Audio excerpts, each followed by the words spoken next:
the MLB playoffs and the World Series. This is a presentation of Fox Sports. Welcome to the Dodge Dakota pregame show, brought to you by the 2005 Dodge Dakota. Ortiz into deep right field. Back is Sheffield. We'll see you later tonight. That is why you cannot script October, and nobody knows that better than Joe Buck.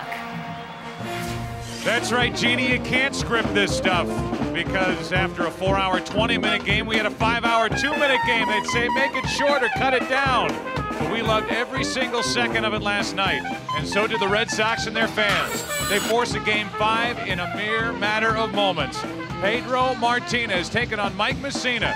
They're still keeping the faith around here, Jeannie. We'll talk to you in a second. Back to you in the studio.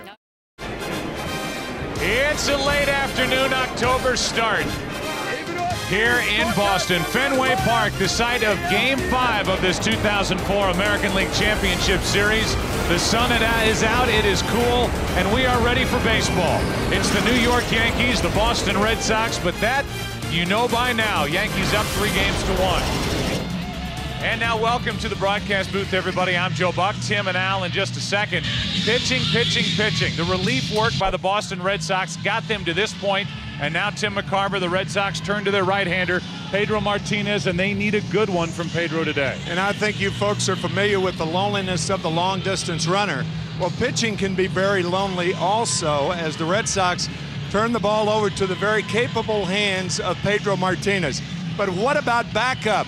Because of a combination of injury and fatigue, the 12-inning game last night, the Boston Red Sox have a long, thin red line in the bullpen tonight. So Terry Francona needs innings out of Pedro Martinez. On the other side, Al Leiter, you've got Mike Mussina, who was so good in Game 1, perfect into the 7th inning. Well, when pitchers face a lineup back-to-back like Mussina and Martinez had done, they have to have a plan B, and both plan A's worked very well in their first start. But if it doesn't, early in the game, they have to resort to plan B. We'll have to see if either pitcher needs a plan B this afternoon. Was last night just a tease for the Red Sox and their fans, or was it the beginning of a monumental comeback for the Boston Red Sox? We'll find out. Call it a comeback, call it the big surprise. A comeback brings tears to the eye. A comeback, triumph of the soul. A comeback, some dreams refuse to fold. They have counted us out, but there's a turnabout. It's a comeback. The League Championship Series on Fox, brought to you by Dodge. You can take life as it comes, or you can grab life by the horns. Dodge. By WebMD, redefining modern medicine. By State Farm, like a good neighbor, State Farm is there. And by Subway. It's what to eat when you want to eat fresh. Subway, eat fresh. We take a look at the New York lineup.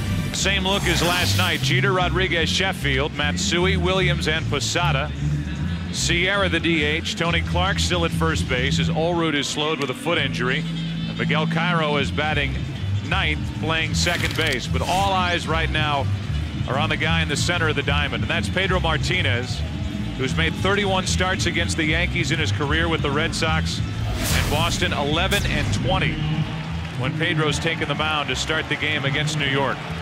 There are his numbers this postseason. Suffered the loss, the hands of John Lieber and the Yankees in Game 2, and he was very good and victorious out in Anaheim, Game 2 of the division series. 56 degrees at game time, and Derek Jeter is first up.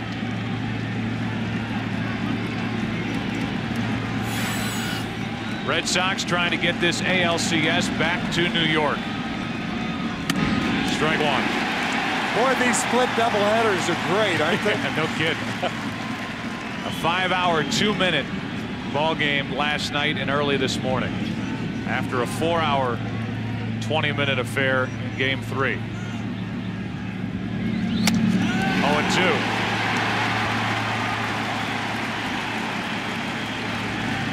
Almost a little smile on the face of Jeter as he looked out at Pedro Martinez.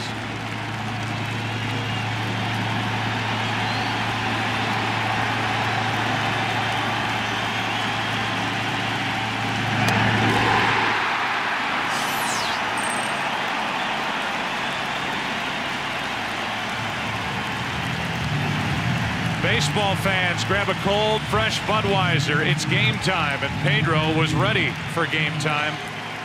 You talk about a perfect start for Martinez. Strike out Jeter on 3 pitches. 1 out, and here's Rodriguez.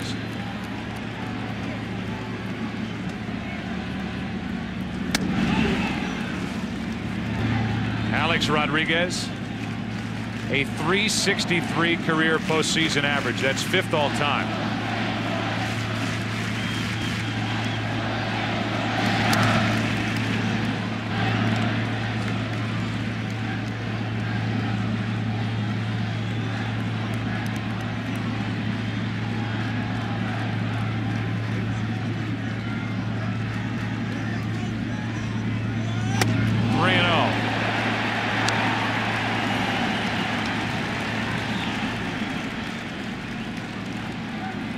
Three strikes to Jeter, 3 balls to Rodriguez.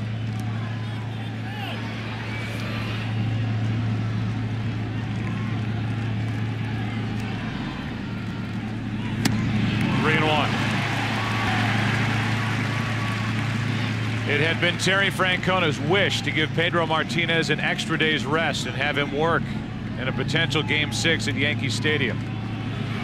But you don't always get what you wish for. They're just happy to be alive in Game 5, and a 1-out walk puts Rodriguez on.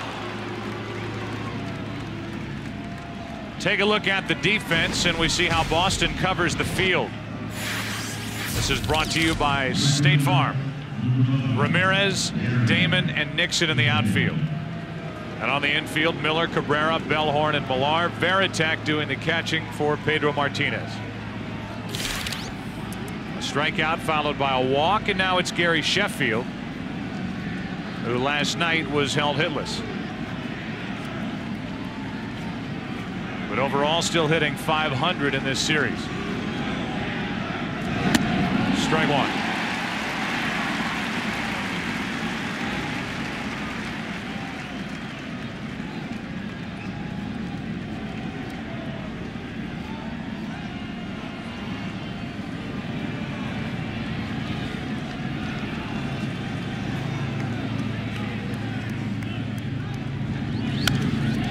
What a rip. It's 0-2.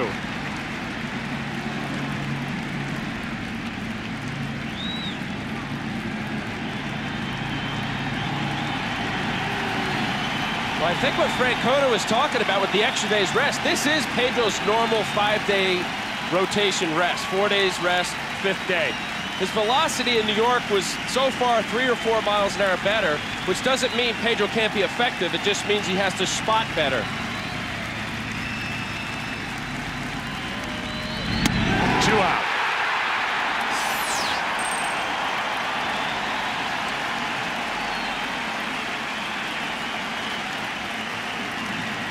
Terrific sequence to Gary Sheffield as the curveball hits inside, fouls back the fastball, no wasting a pitch. The curveball gets Gary Sheffield.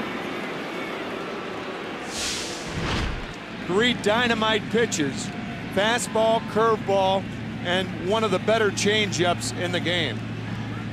That look from Diamond Cam gives you an idea of the kind of break on that curveball from Pedro Martinez, with Gary Sheffield flinching on strike 3. Now with a runner at first, A-Rod, and 2 out, Matsui hits it in the air to right center field. Back is Damon, still going at the wall to end the inning. That ball just kept on going, and Pedro Martinez pitches around a 1-out walk. Red Sox coming to bat, no score. Today's game on Fox brought to you by Toyota. Choose any direction as long as it's moving forward. By DirecTV, sports in 100% digital quality. DirecTV, sports' biggest fan. And by HP, services and technology help companies face, manage, and love change. On a chilly early evening, Mike Messina, who's done this in his career at Fenway Park, taking on the Red Sox. How much will carry over from the early morning win in 12 innings for Boston to force this Game 5? Damon is 1 out of 18 in this series. Big reason why the Red Sox have struggled to score runs as he takes a strike.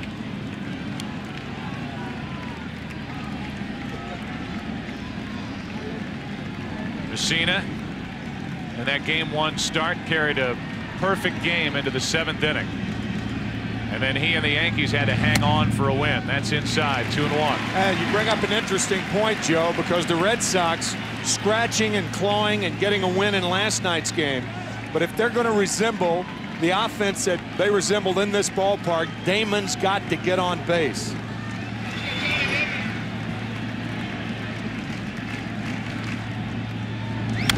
Trying to go the other way. It's 2-2. Well, that's exactly right, Tim. It's not so much the batting average. Jeter has 3 hits for the series, batting .200, but he has 6 base on balls. Lead off, however you can get on, get on. Damon's got 1 walk for an on-base percentage of .105.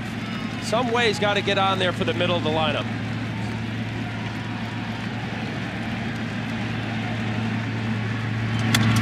Steady grounds to second. Cairo picks it up and takes care of it. 1 out. Take a look at the rest of the Red Sox lineup. Orlando Cabrera is again in the number 2 spot with Ramirez. Ortiz the DH. Millar back in the number 5 spot. Nixon, Veritek, who's really struggled in his career against Messina. Miller and Bellhorn. David Ortiz, again the hero last night for Boston. Here's Cabrera. 6 out of 17 in this LCS, 4 RBIs, including 1 last night. A deadhead and a Sox fan. With 1 out. Strike 1.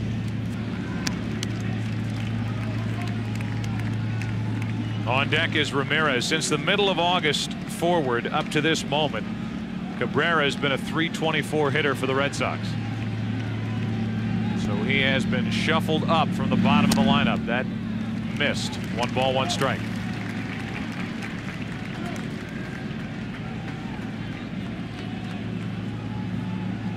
Messina lost to the Twins in the division series. Went 7 innings, allowed 2 runs on 6 hits.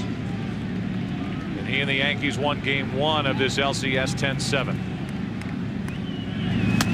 Way off balance was Cabrera with that swing. Fooled on the pitch. 1-2. Knuckle curve, as you see Cabrera waving over that pitch. Messina and Pedro have it going early.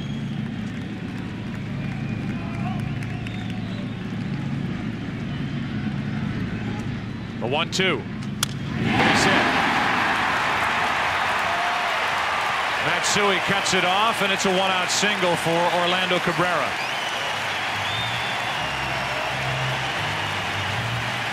After the knuckle curve and looking so poorly on that pitch, Messina comes inside. Interesting, the Yankees did that last night. They gave up on the curveball to Cabrera. He singled to right field. Tonight, after the good curveball, he singles to left field. And the book on Cabrera is he's a poor breaking ball hitter. When you can get to the breaking ball, you throw it, and you keep throwing it until he proves he can't hit it. Manny Ramirez now.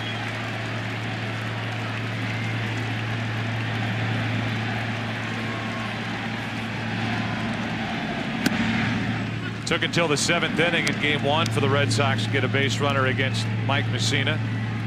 They have one here with Ramirez up and Ortiz on deck.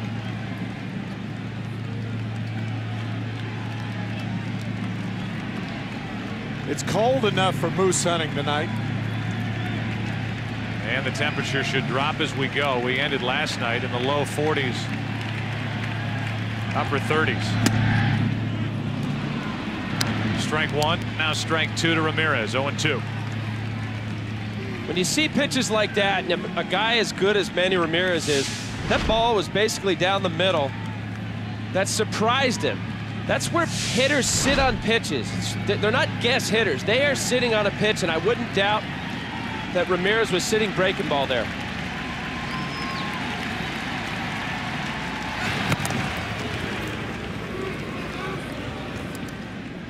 Cabrera, the runner at first, doesn't do a ton of running. He stole 4 bases, was caught once, and does not have one in the postseason.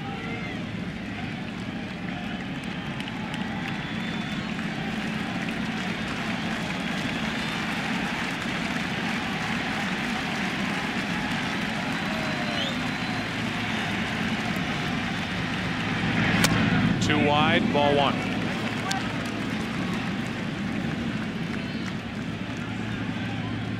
'18th career postseason start. Cena in his 4th season with the Yankees. Still looking for his first ring. 2001 his first year. Yankees haven't won since 2000.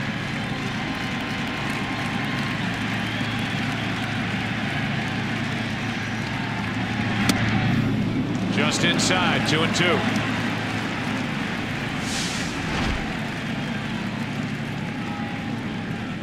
Fastball misses inside. 4 straight fastballs to Manny Ramirez.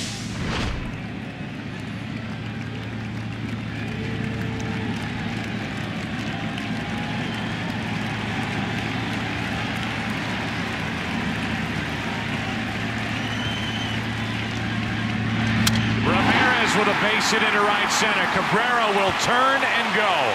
First and third, 1 out.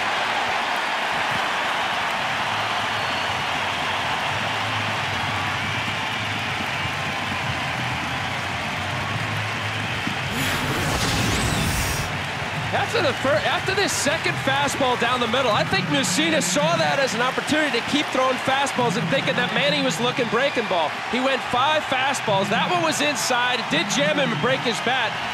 But I think Mussina thought that whole at bat that Ramirez was looking breaking ball. Who would the Red Sox rather have at the plate than the guy who's digging in now, David Ortiz? Last night, 4 RBIs, including the game-ending home run in the 12th. Those are his numbers for the ALCS. For the postseason, this guy's hitting .500.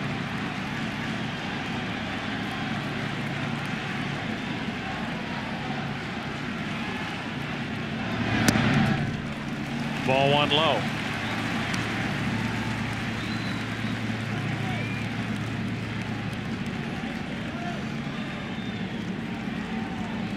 Ortiz nickname, sign of respect. They call him Poppy.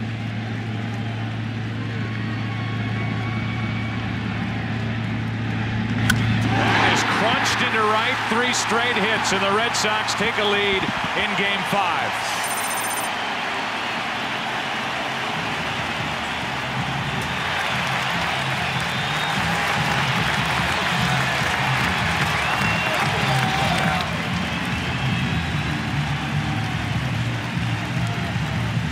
That's the same area that Ortiz hit the ball off Paul Quantrill in the 12th inning 15 hours ago. Still locked in, a knuckle curve, and Ortiz drives in the first run of the ball game. Ortiz, a guy who 2 nights ago had his spot come up in the order again late, would not have been able to hit. Tweaking his back early in Game 3. Able to go last night. Good thing for the Red Sox. In there today, and he's put Boston on top. Now it's Millar.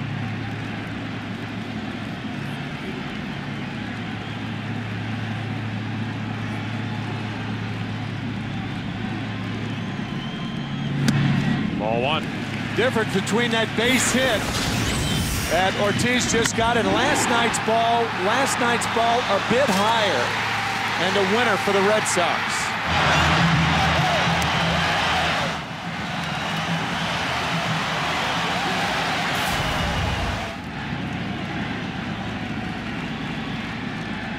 A 1-0. 1 ball, 1 strike. Mussina has been frustrated with a couple of calls here early. Taking a peek into his own dugout after not getting a strike on that first pitch to Millar. Counts even, a ball and a strike.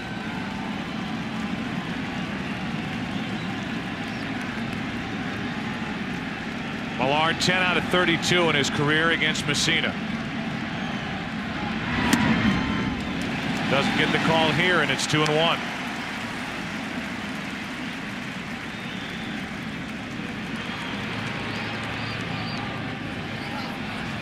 Home plate umpire Jeff Kellogg.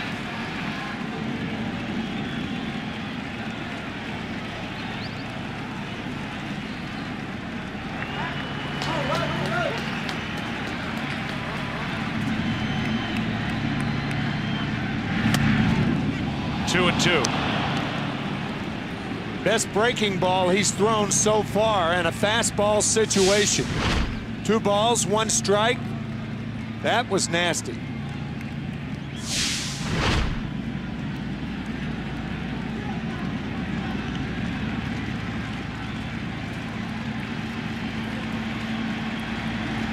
Two on, 1 out. Full count. One thing we've noticed in this series is that Terry Francona does not like to send the runners on a 3-2 count. Really no speed on the bases. It'll be interesting here. Millard does strike out a lot.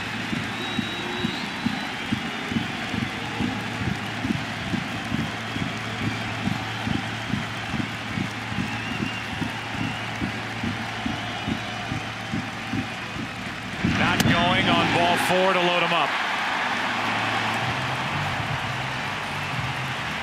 The defense for the Yankees, how they cover the field. It's brought to you by State Farm. Matsui, Williams, and Sheffield in the outfield. Tony Clark, all 6'8" of them, over at first. Rodriguez and Jeter on the left side. Posada will walk out and talk to Messina as Mel Stottlemyre will pay a visit from the dugout. This is Messina's 22nd pitch. And in game 1, his highest pitch count was in the 7th inning, and he had 17 pitches. This is exactly what the Red Sox lineup needed to do. Make the starters work. Go deep in the count. Foul balls off.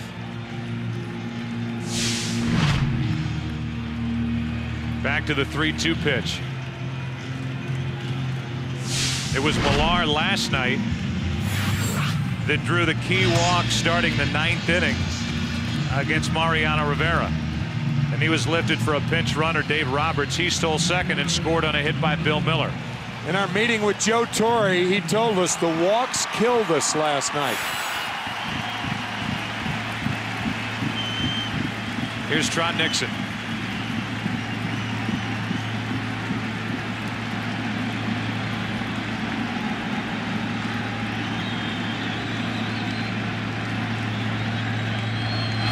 To the right side. Clark will come to the plate. Out. No other play. So the force out, 3-2, and the bases are loaded with 2 down. The chopper was too high to go to second base. If Tony went to second base, then he gets the force at the wrong base, and the Red Sox score a run. Good play by Tony Clark. Well, here's Varitek, the switch-hitting catcher who digs in batting right-handed for the first time against Mike Messina. And that's got to be a surprise for Messina to look in and see Varitek batting from the right side. So this is a change of attack for Varitek, who's 4 for 49 in his career against Messina. Will it pay off? Ball 1. This is only the 2nd time Varitek has ever done this against any right-hander. And according to Terry Francona, he said, look, whatever works. He likes Varitek as a right-handed batter in this park. And so he's given it a shot today against Messina. Why not? The other hasn't worked.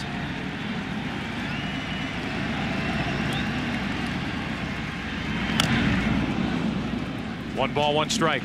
There's a bit of a surprise for Messina. When a pitcher knows he's got a switch hitter, he goes over the game plan, looking at Varitek as a left-handed hitter. When he comes up as a right-handed hitter, there's a little moment of hesitation. Okay, I got to rethink my game plan here. But in the end, the pitcher knows that he is in the head of the hitter here, Varitek's case.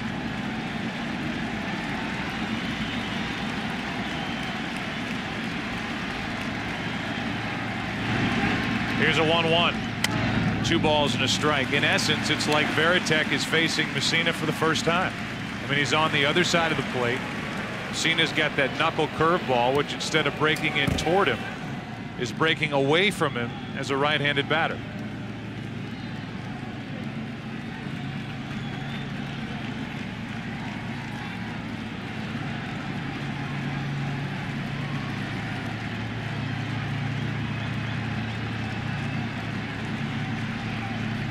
Here's a 2-1.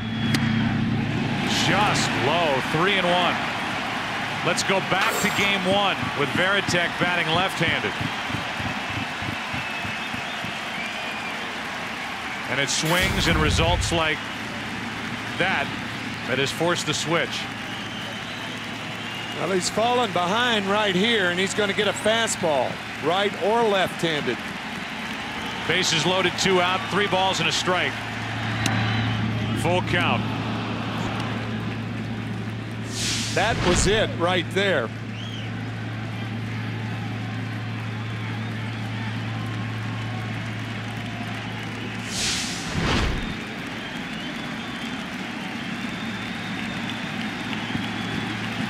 Varitek not able to pull the trigger. Nope. Runners will tiptoe and go. It's 2-0.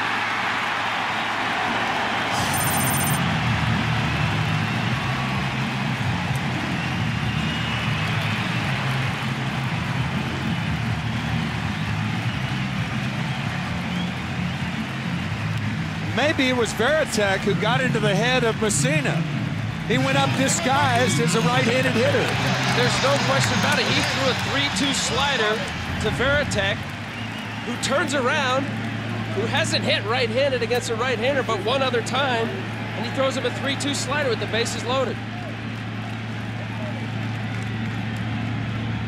Now it's Bill Miller, one of the hitting heroes last night for the Red Sox. Ball 1. It's the first time the Red Sox have jumped out to a lead in the first inning. It's been early damage for the Yankees so far in this series up until now. Here's a 1-0 to Miller. A ball and a strike. First time the Red Sox have had a lead of more than 1 run in this series. This start certainly a lot different than what Messina had down at Yankee Stadium. Much better approach by the Red Sox lineup.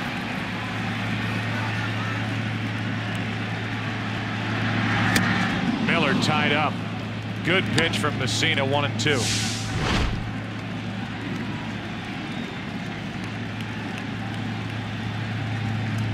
This is that nasty curveball that Varitek had struck out and many other lefties, and why he switched around to right-handed.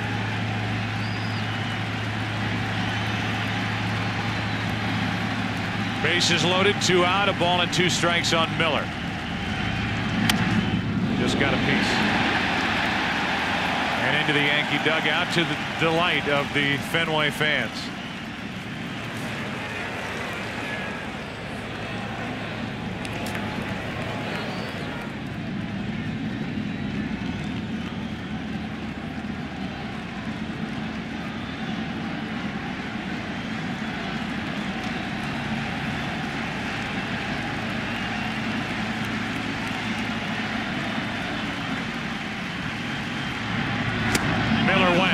He strikes out. Messina made a nasty pitch to get out of further damage, but gives up 2. Red Sox strike first. 2 runs for Pedro Martinez.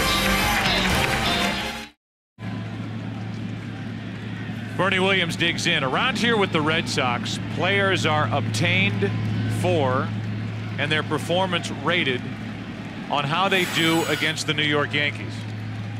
It's one of the main reasons why the Boston Red Sox went out to get Curt Schilling, who would be the Game 6 starter, as Williams hits it into deep right field. Bernie Williams answers. It's 2-1. First pitch swinging, and Pedro Martinez gives a run right back.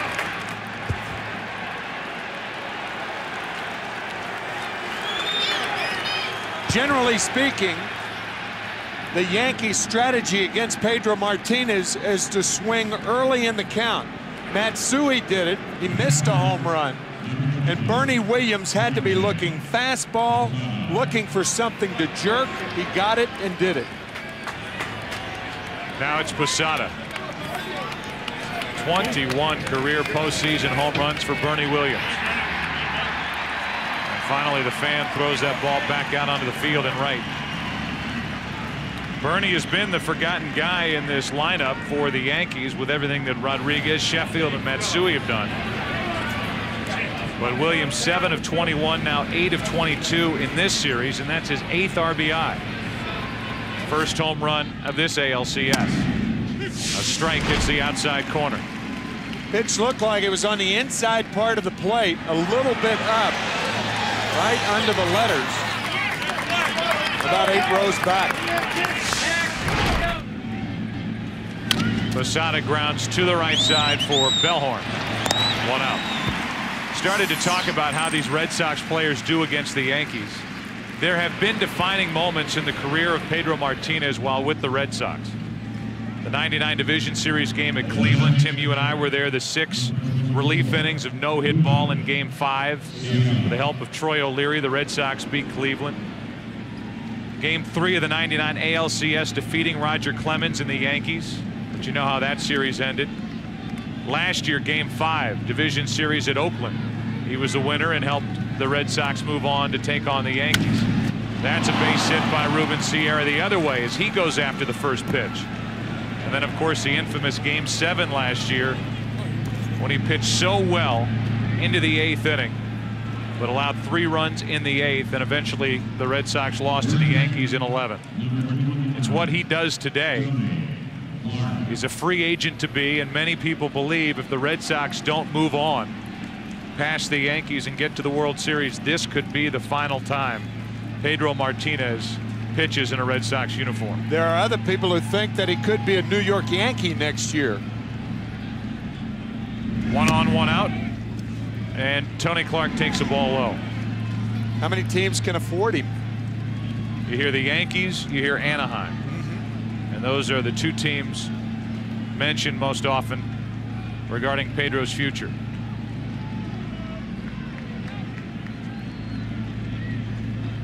One on, 1 out. Clark got in front. 1 ball, 1 strike. Pedro will be 33 years old on October 25th. So he is still a very, very young man. But a small man whose arm has really been put through the rigors of pitching throughout his career. As Felipe Alou, his ex-manager with the Expos, used to say, we have to take care of the little man. 1 on, 1 out. 1-1 pitch is popped up, shallow left center. Manny Ramirez is coming to get it. 2 out. And Cairo will be the hitter. So then the question is, how realistic would he be in a contract negotiation if he was going to come back to Boston? And if the question is, will he get Curt Schilling money, who's involved in a deal that pays him $13 million a year, the odds on him getting that from the Red Sox are slim. A win this afternoon, this evening against the Yankees would help his cause with this team and throughout baseball if he enters as a free agent in the offseason. Cairo takes a strike.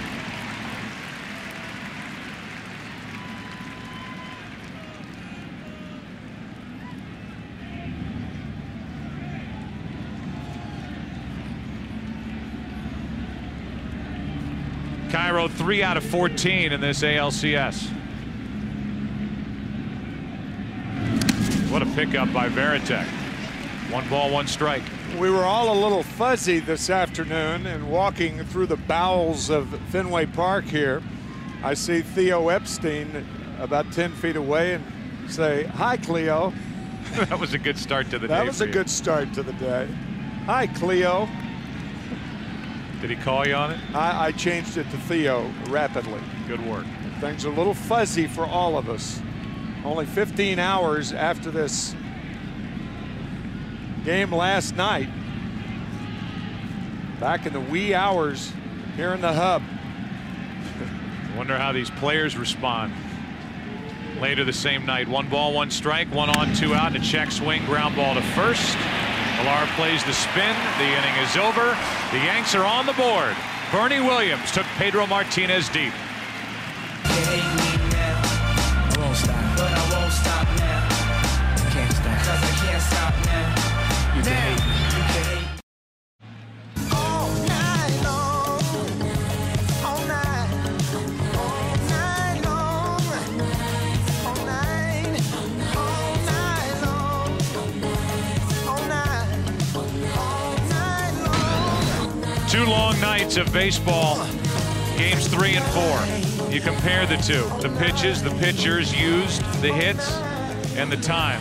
Game 3, the longest 9-inning postseason game. Game 4, the longest extra inning ALCS game, 12 innings.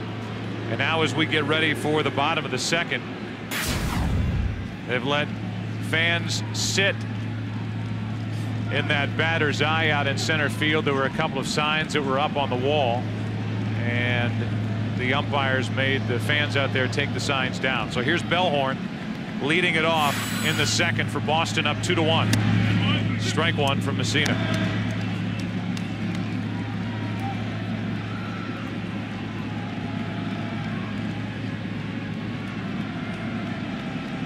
Bellhorn has had the full support of his manager Terry Francona. While this crowd has been calling for Pokey Reese from time to time, Bellhorn 1 out of 14, 8 strikeouts in this series. That one hit breaking up Mike Messina's perfect game last Tuesday night.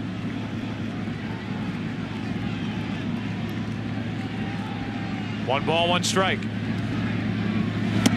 On the outside corner, strike two.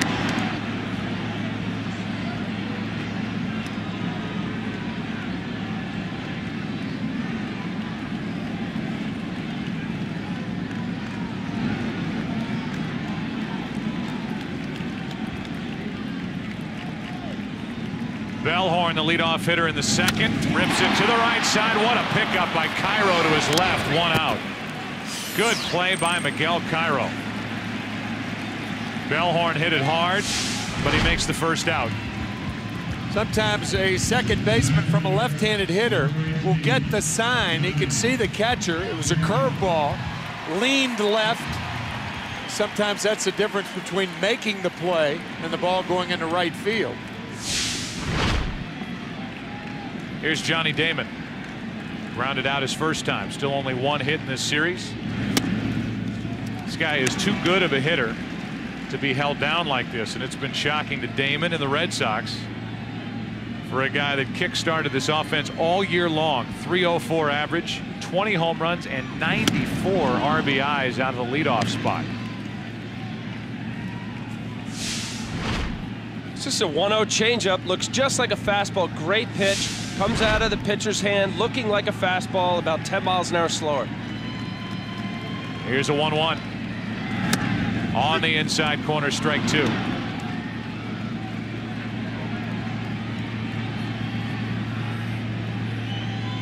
Damon has seen these Yankee pitchers work him inside a lot. Had a good division series, but he's been flailing at it here against the Yankees. Little flip for the out. The strikeout is the second for Messina. Now 1 for 20 is Damon, and a perfect time to remind you that we identify a key matchup in the game and determine who holds the direct TV advantage. We compare the Red Sox and the Yankees 1 through 4 hitters. The top of the order, especially the top 2 spots prior to Cabrera moving up there for Boston, really struggling. And a big reason why Manny Ramirez, even though he is 6 out of 16 in this series, does not have an RBI. Here's Cabrera.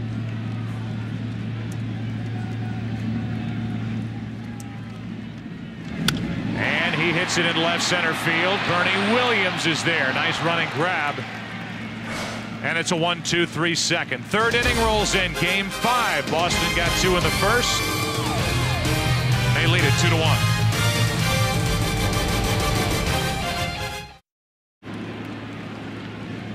Pedro Martinez gave up a leadoff home run to Bernie Williams in the second. Third inning now. And Derek Jeter's first up. Alex Rodriguez, Gary Sheffield will follow. 2-1 Boston. Red Sox trying to make everyone's attention focus on Yankee Stadium tomorrow night.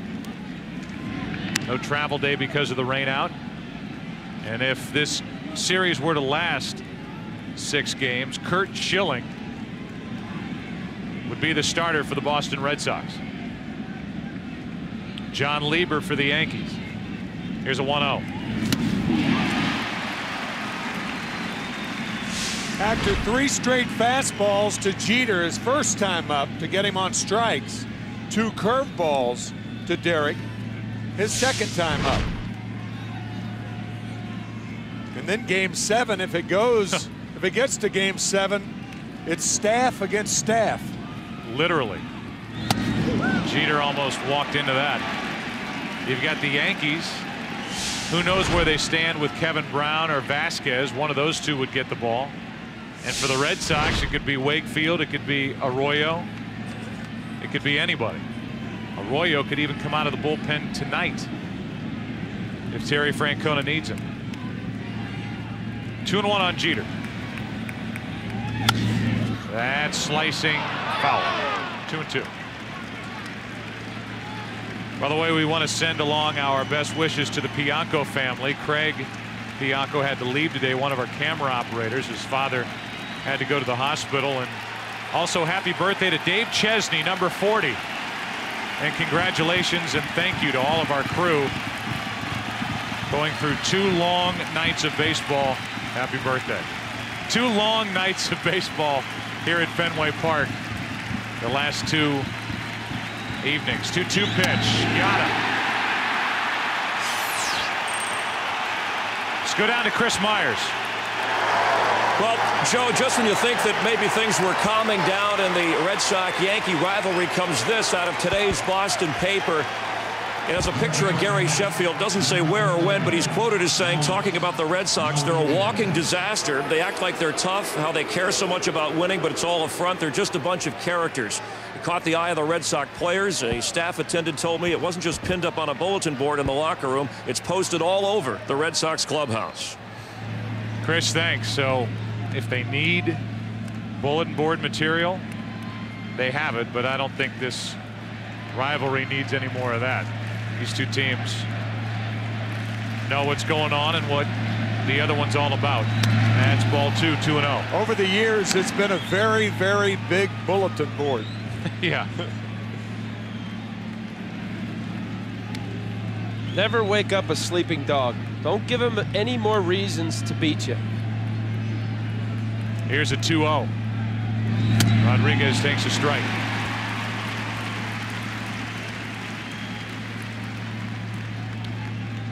Rodriguez only 10 out of 45 in his career against Pedro Martinez. But up on the count here, 3-1 after drawing a walk his first time.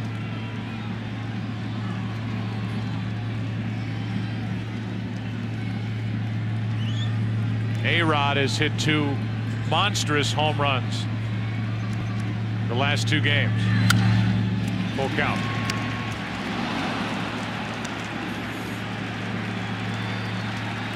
Whenever there's a great history in at-bats, you always try to mix it up, and it's a cat-and-mouse scenario. And in the case with Jeter there, he struck him out with a changeup away.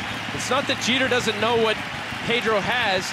It's a matter of when he throws his pitches. That pitch never happened, as that foul ball just made his way back onto the field. The first base umpire, Joe West, called time. Pedro didn't see it. But every time a foul ball goes into this crowd off a Yankee bat, they're throwing it back.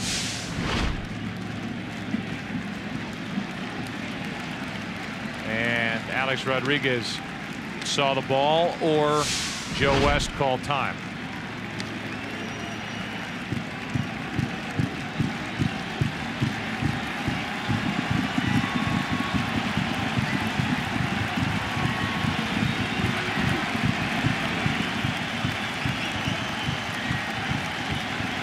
Another 3-2 pitch. In the air to right. Nixon coming on. Trot Nixon. That catch is made for out number 2. What a terrific play by Trot Nixon, because he had to cross over to make it. He's a left-handed thrower. Much easier play for a right-handed thrower, but Nixon corrals it for the second out here in the 3rd inning. Boy, that's a dandy right there. We could see him make the grab. The question was, did he hang on? And A-Rod's reaction Yeah. 2 out. Little different from the pitcher, and now time called prior to this pitch. So Rodriguez is hot. We lost sight of Nixon after he made that catch, and the right field umpire Jim Joyce put up the right hand for out number 2.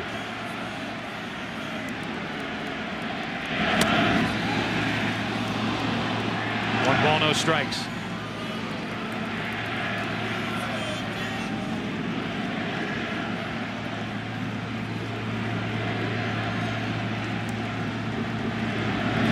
Minute after 6 here at Fenway Park. We're glad you're with us. Producer Pete Macheska, our director Bill Webb, Joe Buck, Al Leiter, Tim McCarver. It is game 5. And a 2-1 Boston lead here in the 3rd inning.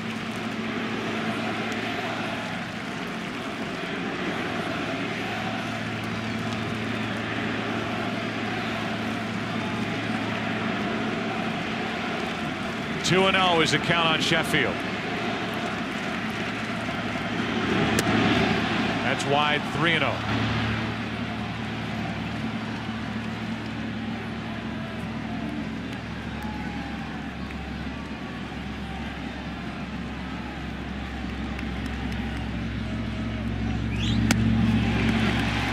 That was not the 3-0 fastball, but it is a strike.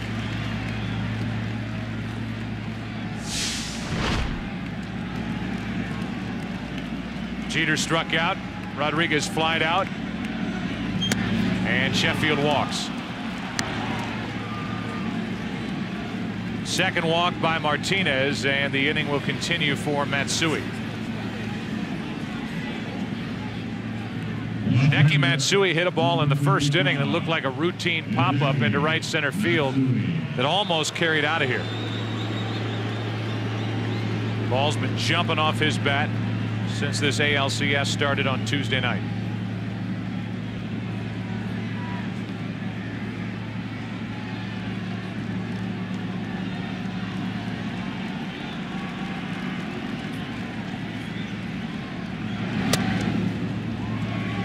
Change up high, ball 1.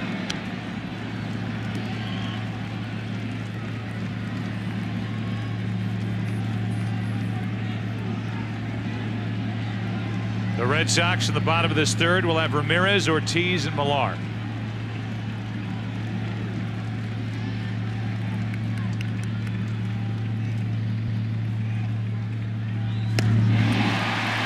One ball, one strike. That is where a changeup is designed to be.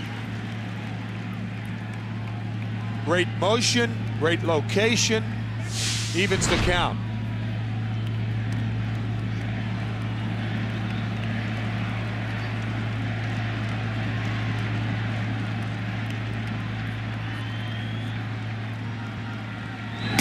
High and away, 2-1.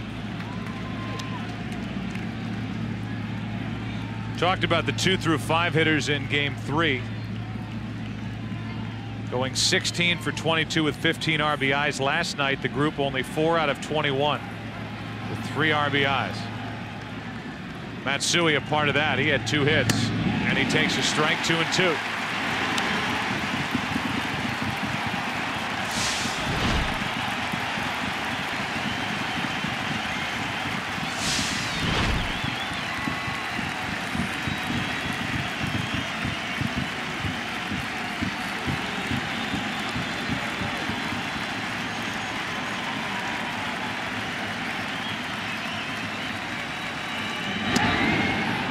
Full count, and Sheffield will go.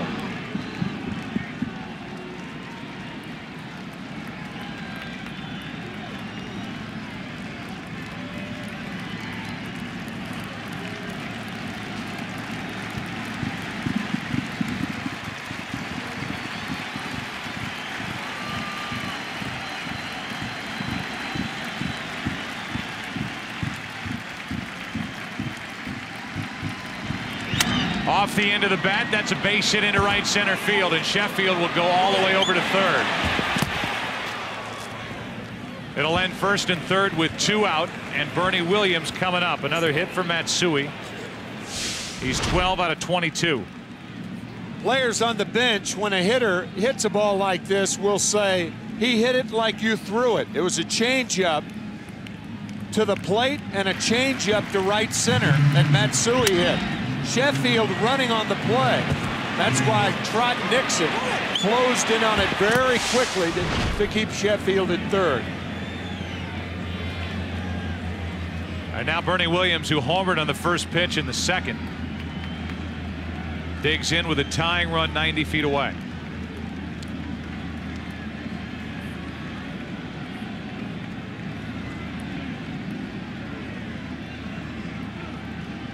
"31 RBIs for Williams in the history, his history of LCS play. And here is RBI number 31.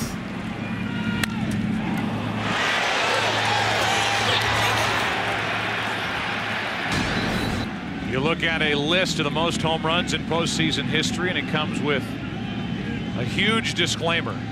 More opportunities, more rounds in the playoffs for Bernie Williams, but now he has hit 21.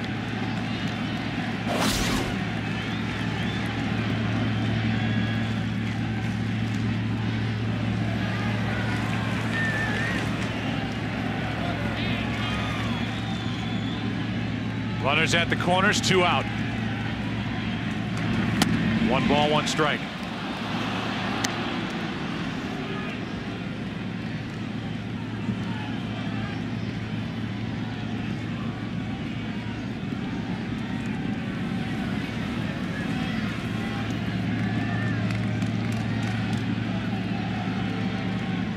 Pitch number 47 coming from Pedro Martinez. We're only in the 3rd inning. And pitch number 47 is strike 2 to Bernie Williams.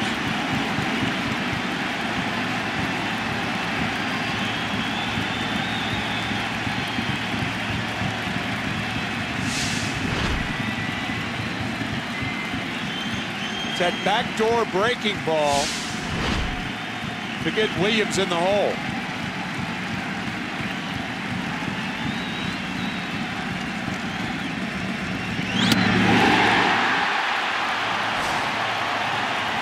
Heart of the order coming up for the Red Sox in the 3rd.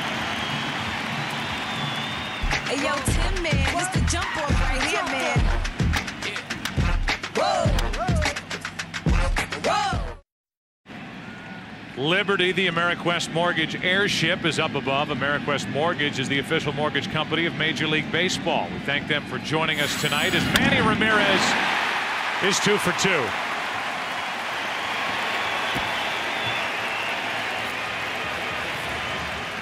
First pitch swinging, and Ramirez is on to start the 3rd inning.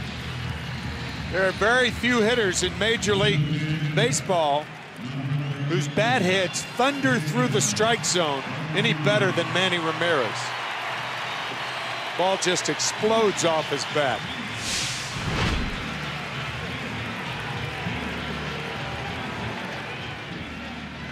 Here's David Ortiz.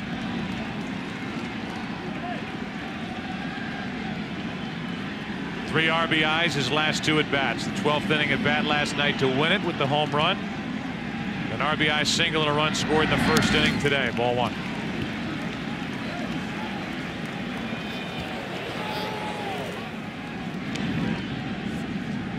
Mike Messina did give up 2 runs on 3 hits in the 1st inning, but he also walked a couple. And then made a nasty pitch to Bill Miller to get out of trouble and keep it 2-0. Bernie Williams hit a home run in the top of the 2nd. It's 2-1. 1 ball, 1 strike on Ortiz.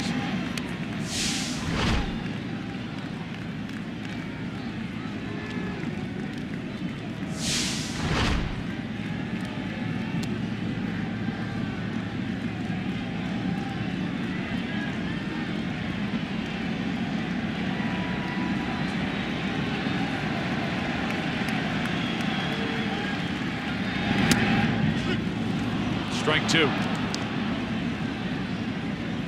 Last night we talked about how the Yankees have been throwing fastballs in on the hands of David Ortiz. Messina doesn't have the type fastball that's conducive to being thrown way inside to left-handed batters. Right-handers, yes, not left-handers. Ortiz strikes out, 1 away.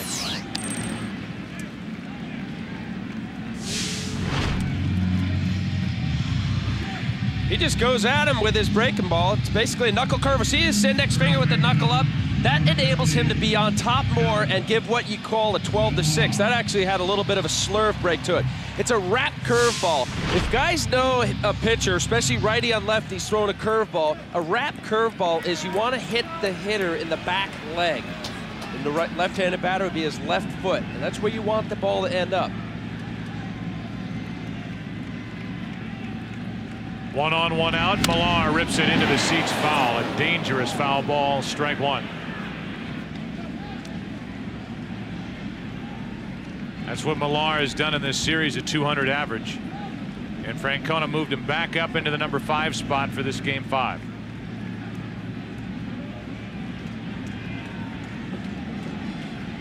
Ten out of 32 in his career against Messina.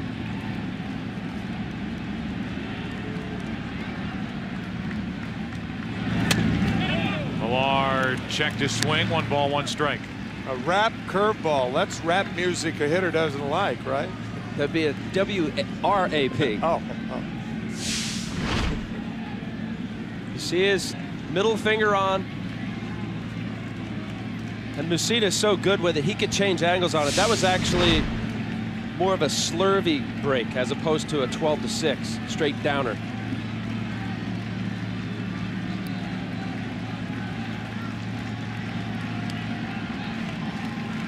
One ball, 1 strike. Millar shatters his bat. The ball comes up on Jeter, no play. A bad hop, and Jeter couldn't do anything with it. Now the ball stayed down on Jeter and just crawled up his uniform. Watch it hit the heel of the glove, then it hits him in the chest, and he can't recover an error on Derek Jeter. I think what that ball did, it hit the edge of the grass, and that's what changed the spin on the ball. Just kind of crawls up the arm.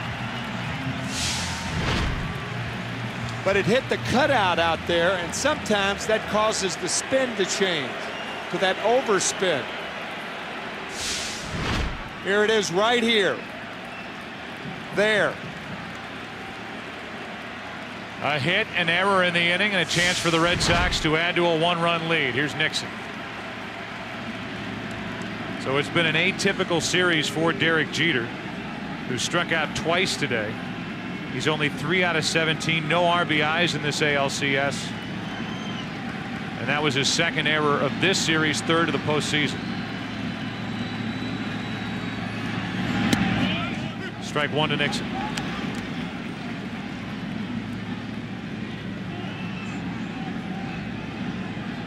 Trout had the bases loaded in the 1st inning and bounced into a force out at the plate.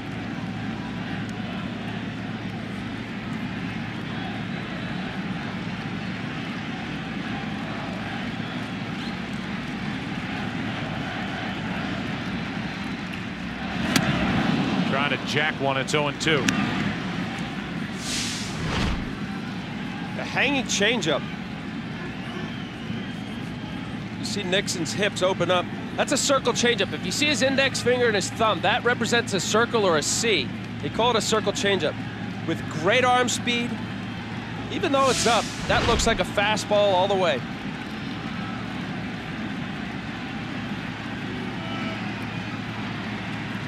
Nixon set up at 0-2. 2 out. And another big strikeout for Messina. That's his 4th of the game.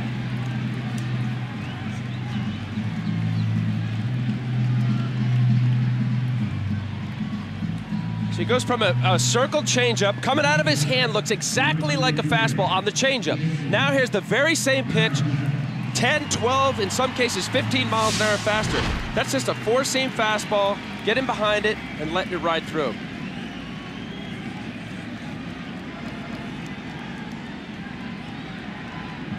Here's Veritek. Walk to force home run in the 1st inning, batting right-handed against Messina. Strike one.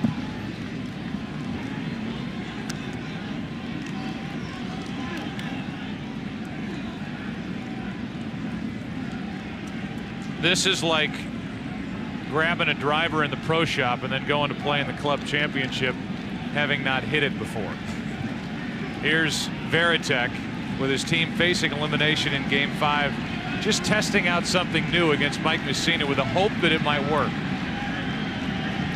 2 on, 2 out, the 0-1. Out in front of it, 0-2. Messina ended up throwing a 4-seam fastball that rode through the zone, but a circle changeup is you try to put your middle finger and your ring finger on it and create a circle and create the same arm speed looking just like a fastball. And as a result of more pressure on the ball comes out of your head like a fastball and dips. It's usually about 10 or 12 miles an hour slower than your fastball. A good changeup is mostly because of arm speed.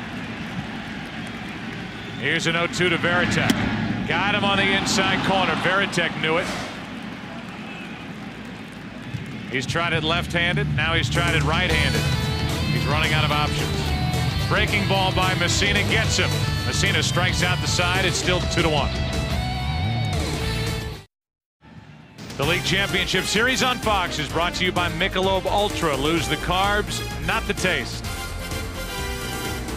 Up above is Liberty, the AmeriQuest Mortgage airship. AmeriQuest Mortgage, the official mortgage company of Major League Baseball. Nice crisp night in Boston. 4th inning now. It's 2-1. The Red Sox on top. And a ground ball's a base hit through the right side for Posada. Leadoff man is on for New York for the 2nd inning. And Sierra will be the hitter. And again, swinging at the first pitch. Posada looking curveball. He got it and hits it into right field.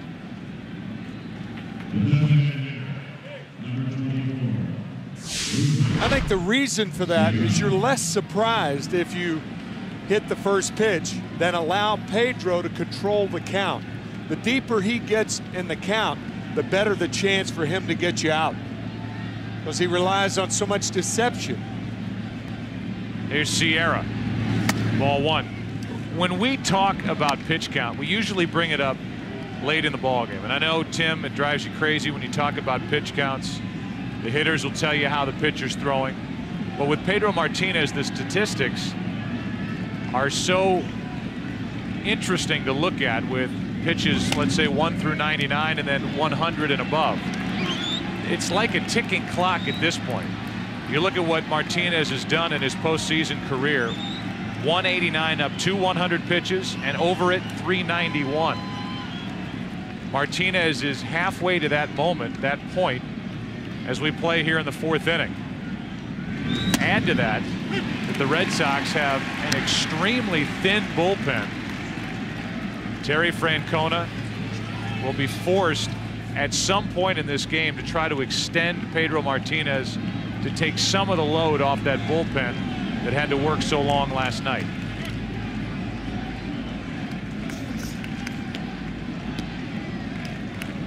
So his 2 options are to go well over 100 pitches with Pedro Martinez and risk inefficiency there, or go to the bullpen. 2 balls, 2 strikes. Both are not viable options. Pitches last night, especially Folk, who basically worked 3 innings. He is available for a 1-inning type save situation tonight, according to Terry Francona. 2 balls, 2 strikes on Sierra.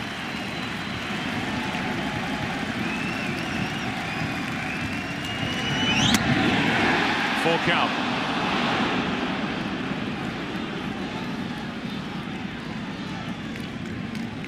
A lot of people around Boston and Red Sox fans point to that September 24th start when Martinez went back out for an 8th inning against the Yankees, lost the lead, lost the game, and that led to the whole "the Yankees are my daddy" quote after the game in frustration. 3-2 pitch.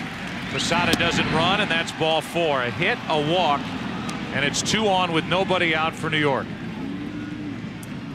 Coming up after this game, Game 5 of the NLCS. And a matchup of Woody Williams, the Houston native, against Brandon Backey. Astros have won the last 2.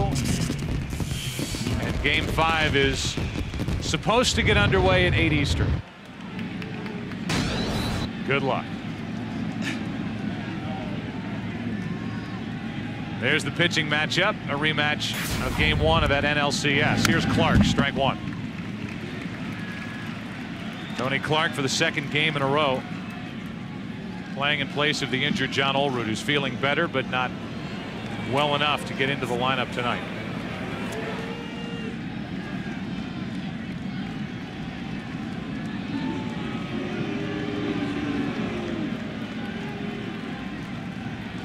Pedro Martinez in his tightest spot yet tonight.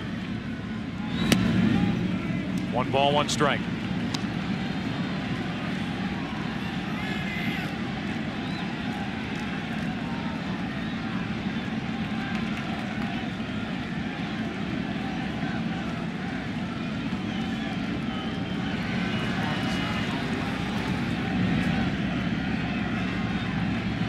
Two on, nobody out. Clark, strike 2. And you see that fastball, and the radar gun is at 89, 90, maybe 91. And now you said earlier, we saw in Game 2 a lot of 93, some 94s from Pedro Martinez.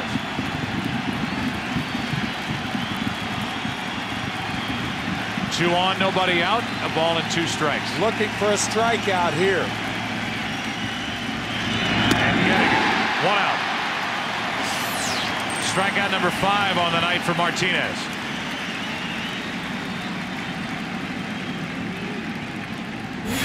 How to set up a changeup with a fastball and another fastball that missed, a swinging fastball, and a changeup, and a beauty. You saw the pitch before Clark struck out on the changeup. It was a fastball away that was 89, but it was 2-seamer. You saw the same action as the changeup. So what Clark sees is a fastball that is end up being 10 miles an hour slower. He followed up with a good 2-seam, then a changeup. Many instances when guys strike out or put an action play and don't hit it well, it's the sequence that sets it up before. Now with 2 on, 1 out, here's Cairo. And there's strike 1. Posada, the lead man, Sierra, the trail runner. 1 out now in the 4th.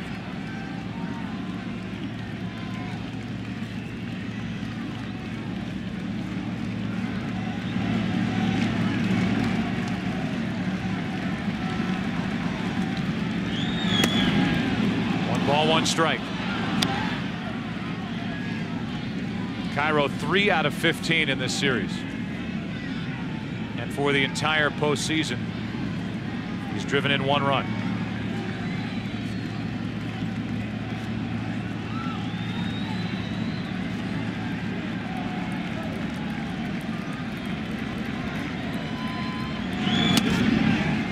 Over but low, 2-1.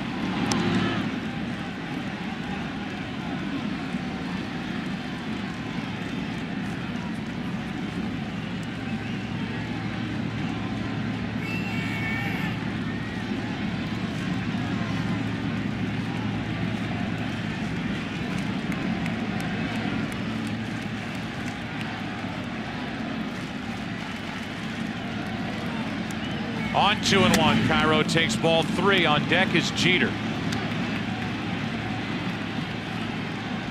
That's why I questioned that last pitch. A 2-1 breaking ball to Cairo. You got to challenge somebody in this Yankee lineup, and the guy to challenge is your number 9 hole hitter. So if you walk him, you're in real trouble.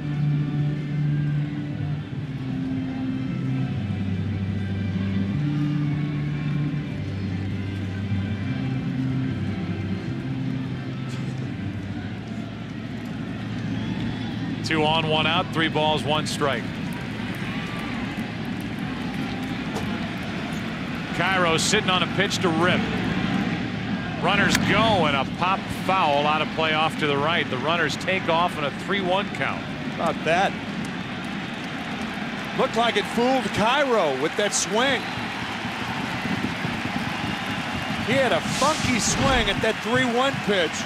I'm not too sure he knew the runners were going. But both Posada and Sierra took off on a 3-1 count. Are they running 3-2?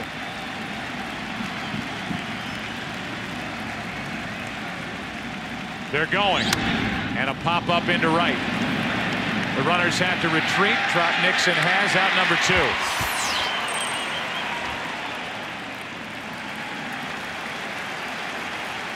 And with 2 on, 2 out, Derek Jeter is coming up. Weeknights on FSN. It's the greatest nightly sports show on television, the best damn sports show, period.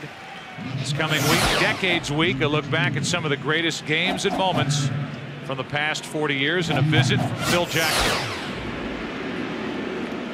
Jeter is waiting to put his stamp on this ALCS, or at least he has to this point.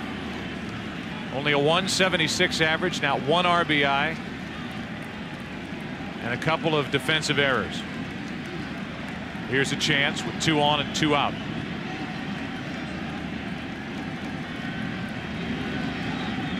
A pair of strikeouts tonight for Jeter. Here he goes to the right side.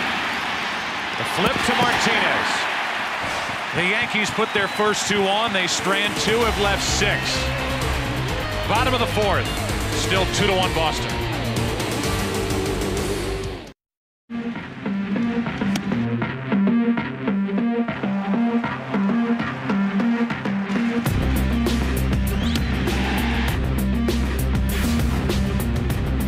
Little something different in Game 5. Both starting pitchers effective to this point.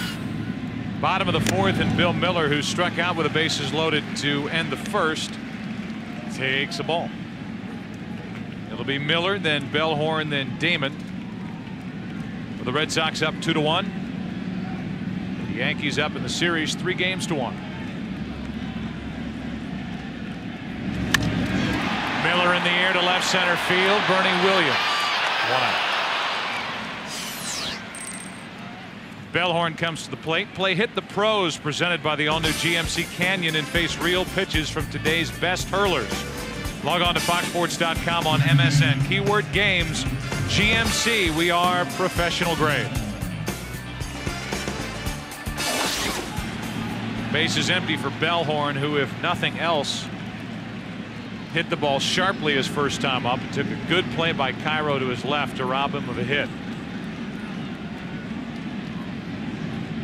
Baby steps. Strike 1. Simply put, a hitter tries to hit the ball on the fat part of the bat, and a pitcher tries to keep it away from the fat part of the bat. That's the mano a mano in baseball. It was Trinidad Hubbard, the ex-outfielder for the Chicago Cubs, who told me last year, we as hitters can produce, we can't direct, taking a page from the television industry. I don't know that I understand Trinidad Hubbard there. 0-2 the count. Down and in. Do you think Trinidad Hubbard thought that you would refer to him tonight? No, I do not. I'm with you. I've been hanging on to that Trinidad Hubbard quote for 1.5 years, and that's a shame. Al, do you have any Joe McEwing philosophy you'd like to drop on us here? Joey back. Here's the 1-2. 2-2. Super Joe. That's right. He is watching, critiquing. There's no doubt. 1 out, nobody on. Bellhorn with a count of 2-2.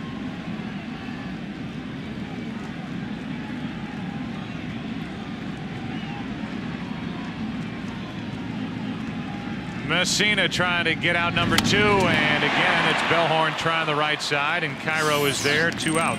We can produce, not direct. That's right. With the bases empty and 2 out, here comes Johnny Damon. If this series goes back to New York, the Red Sox would be in the same situation they were in last year. Down 3-2, going to Yankee Stadium. They won Game 6. A game started by John Burkett against Andy Pettit.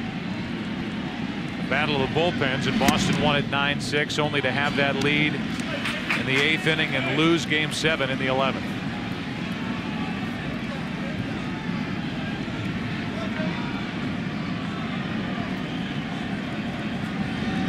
Here's a 1-0 to Damon. Ball and a strike.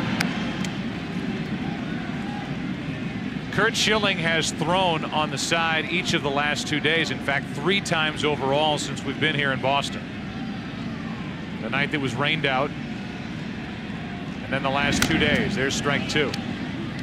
Yesterday he threw on the side, and earlier today he was down there trying out his new high tops provided to him by Reebok, with some extra support for that right ankle.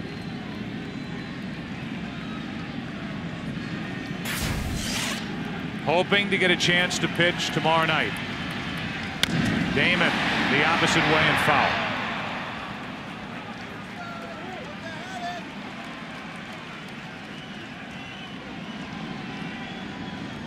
For more on the shoe, let's go to Chris Myers.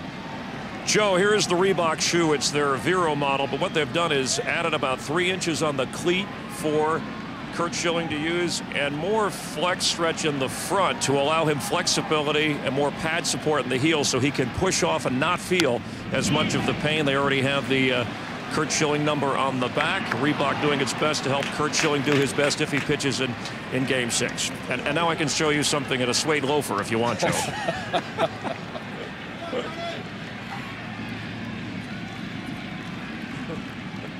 How about something in a pump?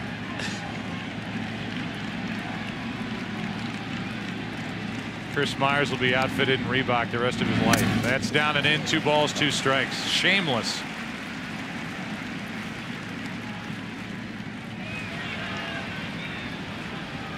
If Chris Myers can get Stephen King to hold up the Reebok, then we've got a story.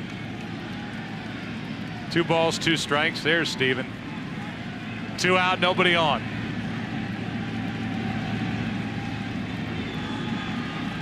Damon 0 for 2 tonight, and another strikeout. A nightmare of a series with a bat for Johnny Damon. 5th inning now, 2-1 Boston. Back after this from your local Fox station. Alex Rodriguez first up for New York. Out in front of that pitch, strike 1. It'll be the 2, 3, and 4 hitters for each side here in the 5th. 2-1 Boston.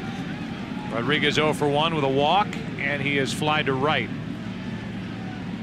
A nice sliding catch by Trot Nixon to rob him back in the 3rd inning.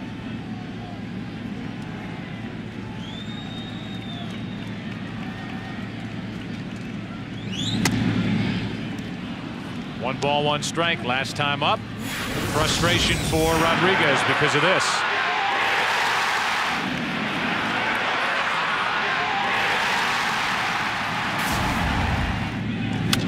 That's foul. Strike 2.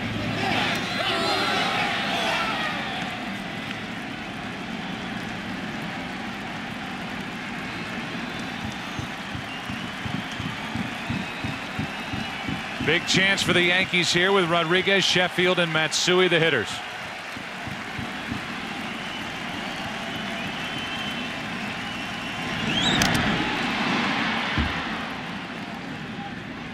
We talked about this during the division series. When you play what if Alex Rodriguez's contract was approved by the Boston Red Sox and the Players Union?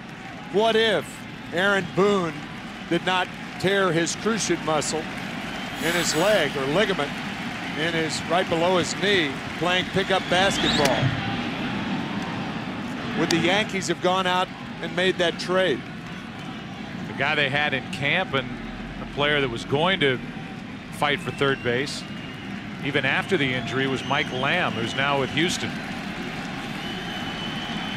But he moved on after A-Rod came aboard.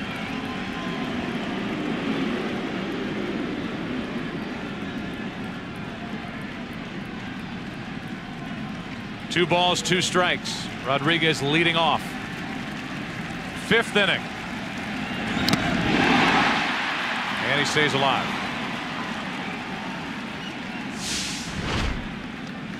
A-Rod flipping the ball to the catcher with whom he fought on July 24th. Little foul ball. Bent over and just flipped it back to Varitek.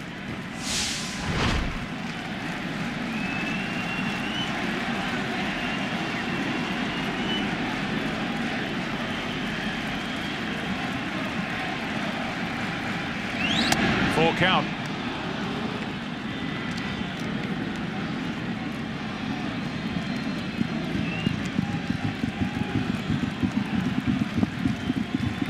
Pedro Martinez, his last 3 ALCS starts against the Yankees, 0-2 with a no decision in last year's Game 7.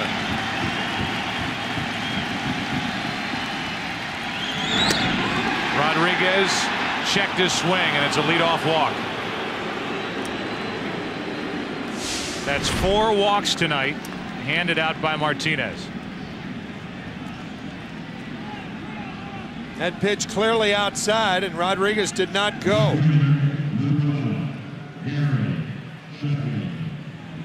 Now it's Sheffield. Gary walked his last time, struck out back in the first.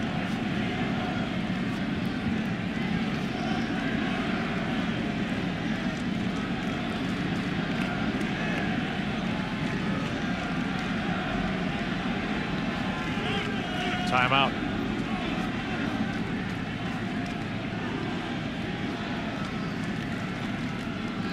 A leadoff walk by Martinez with the red-hot trio of Sheffield, Matsui, and Williams, the scheduled hitters. That is inviting trouble. Strike 1 to Sheffield.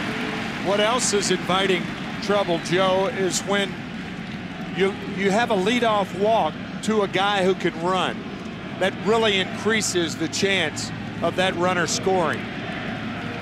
Rodriguez with 28 stolen bases, a dangerous guy to lead off with a walk. 1 ball, 1 strike.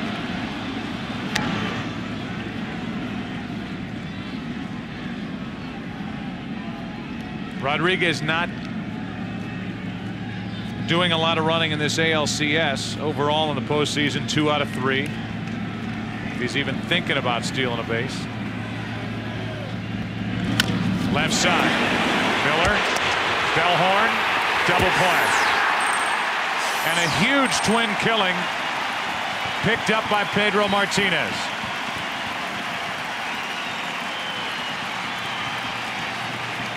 That was a 2-seam fastball in on the hands and down to Gary Sheffield.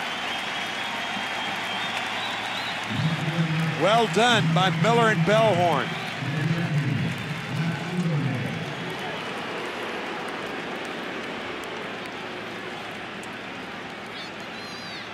Rodriguez with a hard slide at second base. Bellhorn eludes it. Breaking ball in for a strike to Matsui.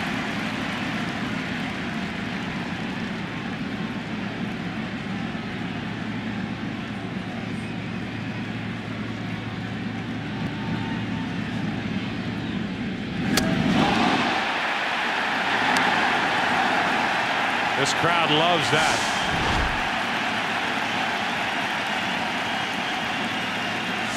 '16 hit batsman this year. That's all part of baseball right there, that up and in.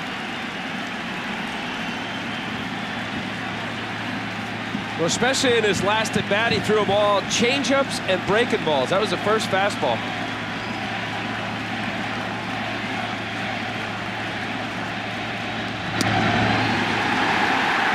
A perfect pitch for strike 2.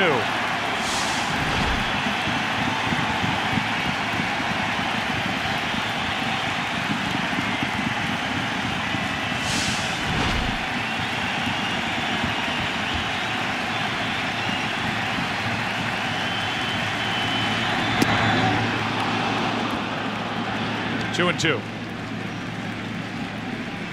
Matsui now would like nothing better than to tie this game up.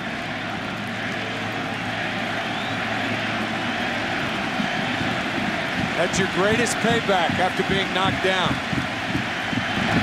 Right side, and Pedro Martinez makes a statement in the 5th.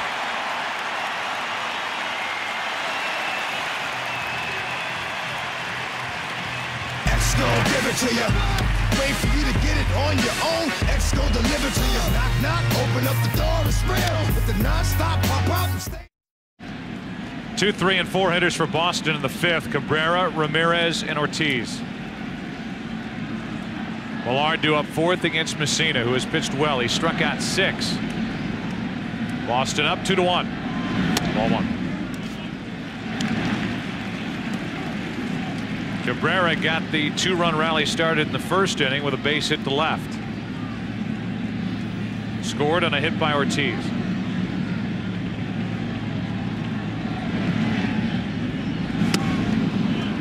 One ball, one strike.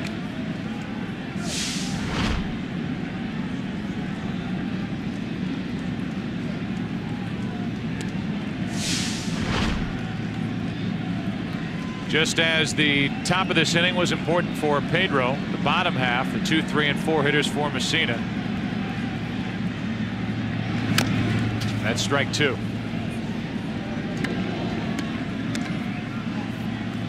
Well, Messina's in the same spot as he was in his first at bat when Cabrera hit a hard single to left.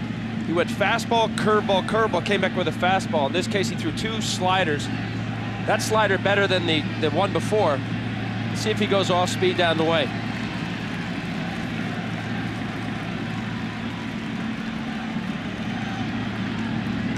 Fastball and a shot into right center field. That ball is down and cut off by Sheffield. Good play by Gary Sheffield to hold Cabrera to a leadoff single. Let's go back to the knockdown pitch of Hideki Matsui in the top of this 5th from Martinez. Scooter tells you what a brushback pitch is all about. Hey, Scooter here. I've been getting blasted all around the park, but sometimes you gotta do what you gotta do, you know what I mean? A nice hard fastball up and in. Oh, that'll get him thinking. In the end, Matsui ended up lining out to 1st. Well, in this case, Pedro isn't getting blasted around. You have to throw inside, and there's nothing wrong with coming in. Don't throw near the head, but up near shoulder area. Hitters are stronger today. They all dive out. They like the ball out over the plate. In order to get the ball away, you have to come inside. It's very effective. Strong hitter at the plate here for Boston, Manny Ramirez. And a check on Cabrera. Tony Clark had to reach for that. Tim, I didn't even know that was in Scooter's repertoire. I didn't either. The brushback? Nor did I. Scooter did a great job with that.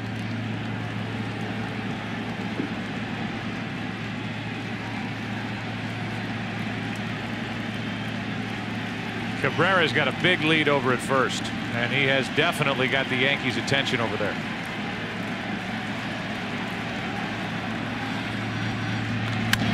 Ramirez, strike 1. Manny is 2 for 2 this evening.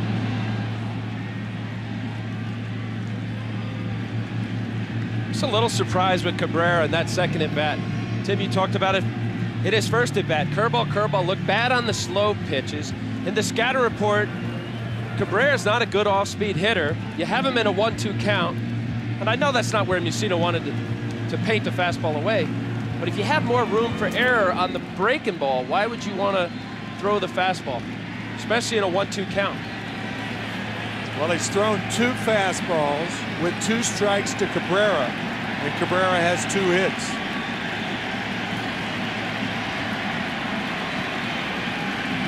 And 0-1 to Ramirez. That caught Posada. Right on the tip of the shoulder.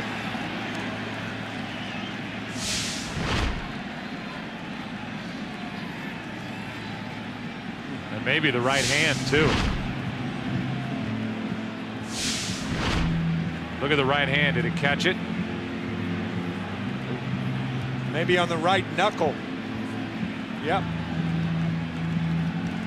And that's what they're checking out on the mound. As the trainer comes out, they're looking at the right hand of Jorge Posada.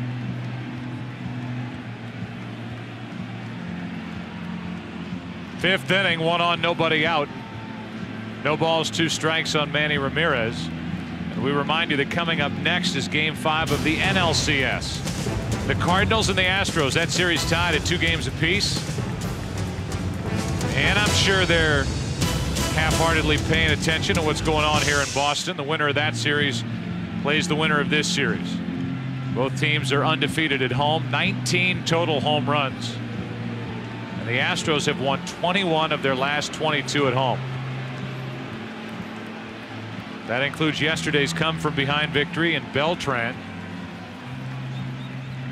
Has about as much respect as any hitter outside of Barry Bonds can have from a pitching staff going into Game 5 tonight.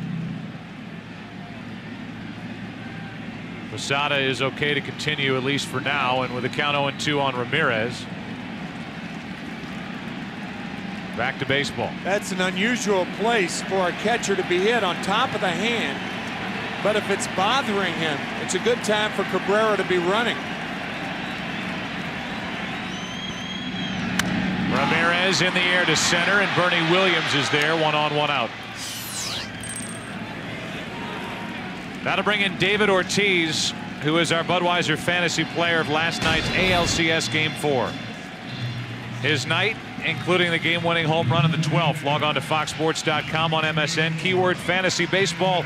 Tonight's game brought to you by Budweiser. Grab a cold, fresh Budweiser. It's game time.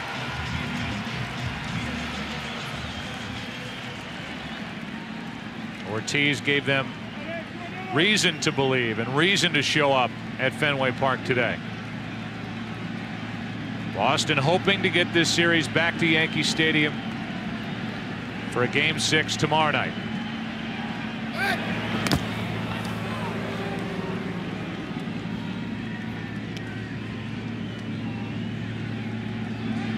Ortiz an RBI single, a run scored, and he's struck out.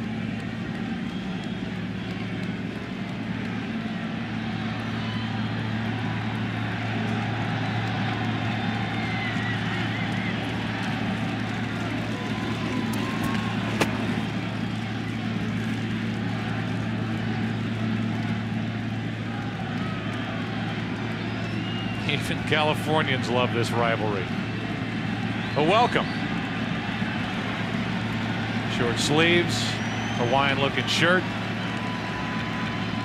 Ortiz, strike 1. And an athletics cap on.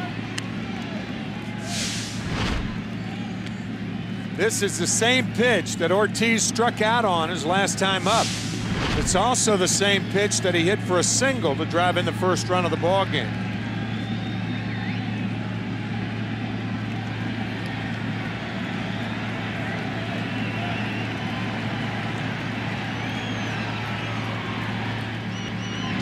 Ortiz fouls it away, strike 2. No balls, 2 strikes, and Cabrera has not made even a bluff to go down to second base. Millar waits to hit next.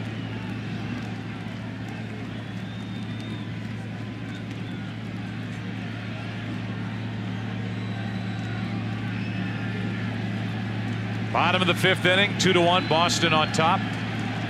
Trailing in the series 3-1.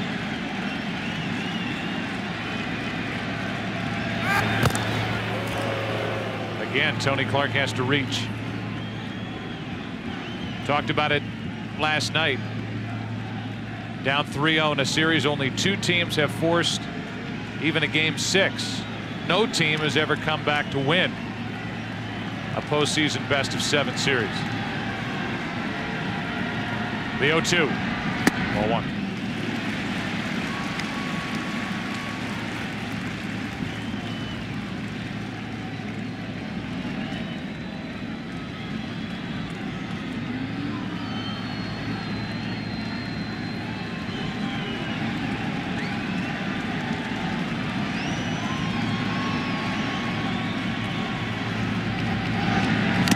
Ortiz strikes out for the 2nd time in a row. And for Messina, that's number 7.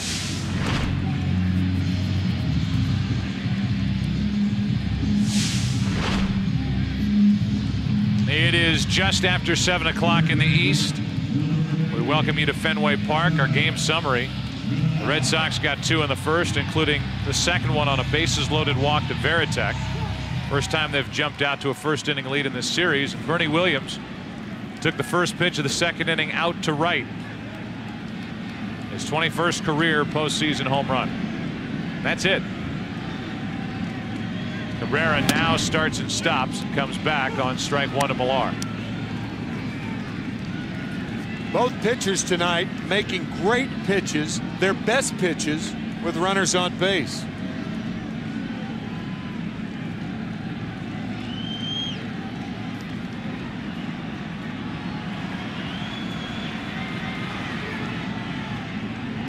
Millar grounds to the left side. Jeter in the hole. Nice play to end the inning.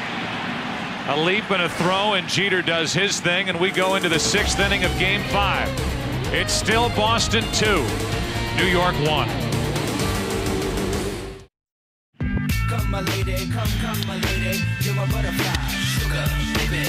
Come my lady, come my lady, you're my butterfly, sugar, baby. Such a sexy. Bernie Williams leads it off for New York, 6th inning. 82 pitches for Pedro Martinez to this point through 5 innings.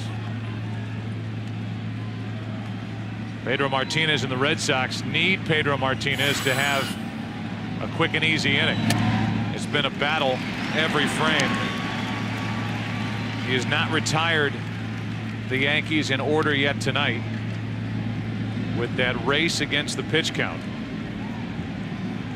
It's almost as though the Boston Red Sox bullpen does not have enough seats out there for the guys they need.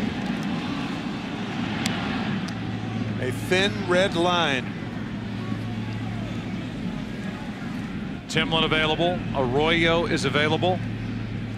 Wakefield is available. Embry, even Folk. But none of them arrested. That's into left field, and Manny Ramirez makes a nice play, 1 out. Bernie Williams retired. Posada coming up. The League Championship Series on Fox is brought to you by Michelob Ultra. Lose the carbs, not the taste.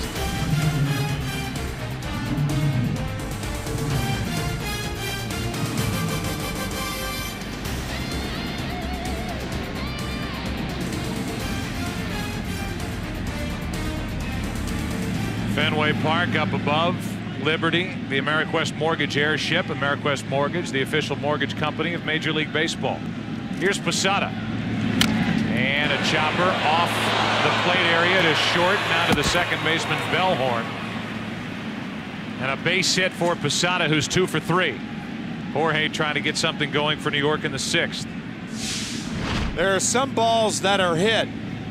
The game of baseball is designed, no out will be made, and that's one of them. Chopper over the head of Martinez and in front of the middle infielders. I know jokingly you were talking about you can produce it but you can't direct it. It's exactly the mentality of a pitcher. You can execute a quality pitch to exploit a hitter's weakness. After that, you have no idea where the ball will end, how it'll end, who fields it. No control. No control. Here's Ruben Sierra. Tying run at first for New York. Sierra way out in front of a changeup, strike 1. Ruben tonight, a single and a walk.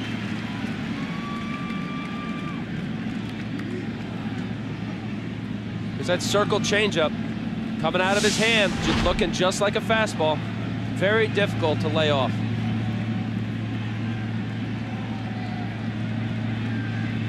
One on, one out. 6th inning. And a line drives a base hit into left center field. Posada will take the turn but hold, and it's 2 on, 1 down. Oh, that was the time to go to third base. That's cautious base running by Posada. Regardless of who fields the ball, you've got to be on third base with 1 out. Ball hit off the end of the bat. It wasn't hit hard. Posada is not one of the better base runners in the American League. If Ramirez fields the ball, he's got a tougher throw, and if Damon fields the ball, he's got a poor arm. So regardless of who fields the ball, you've got to be on third, and you can hear the Yankee dugout saying, go on, go on. Poor base running by Posada. So now it's 2 on, 1 out for Tony Clark.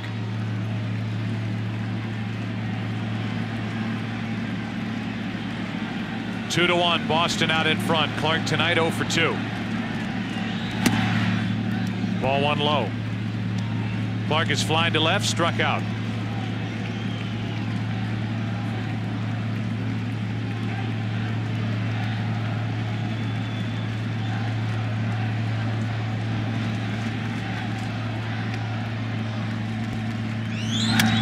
That's down the left field line, foul. In the 6th inning, the first time around for Pedro Martinez in game 2. The guy who Tony Clark is replacing as we look at Rivera striking out David Ortiz. We meant to show you was a home run by Olrud. It gave the Yankees 3 runs. And they won that game 3-1. Now Clark takes a strike, Olrud's replacement, and he's in the hole 1-2. This crowd wants to see Martinez 6th strikeout of the night. The Yankees want Clark to bust one.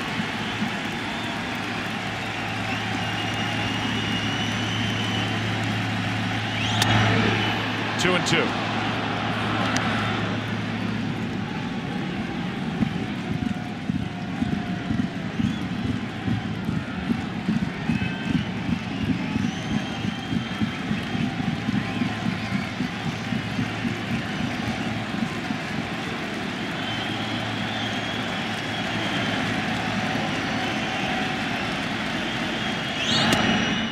Low, a full count.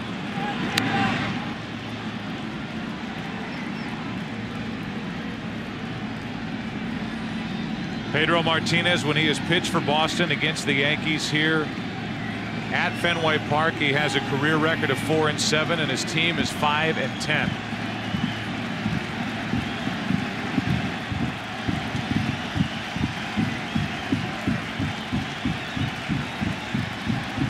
The runners on 3-2 stay put, and Clark hooks it down the right field line, foul. Back in game 2, Olrud.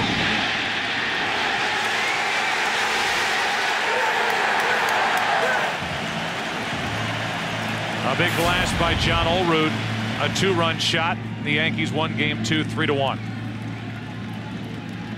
That was the final inning of work for Pedro Martinez in game 2. Trying to fight his way through the 6th inning here in game 5.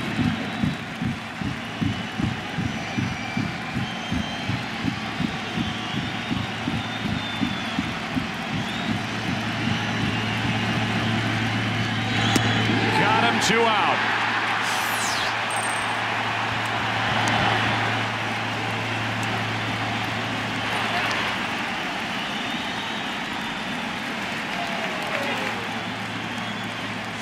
And again, both pitchers have really made the pitches when they had to. That looked like a cut fastball on the outside part of the plate to get Tony Clark. Nasty.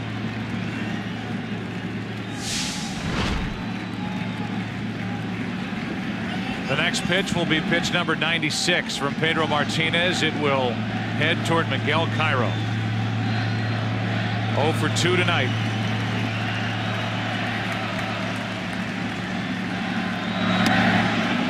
Just inside, ball 1.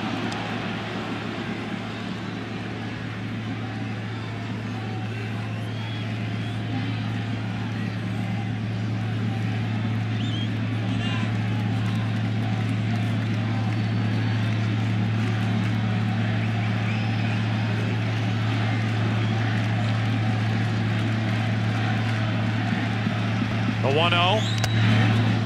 Cairo has it hit him, and that loads the bases for Jeter. The first pitch barely missed him. This one catches Cairo on the arm or the shoulder to load the bases. Cairo just frozen on that fastball that hits him in the upper left arm, right near the shoulder.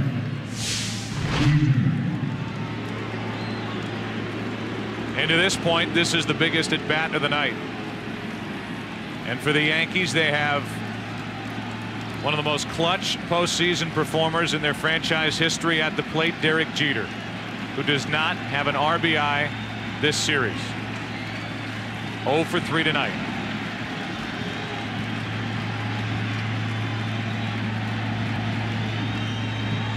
Ball 1.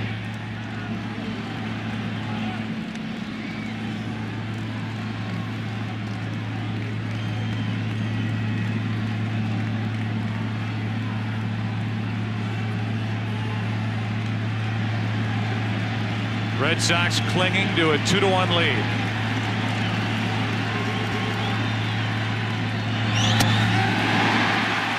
One ball, one strike.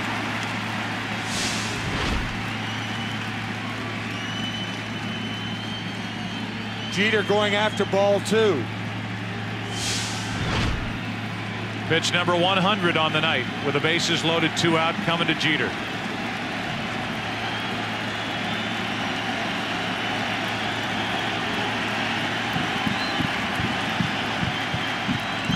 Line drive is going to be fair down the right field line. That magic number of 100. 1 run scores. 2. Now Cairo coming to the plate. Throw home. Safe.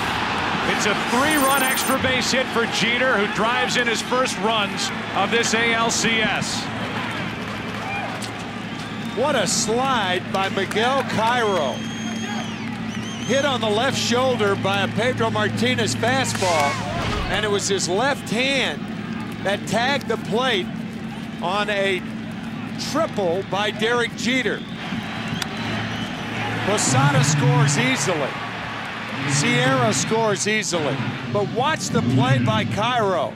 Outside of the plate and just touches it with his hand as Veritek misses the tag.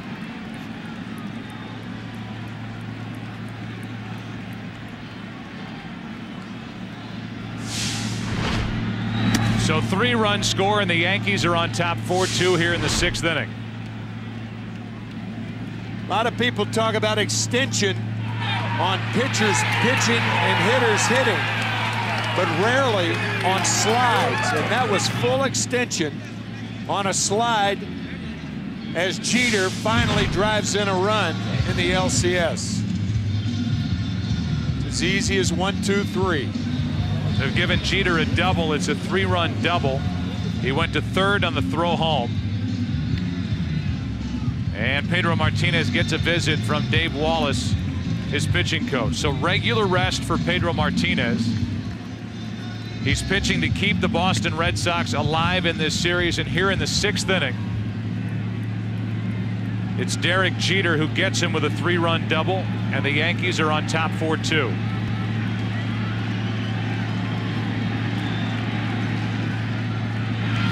Now Rodriguez is hit with a pitch. Second hit batsman of the inning, and Sheffield is coming up.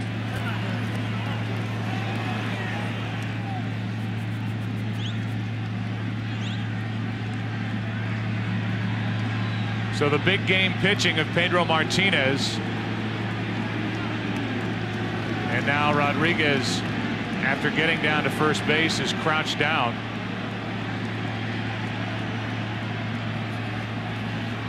And in some pain after getting hit by Pedro. Alex had the protection on the left elbow. It looked like it hit that protection.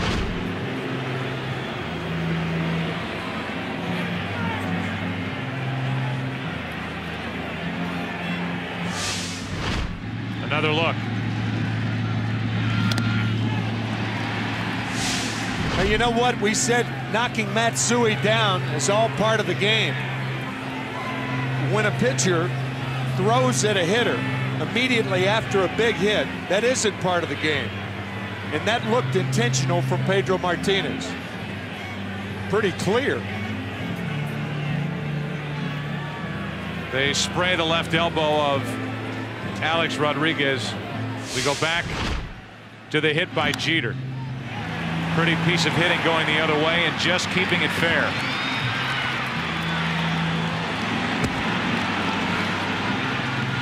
And then the slide by Cairo to make it 4-2. So here was yet another chance for Pedro Martinez to beat the Yankees. needing to beat the Yankees for the Boston Red Sox to continue, and at this moment, with plenty of baseball left here in the 6th inning, the bullpen has to get busy. Mike Myers, a left-hander, is getting loose as Martinez hits that magic threshold of 100 pitches. Now Sheffield takes a ball. Messina's done his job. Pedro Martinez now just hoping to keep it a 2-run game here in the 6th. 2-0.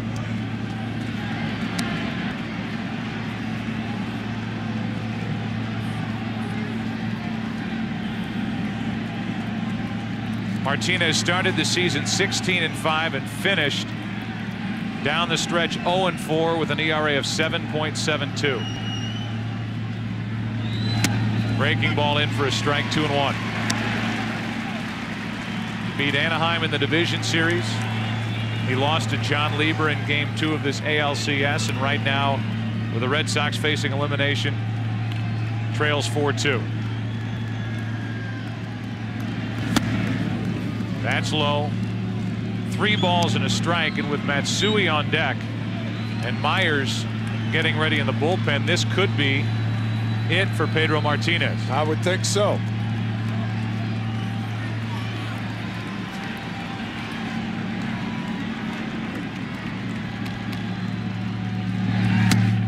A walk to load the bases.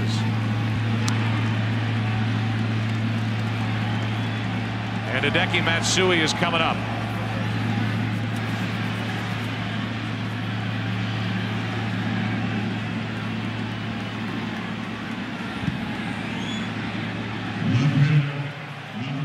After the 100th pitch, it's been 7 pitches, 6 out of the strike zone, and a hit batsman. And Pedro Martinez will stay in and pitch to Matsui. Ball 1 inside.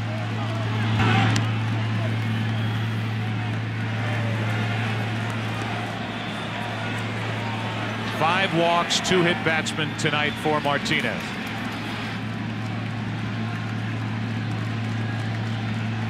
Matsui with the bases loaded, 2 out.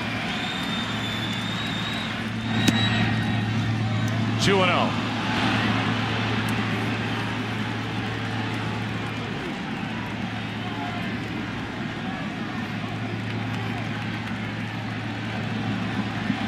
Last night, Matsui faced Myers and drew a walk. He is looking to destroy a pitch on 2-0.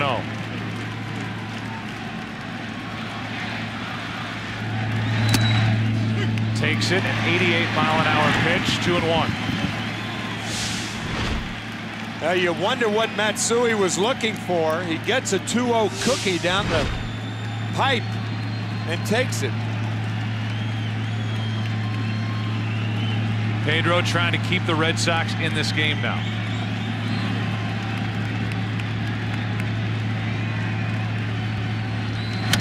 Into right field, hard hit. Nixon with a sliding catch, and the inning is over. But it's Jeter who gets Martinez for a 3-run double to put the Yankees on top for the first time tonight.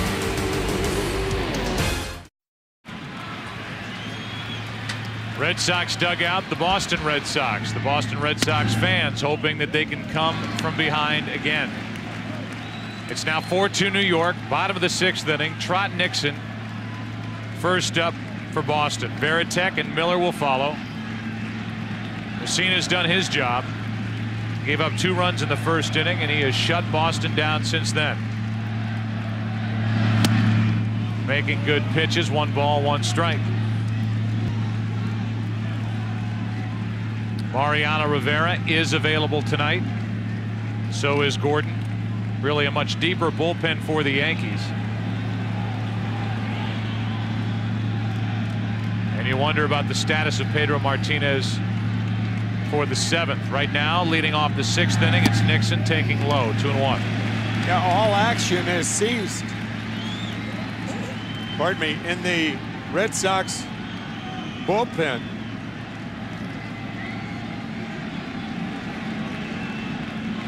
Leads you to believe that Martinez will be back out there. Here's a 2-1 to Nixon. Way out in front, 2-2. I would.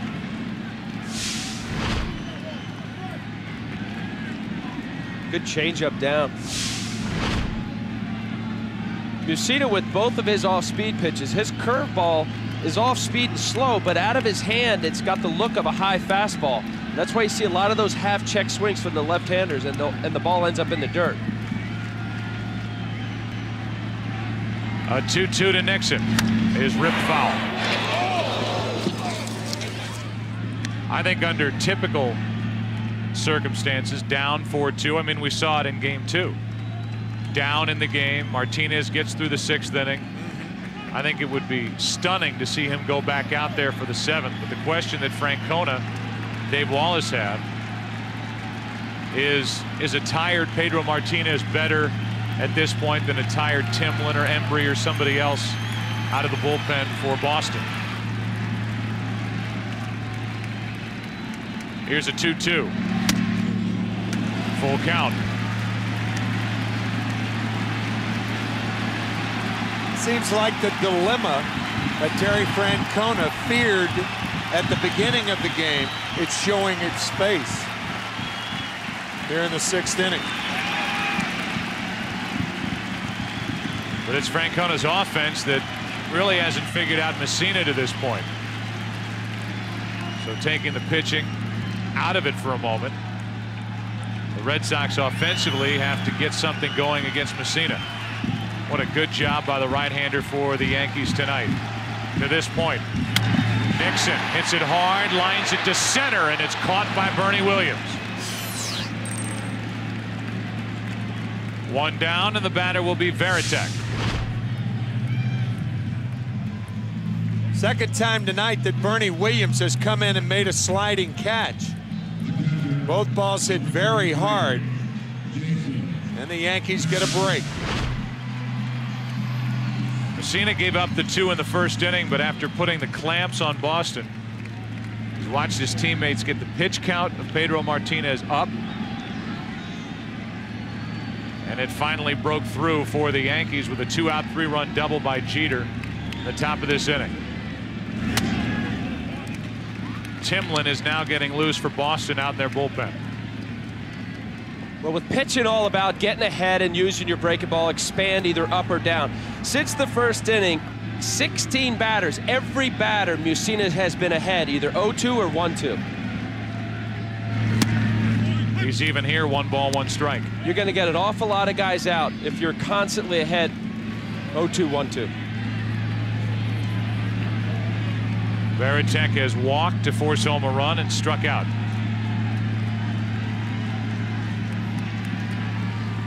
Staying with a right-handed approach, flinching on strike 2.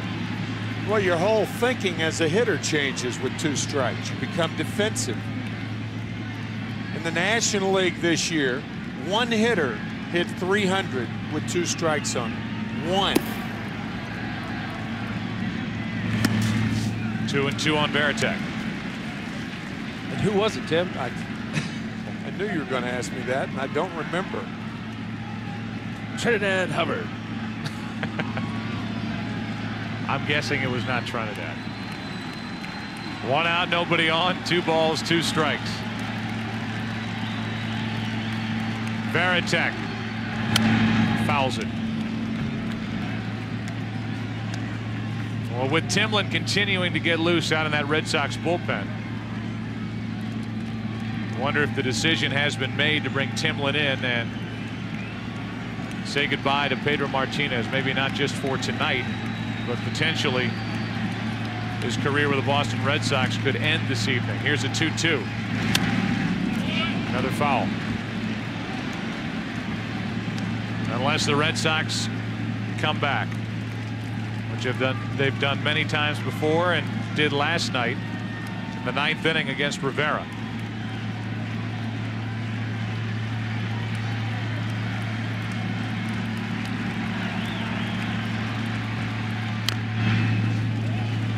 Still 2-2 on Varitek.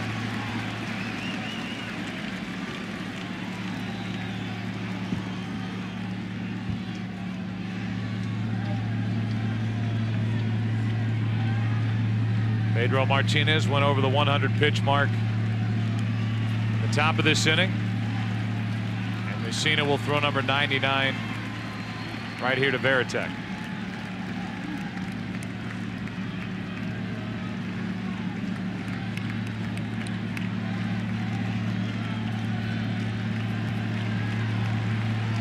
Another 2-2. Another foul ball. Steve Horn bailed me out again. Shea Hillenbrand was the only hitter in the National League. They hit 300 with 2 strikes on him.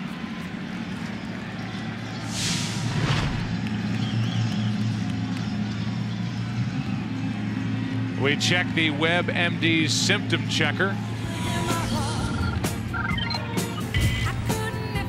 And the Boston Red Sox fans, we check a broken heart. If this score stays like this, with the Yankees on top 4-2 in the 6th. Varitek grounds to third. A-Rod. 2 out. Let's go for a game break. Here's Jeannie Zalaska. Can we talk about your future? I see Albert Pujols. I see the Cardinals coming soon to your living room along with the Astros for more ALCS action. All tied up, one place to go. Houston for Game 5 next on Fox. Sans Julian Tavares, 2 broken bones in the left hand, Joe. Now, the Cardinals did not specify when it happened. Thank you, Jeannie. So the Cardinals right now are without Steve Klein and Julian Tavares, who had a meltdown in the dugout after giving up that home run to Beltran in Game 4. And he has 2 broken bones in his left hand.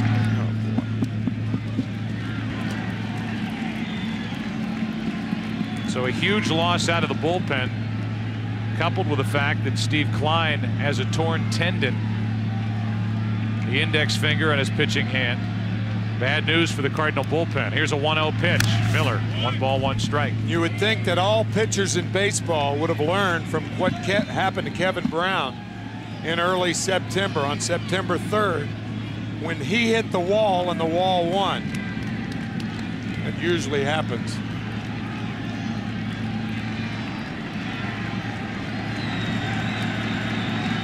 Well, the base is empty, 2 down. Here's a 1-1 to Miller. Pop up into left. What a job tonight by Messina. We go to the 7th inning of Game 5. Yankees up 4-2. Back after this from your local Fox station.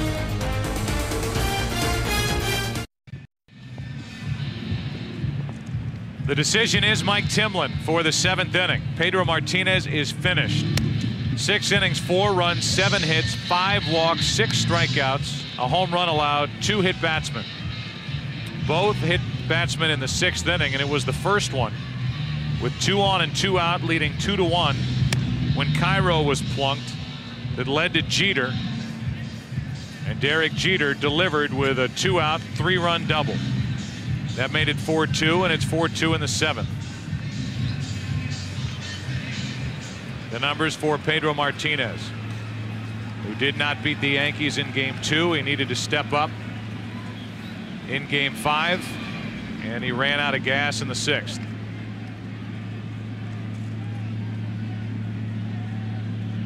Here is Bernie Williams. Bernie tonight 1 for 3 with a home run. He has struck out, he's flied out.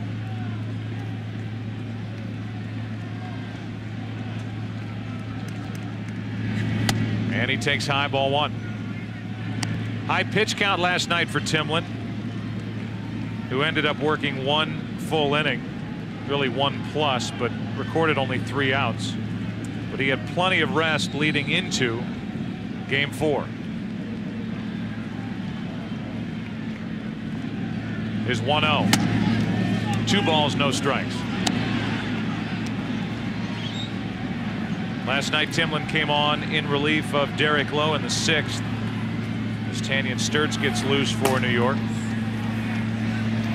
Timlin gave up the infield hit, a walk, another base hit, an infield hit for an RBI to Tony Clark. The lead was gone. Bernie Williams breaks his bat and flies 1 to Nixon. 1 out.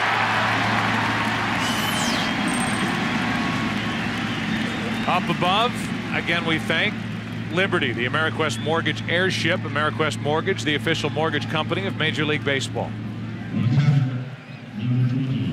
Down below, quiet. Fenway Park filled with fans wondering if they can rally again against this Yankee bullpen.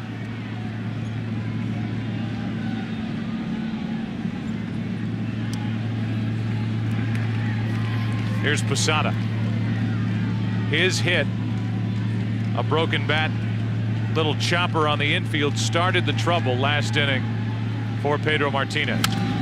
This one hit the opposite way to Manny Ramirez, 2 out.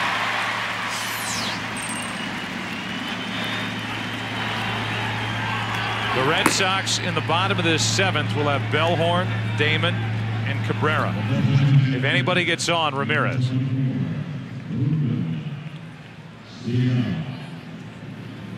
Here's Sierra, who's been on base 3 times tonight.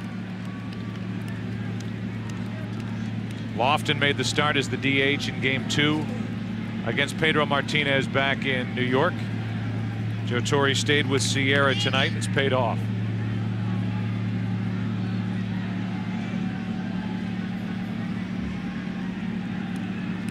With 2 out.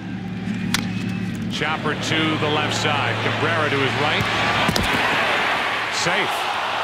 And the inning will continue. Hustling was Sierra. And Joe West called him safe. Let's take another look. Well, when a hitter sniffs a base hit, that makes him faster. Looked like Millard tried to cheat off the bag.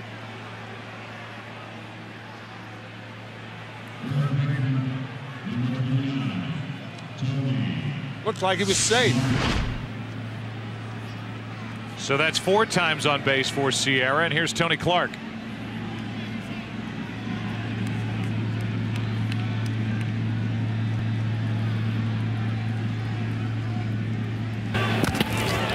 We talked prior to Game 1 and during Game 1 about the role that Mike Mussina would have to play this year for the Yankees in their rotation.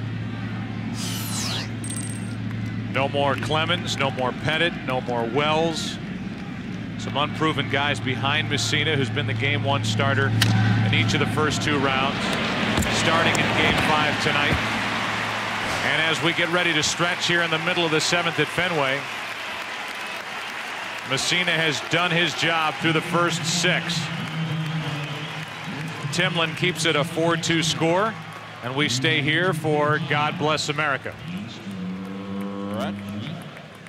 And to honor and recognize the sacrifices made by all of our servicemen and women currently stationed across the globe, we welcome 13-year-old Ashley Gehring from Springfield, Massachusetts, the youngest female ever to appear on the Billboard Country Music charts, who will lead us in this evening's presentation of God Bless America, to be followed by our Fenway Park organist playing Take Me Out to the Ball Game. God bless America, land that I love. Stand beside her and guide her through the night with the light from above, from the mountains to the prairies, to the oceans wide with foam.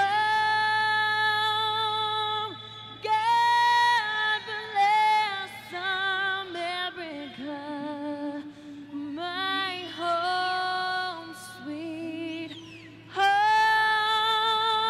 Oh, God bless America, my home, sweet home.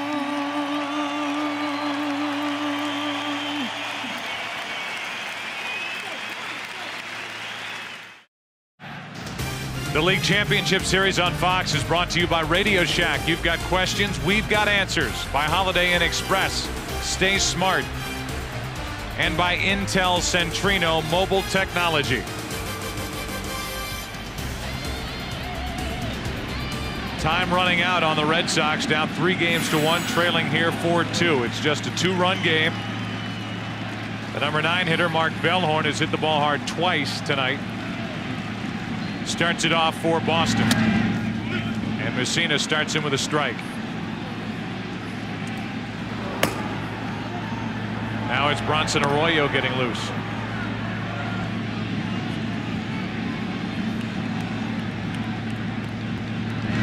Bellhorn will start it with a shot down the line. Bellhorn will go to second as Sheffield can't handle it.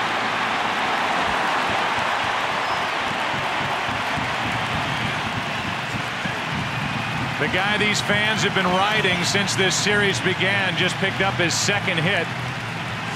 Now 2 out of 17.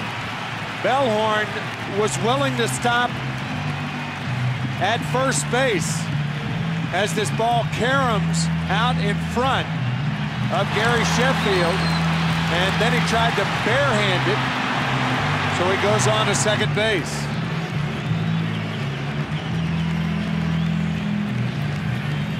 It's a straight double, no error on the play. Bellhorn starts it with an extra base hit and knocks out Messina here in the 7th. First pitch to Johnny Damon is on the outside corner from Tanyan Sturtz. Mike Messina is finished. 6+ innings, 2 runs, 6 hits, 2 walks, 7 strikeouts, and now it's the Yankee bullpen. It's Sturtz now. Gordon still getting loose. Is this the time Johnny Damon comes up with a big hit for the Red Sox in this ALCS? 1 for 21.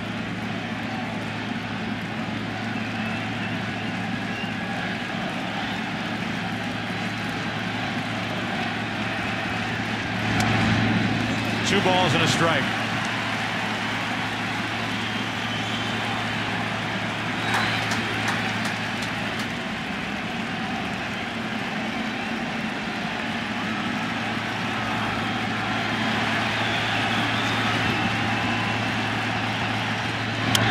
Damon is jammed and he pops it up. His frustration continues. 1 out.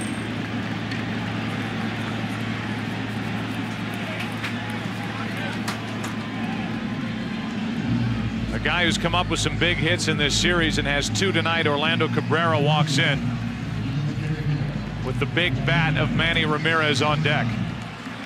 That was such a huge out by Sturtz, because not only did Johnny Damon pop out, but he failed to move the runner.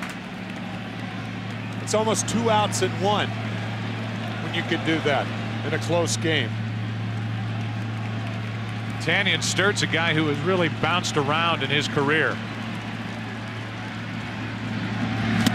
And it's important to realize how far this guy has come. He's now a trusted reliever and part of the setup staff for Mariano Rivera for Joe Torre. Picked up from the Dodgers on the 15th of May for a player to be named later and sent to AAA. Called up, made the most of his chance, and here he is pitching in the 7th inning at Fenway Park in Game 5.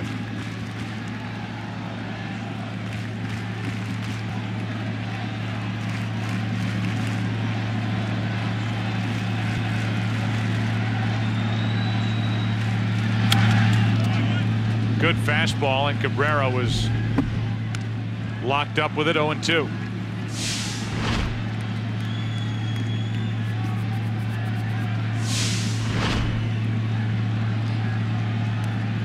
Sturtz features a splitter and a mid-90s fastball.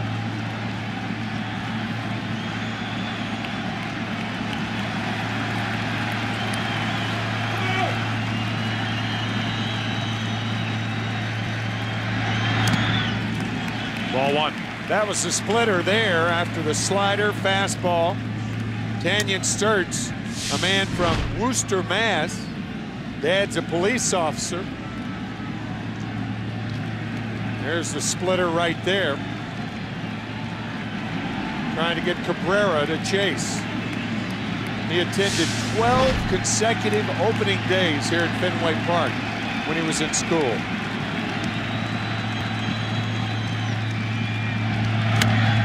Foul ball by Cabrera. So a kid who grew up loving this Red Sox organization, sitting in these seats here at Fenway Park, is now trying to add to the frustration and the misery here with the Red Sox, who came in the favored team in this LCS over the Yankees, facing elimination, down 4-2 here in the 7th.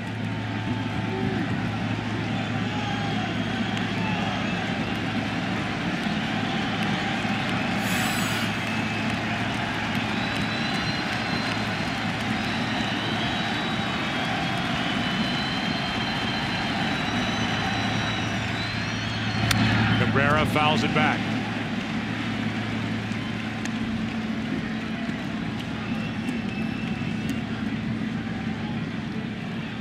With Gordon ready in the bullpen here. Gordon is ready for Ramirez. This is probably Sturtz's last batter, purely on matchup. Gordon has done much better career-wise against Ramirez than Sturtz. Sturtz has given up 8 home runs to Ramirez. 1 ball, 2 strikes. Runner at second, 1 out. Sturtz steps off.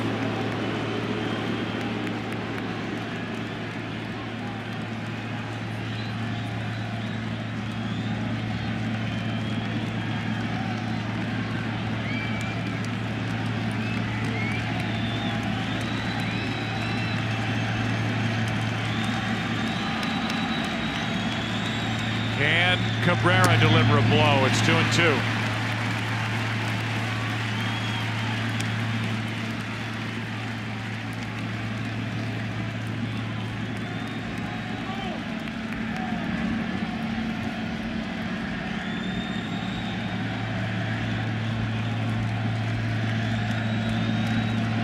The double by Bellhorn chased Messina. Damon popped up. It was 0-2, now it's 2-2. Tanyan Sturtz and Orlando Cabrera.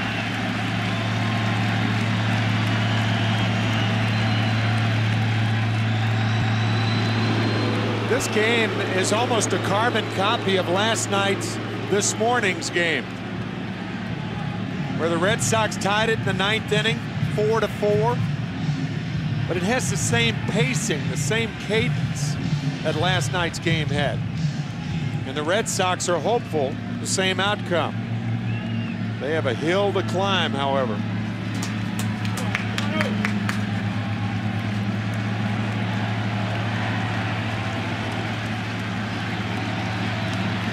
Two and 2 on Cabrera. That's foul.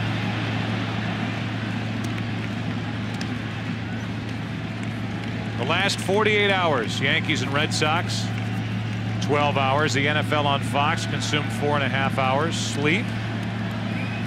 We'll estimate 14 hours. The other 17.5, you're on your own.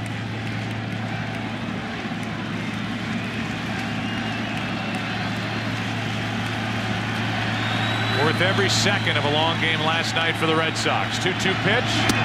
Ball 3. Good at bat by Cabrera to this point.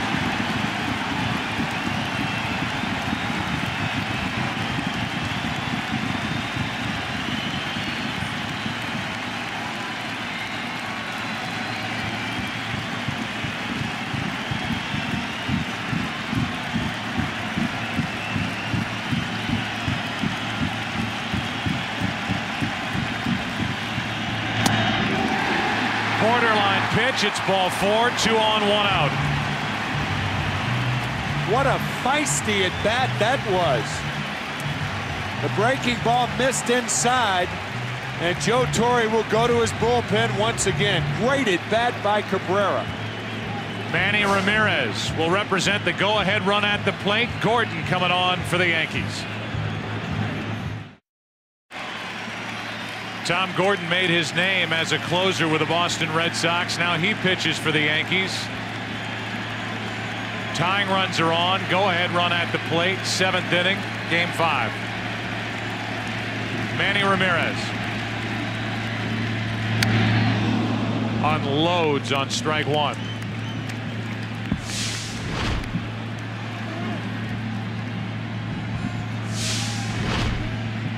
Almost left his shoes.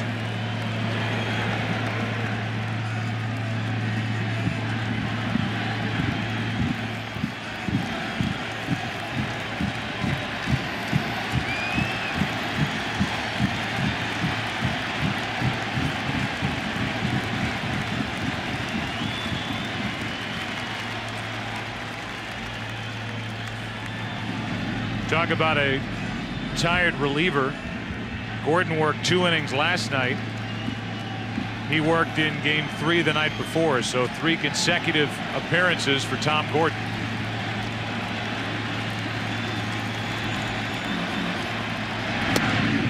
One ball, 1 strike.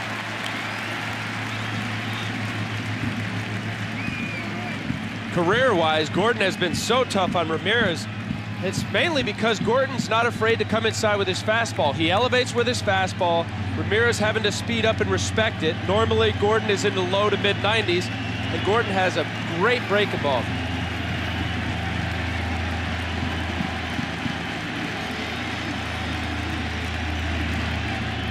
Strike 2.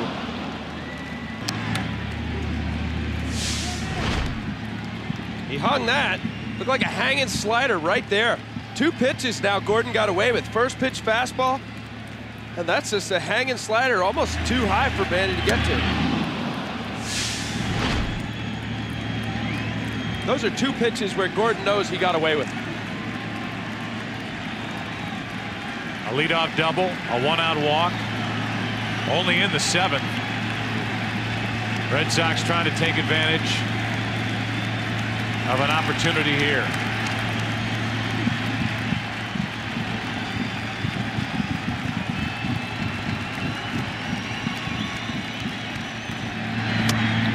Two and 2.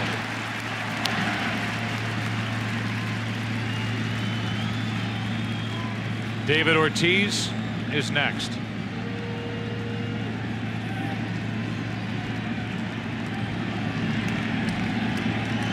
Many times after a high fastball comes the breaking ball in the dirt. In this case to Manny, down and away.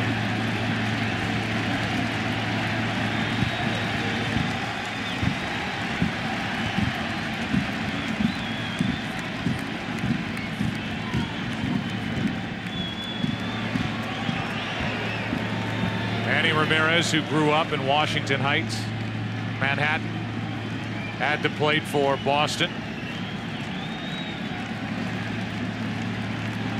With an opportunity to burn the Yankees. 2 on, 1 out, 2 balls, 2 strikes.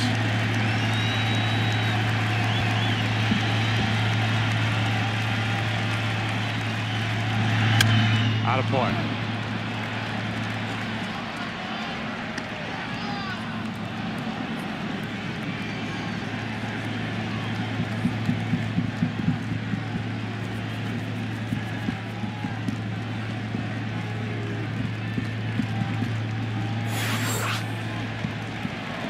Bellhorn, the lead runner at second. Cabrera on at first. Good speed aboard for Boston.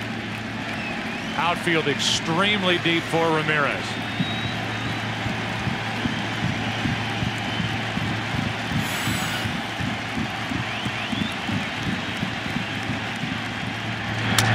Left side. Rodriguez to second. Out. Over to first. Double play. Tom Gordon comes in and gets a 5-4-3 double play to stop a potential rally in the 7th. 8th inning now. Yankees up 4-2.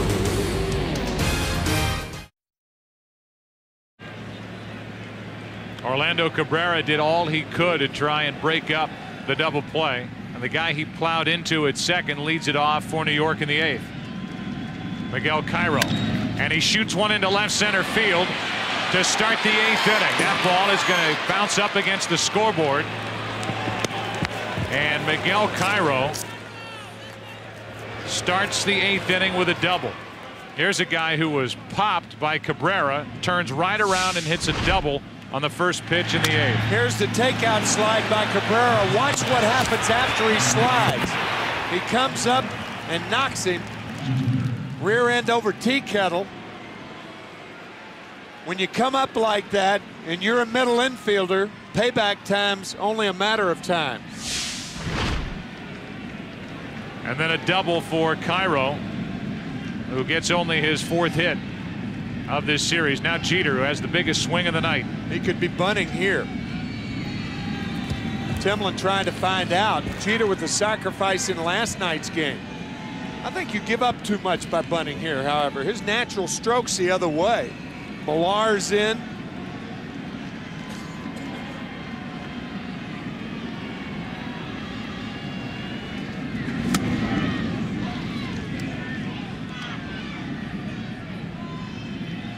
Ball 1 low.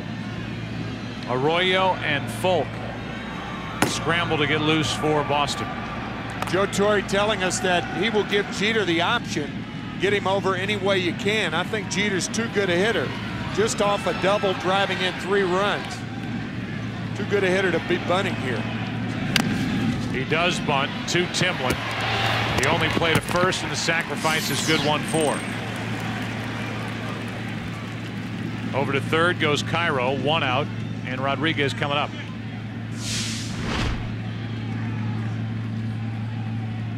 Number 13, Rodriguez. Rather routine as Cairo goes to third easily. History just told you that at some point Derek Jeter would do something to put his stamp on this LCS, and it came in the 6th inning. Strike 1 on Rodriguez. After hitting Cairo, Pedro Martinez had the bases loaded, 2 out and a 1-run lead, and Derek Jeter went the other way, cleared the bases. And that included the slide by Cairo to make it 4-2. Chance for another as Rodriguez takes ball 1.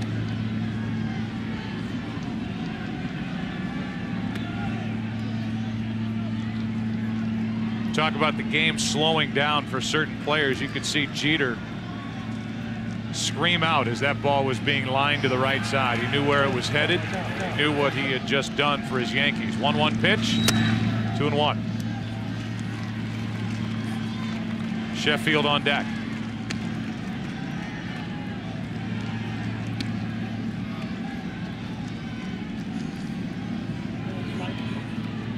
Timlin pitched a scoreless 7th. He's going to have to do some work to pitch a scoreless 8th after the double by Cairo. There's a good pitch, 2-2.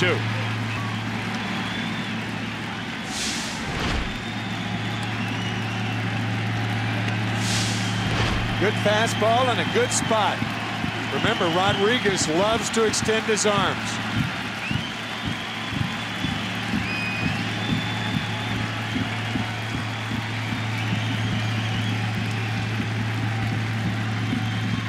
The 2-2. Got him up and in. 2 out and a big strikeout for Timlin.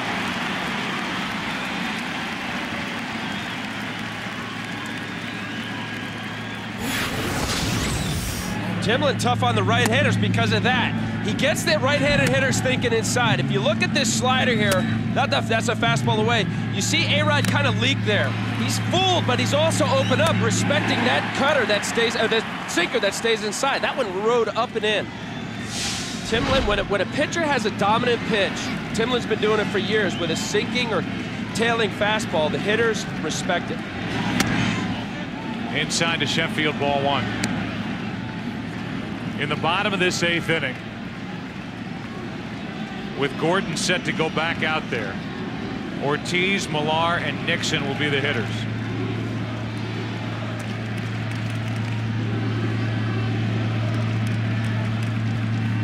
Runner at third, 2 out. Sheffield takes ball 2. We talked about it last night. If you have a shot and you're the Red Sox, for as good as Gordon has been,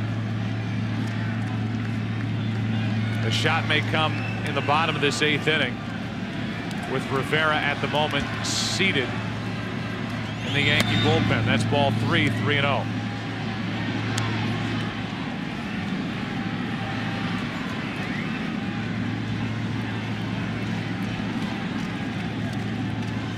Matsui on deck.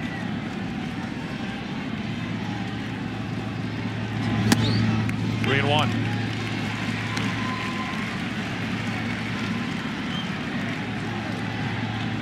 Rivera threw 40 pitches last night in 2 innings. Available tonight. Question is for how many outs? On the inside corner, full count, and Sheffield was surprised by Jeff Kellogg. Sheffield thought it was inside, but it looked like it had a piece of the corner.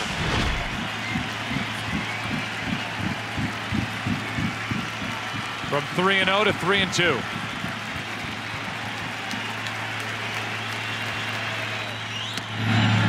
That'll put runners at the corners for Matsui.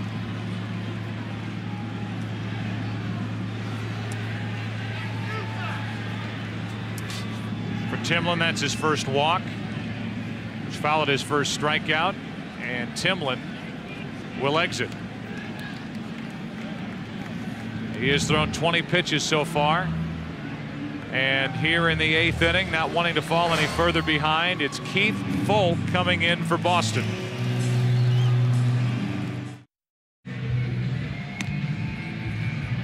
Keith Folk was as big a reason why the Red Sox won Game 4 as David Ortiz was. He came on in the 7th, went 2 2/3 innings, allowed no hits, did walk 2, struck out 3. And last night he faced Matsui twice, got him on a ground out and struck him out. He deals with Matsui here, 1st and 3rd, 2 out, trying to keep it 4-2.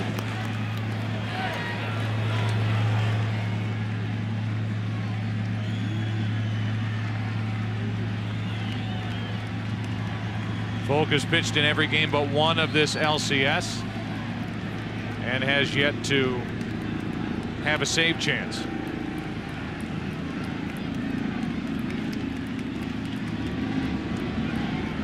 A long half inning with the Yankees batting. They have not scored. A leadoff double by Cairo, the bunt by Jeter. Rodriguez struck out. Sheffield walked. Strike 1 on Matsui. All the while, Tom Gordon has been sitting in the dugout trying to stay loose, trying to stay warm. He'll go back out there for the bottom of this 8th. You can't quibble with the logic of Terry Francona with this move. He's got his best out there, trying to turn the Yankees down and prevent them from scoring in the last 2 innings to give the Red Sox a chance. 1 ball, 1 strike.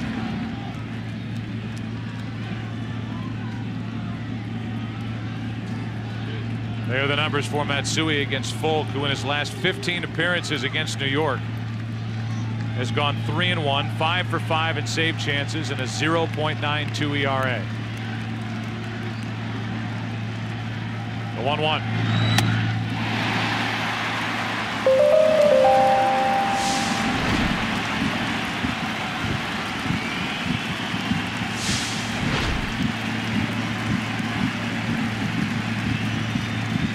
Again, the 4, 5, and 6 hitters will bat for the Red Sox in the bottom of this 8th.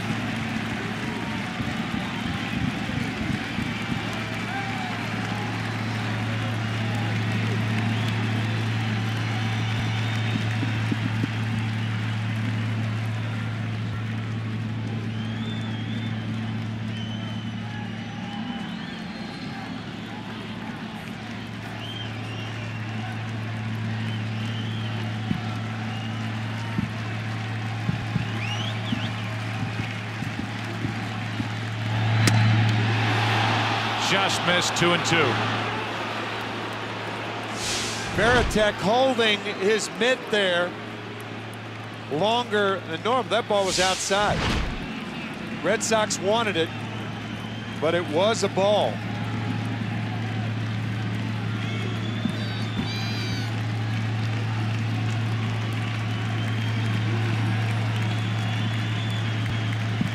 Now a 2-2 to Matsui. Full count. The runner at first. Sheffield will go. On deck is Bernie Williams.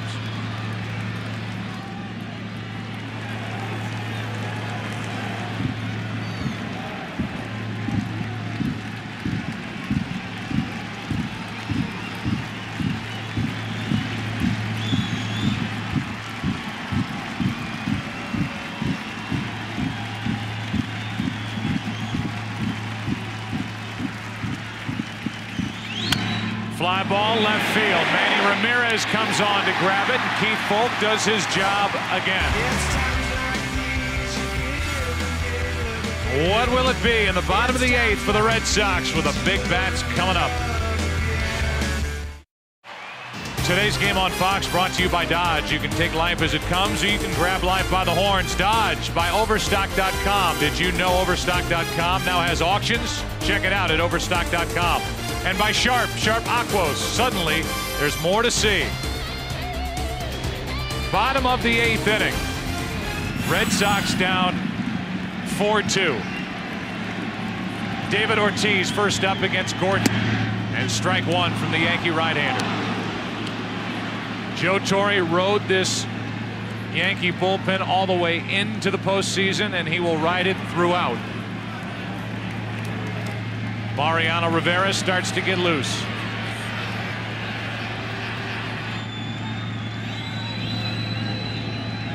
Ortiz hits it to deep left field. Back at the monster and gone. It's a one-run game.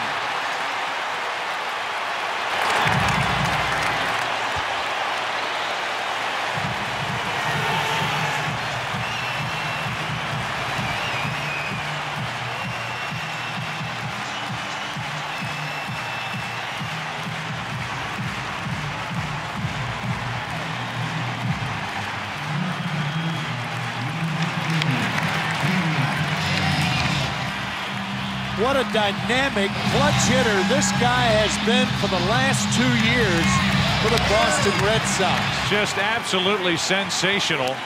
Hitting .500 in this postseason. That was his 3rd home run. Millar trying to top it.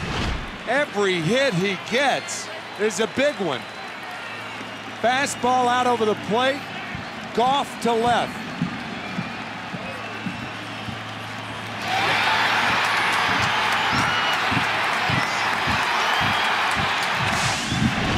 A 4-3 score. Nobody on or out. Bottom of the 8th.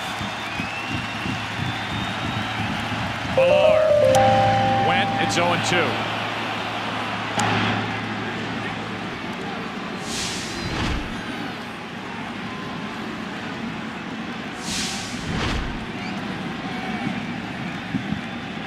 The Yankees trying to get Rivera loose in a hurry.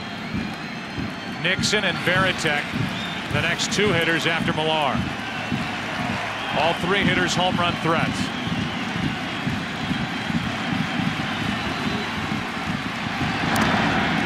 Ball 1 to Millar. You think about last inning, a leadoff double by Bellhorn, and he failed to score. Damon popped up, a walk to Cabrera, but Ramirez hit into the inning-ending double play, and now Ortiz leading off here in the 8th. Does this to make it 4-3.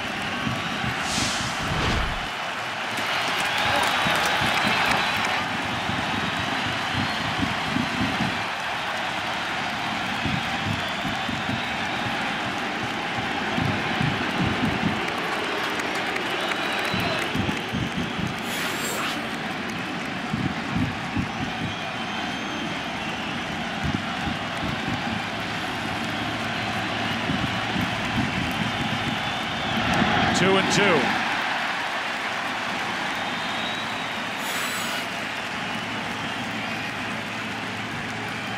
John Henry owns this Boston Red Sox team. Living through this with these fans in the bottom of the 8th.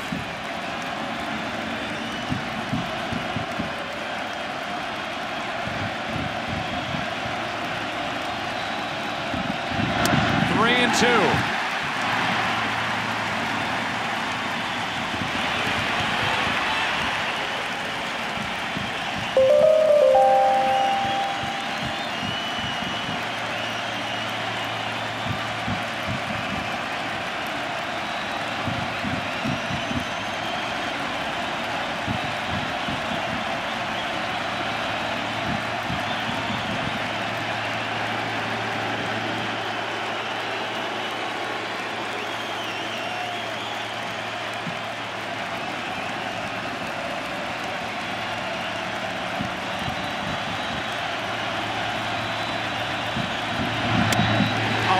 to put the tying run on. Millar battled Rivera for a walk last night in the 9th. He gets a walk here with nobody out against Gordon in the 8th. And here comes Dave Roberts, who scored the tying run in the 9th inning last night. Pinch running for Kevin Millar. This is like seeing the same movie again. 2 days in a row.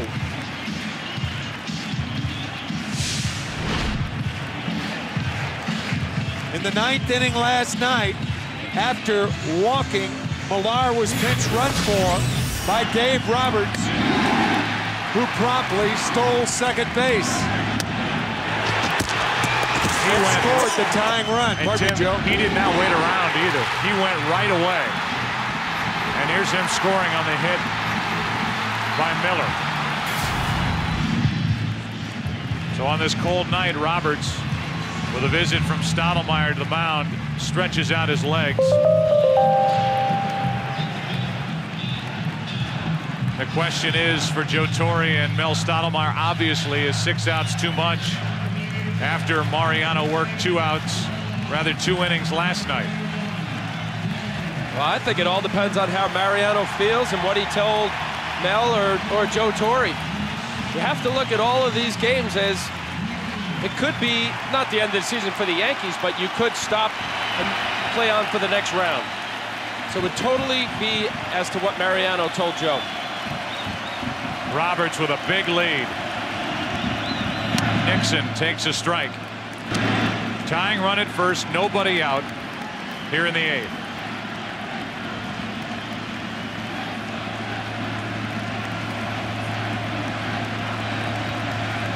Nixon 0 for 3.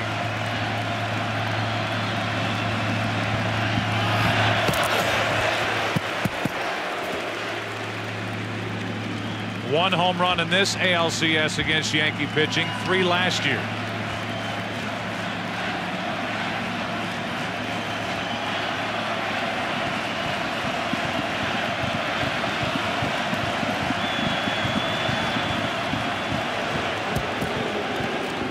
And it's a duel for Gordon with Roberts as much as it is right now with Nixon. Roberts is going to go. The question is when.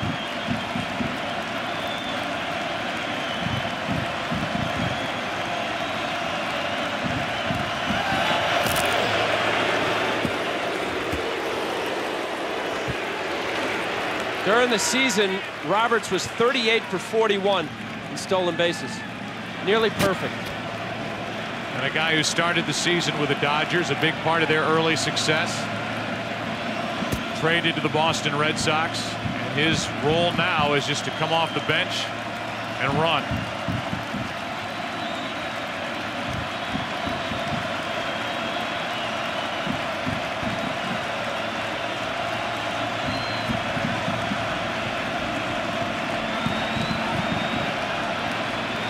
That's the biggest deterrent to a base runner, is to hold the ball. It throws his timing all off. One of the problems, Al, as you know, it could throw the timing of the pitcher off. No question about it. If the pitcher's thinking anything but making a good pitch to home plate, you could be off by that much, and that means the difference of a ball being up. Or in an area in which you didn't want to throw it to. All of this stuff, it's an absolute distraction for the pitcher. That's what great base runners do. They don't even have to steal. Just the fact that all of this is going on now with Posada and Gordon. I don't think I have ever seen a base runner who looks like he's going to steal on every single pitch more than Dave Roberts. I mean, all that's missing are the starting blocks down there. Yeah, right. Because he is dug in, ready to go.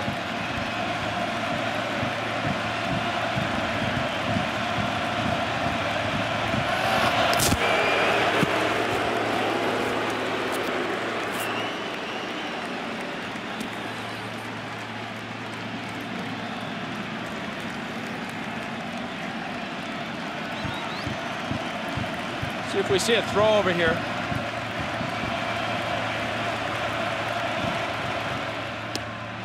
Ball 1 to Nixon.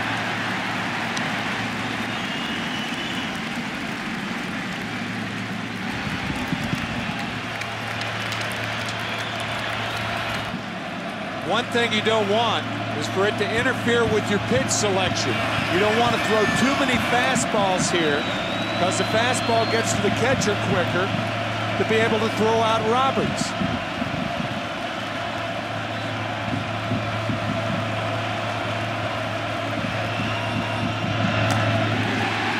Ball 2.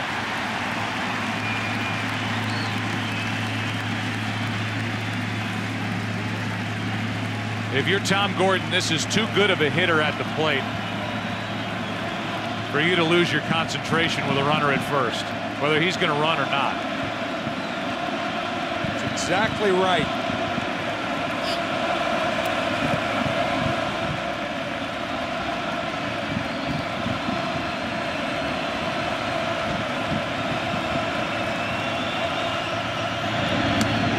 Now he's run the count to 3-1.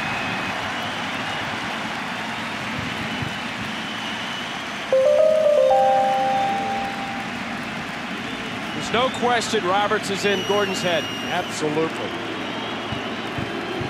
So if you're Nixon, you look for a fastball inside part. A guy who can certainly jerk it around the pesky pole in right field.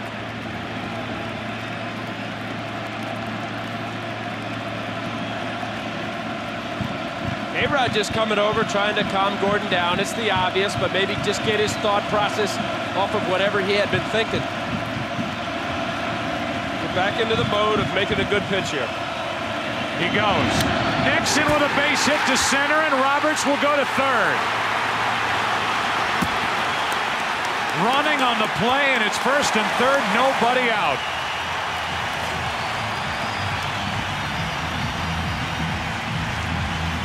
Nixon got his fastball. Roberts to third easily. Oh, the value of speed. Behind in the count, Gordon throws a fastball, and the Red Sox have runners on the corners with nobody out.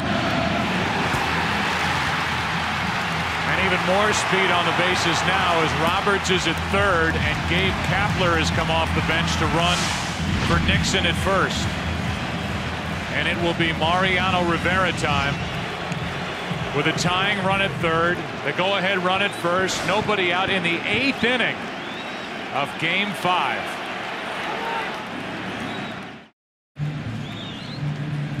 Second night in a row, Rivera is on in the 8th inning. He's blown 3 saves against the Red Sox this year. July 24th, the Miller home run.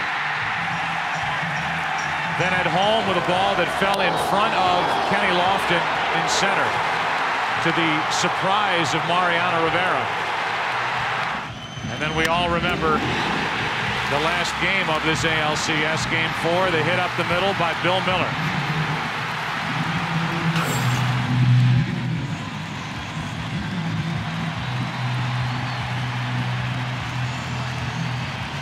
Look at his numbers against the Red Sox since that Bill Miller home run. And Jason Varitek is up. Tying run at third, go-ahead run at first, nobody out in the bottom of the 8th.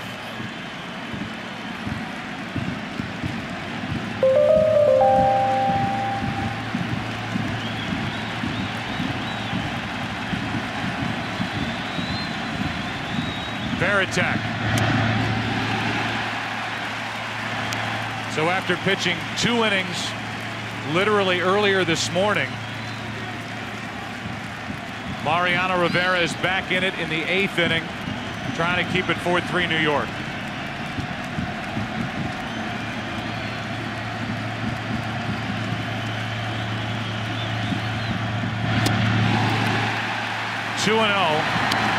with Rivera's nemesis, Bill Miller, on deck. A ball hit to the middle infielders. The Yankees are playing for the double play. However, balls hit to the corners, either Rodriguez or Tony Clark. They have the option of coming home.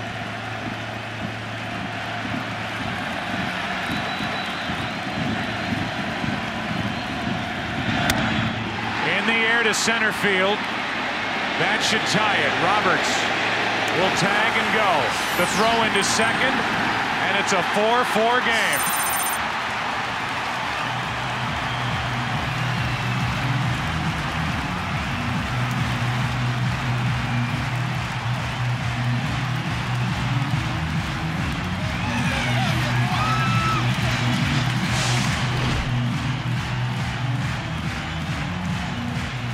easily deep enough to score the run and tie the game.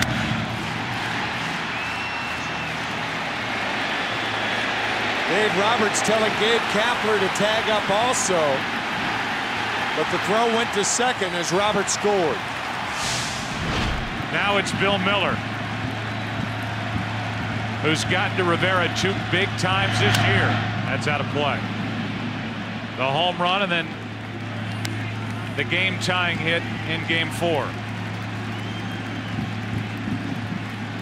In case you're wondering, Gabe Kapler, the runner at first, stole 5 bases during the regular season, was caught 4 times.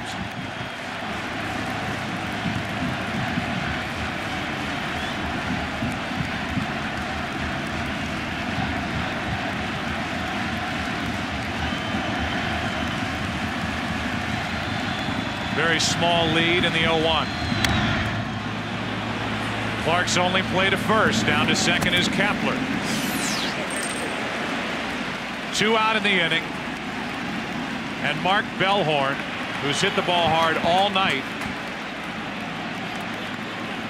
for the first time in this LCS, is coming to the plate. So back-to-back blown saves for the Yankees. Game 4, now Game 5. And here's Bellhorn.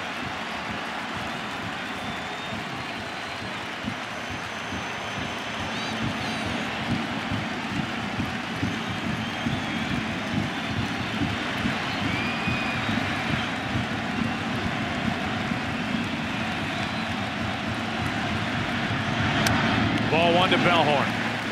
Since the start of 2001, Rivera has 9 blown saves against Boston, 16 against all other teams.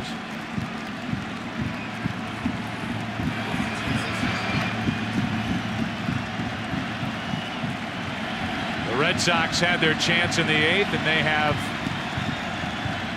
done some damage to tie it. A chance to grab the lead. Bellhorn with a good rip. 1 ball, 1 strike.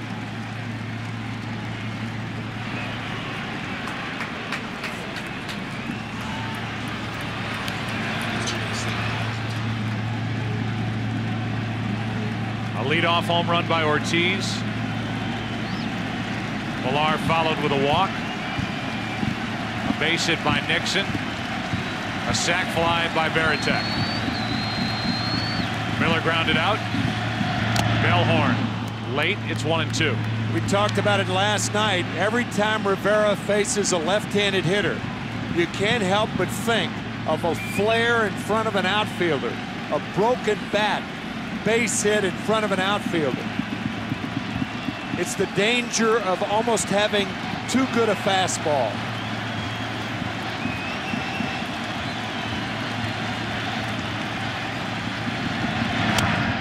Pop foul back and out of play. Bellhorn during the regular season drove home 82 runs. He has not driven in a run this entire postseason.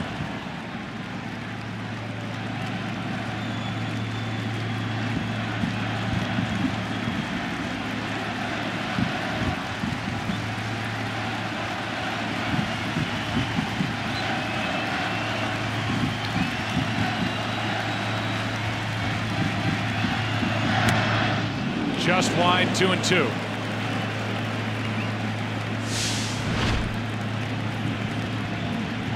Inside with all of his cutters prior to that. 4 cutters in and up, which is where Mariano lives against left-handers.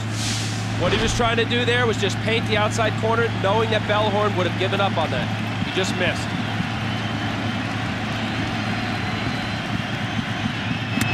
A strikeout to end the inning, but a huge inning for the Red Sox, facing elimination tonight. Ortiz, a home run, a walk, a single, a sac fly, and we're 4-4 into the ninth. The League Championship Series on Fox is brought to you by Wendy's Kids Meals, now with delicious new choices. By the new Chevrolets, 10 new cars and trucks in 20 months, an American Revolution.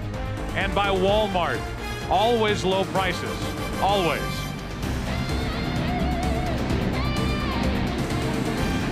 Doug Minkiewicz takes over at first base.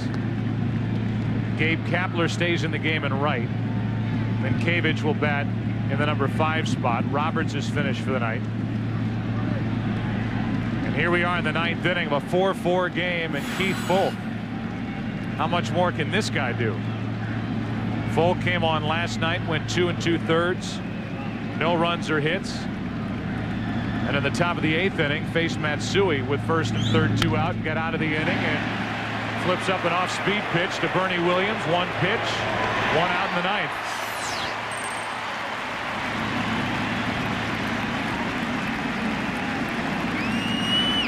That'll bring in Posada.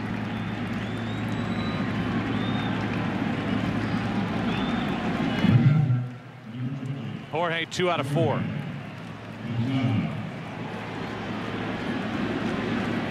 It's Posada now, Sierra next.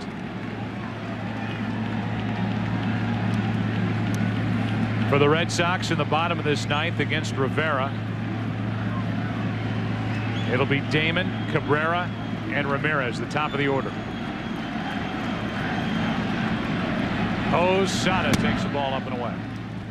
After the Boston Red Sox have played 169 games and 8 innings this year, their season is down to 1 inning. Their season is 1 inning long right now. A strike, 1 ball, 1 strike.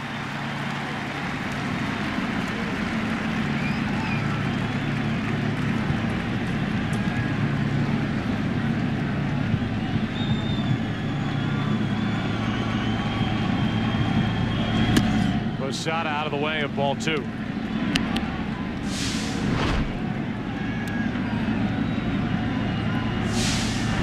Hard to believe he got out of the way of that pitch. Somehow it missed his knee, and Posada's still up there.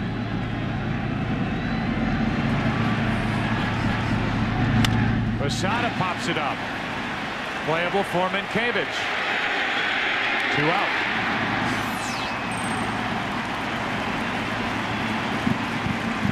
We give you tonight's play of the game, brought to you by Sharp Aquos Liquid Crystal Television. There's always more to see. And with the Boston Red Sox these days, it's been David Ortiz time and time again. We'll give you our play of the day after Sierra tries to do something with this first pitch. 2 out and nobody on. Sierra, a perfect night at the plate, 3 hits and a walk. Ball 1.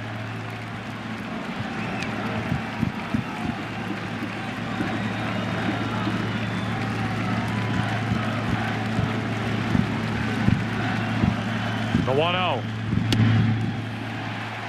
1 ball, 1 strike.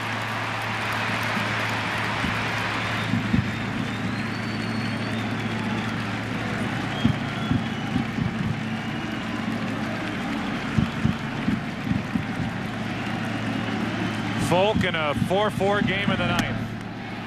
Ball 2.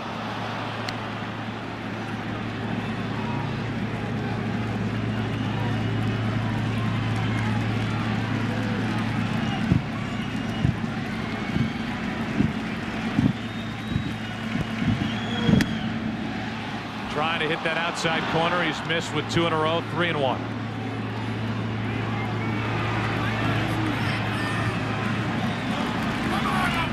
Curt Schilling would be the starter in Game 6 tomorrow night if this series goes that far.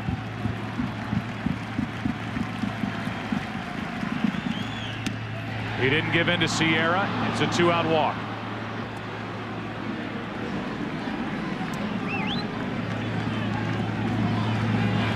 And now Tony Clark steps to the plate. What's Schilling doing with his glove? It's an interesting question. On the phone with his glove. A lot of action down there in the dugout with Schilling.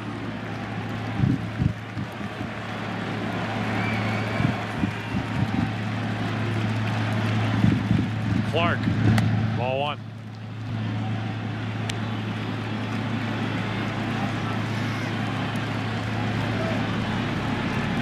'18th pitch of the night coming up for Folk. After Folk, it gets interesting with the selections for Terry Francona.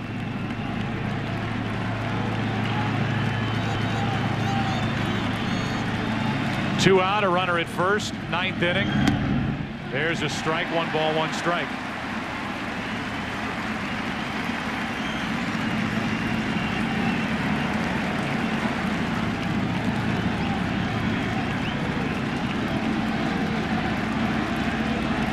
We remind you Game 5 of the NLCS between the Cardinals and the Astros coming up after this. From Houston, 1-2 on Clark.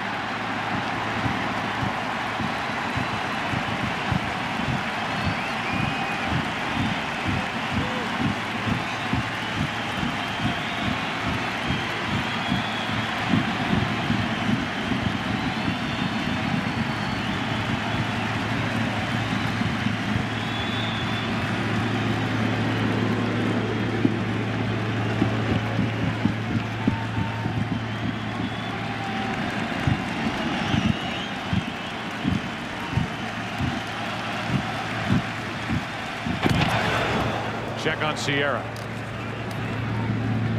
Sierra the go-ahead run at first, 2 out.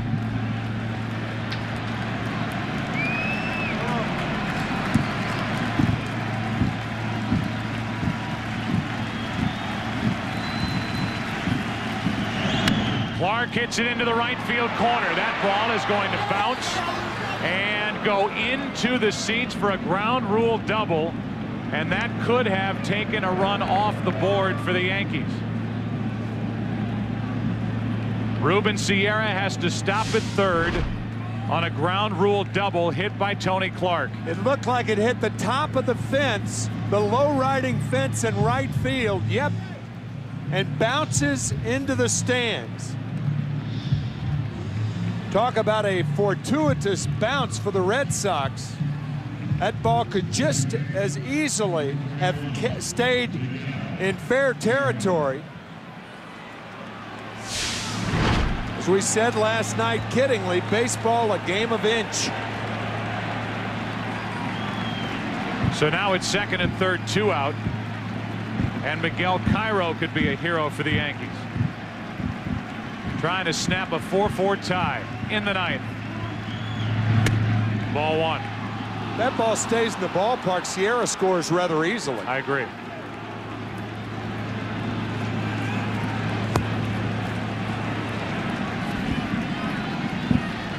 All Keith Folk has to do is look a little bit to the right as he stares in at Cairo and see Derek Jeter waiting on deck. Runners on at 2nd and 3rd, 2 out, a 1-0 pitch. Popped up. Right side, Minkiewicz. Folk has done it again. Top of the order coming up for the Red Sox, trying to breathe on in this ALCS.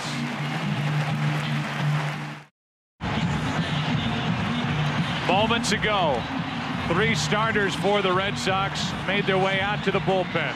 Schilling on your left, Lowe in the middle, Wakefield on the right.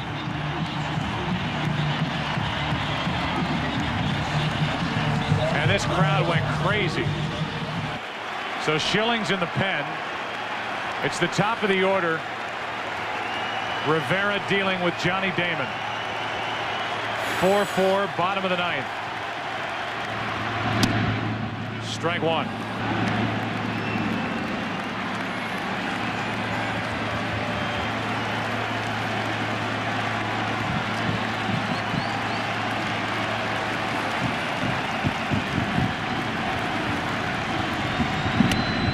One ball, 1 strike.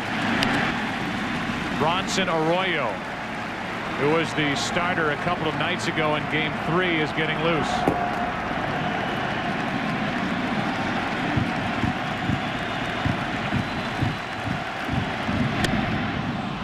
Johnny Damon still confused. It's 1-2. No hitter on either side has looked more lost in this series than Johnny Damon. 1 for 22.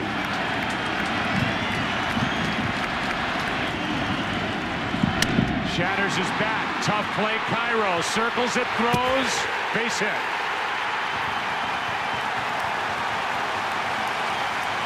Let's go to Jeannie Zelasco for a game break. Carlos Beltran at it again in Houston. 8 home runs in the postseason. Is this number 9?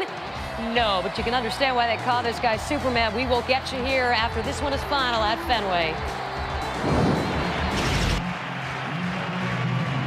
Thanks, Jeannie. When will this be a final as you look at the play and the effort by Cairo? Lost players find themselves. A broken bat.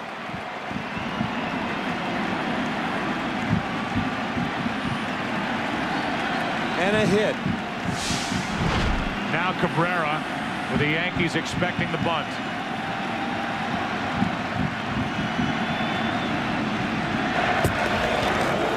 Timeout called at the plate prior to that throw over. You've got Cabrera up now, Manny Ramirez, and then David Ortiz to follow. Cabrera will try to get Damon into scoring position. He's running.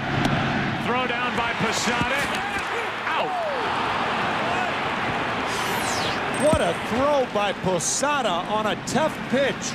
Up and in to Cabrera. I mean a bullet to second base. And a quick tag by Jeter.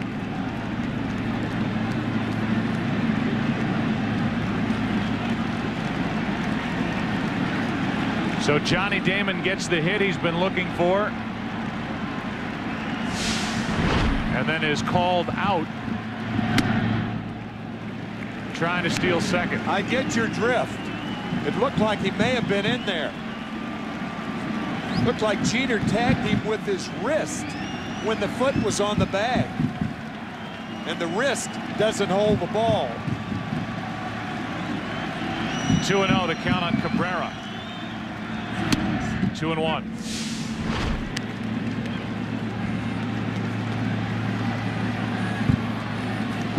He was out. That quick tag by Derek Jeter is as important as the throw. 2 balls and a strike, 1 out, nobody on. Orlando Cabrera grounds to short. Jeter makes the play, 2 out. We told you about our play of the game, brought to you by Sharp Aquos Liquid Crystal Television. There's always more to see. Last inning, David Ortiz leading off. Home run off Gordon. That made it a 1-run game. The Red Sox would get a walk to Millar, a single by Nixon, and a sac fly by Varitek to tie it.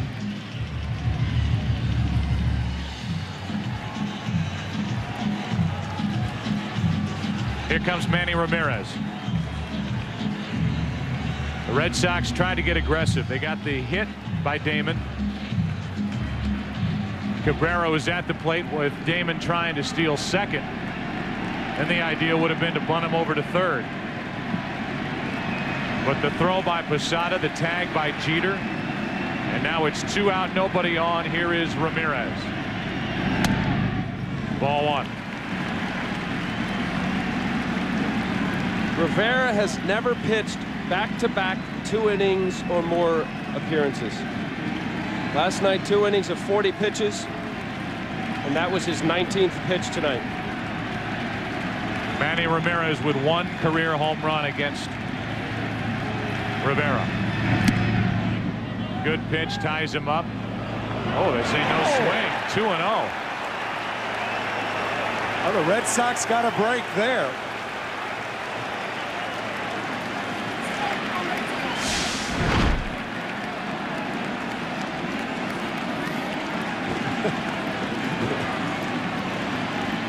Clearly went around. Called no swing. So it's 2-0 instead of 1-1.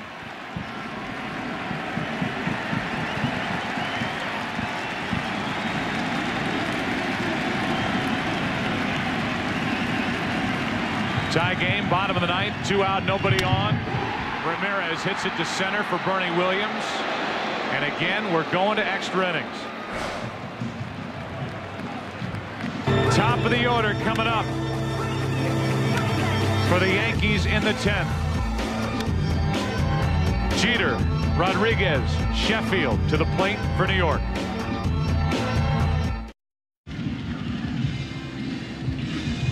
Bronson Arroyo, who started on Saturday, Game 3, pitching on Monday night. Exhaustion in Boston. 3 games. We've seen 1,140 pitches, 29 pitchers, 76 hits, 45 runs, total of 10 home runs, and over 13 hours played. 420, 5:02 was the time of game last night, the 12-inning affair, and we are well over 3.5 tonight. 10th inning now, and Bronson Arroyo will come out of the bullpen. It will not be easy for Arroyo with Jeter, Rodriguez, and Sheffield coming up. Rodriguez, you may remember, with a 2-run home run off Arroyo in Game 3. It's on a high slider, so we'll see if Bronson changes things up with Jeter tonight. That was the high slider to put the Yankees on the board on Saturday. Yankee fans would be surprised to look down into the Yankee bullpen right now and see Felix Heredia getting loose for New York. The only reason why he would even be a consideration is that David Ortiz and Doug Minkiewicz are the first 2 hitters in the bottom of this 10th. But Gordon is gone, Sturtz is gone, Rivera is likely finished. Quantrill is still out there, along with Loaiza.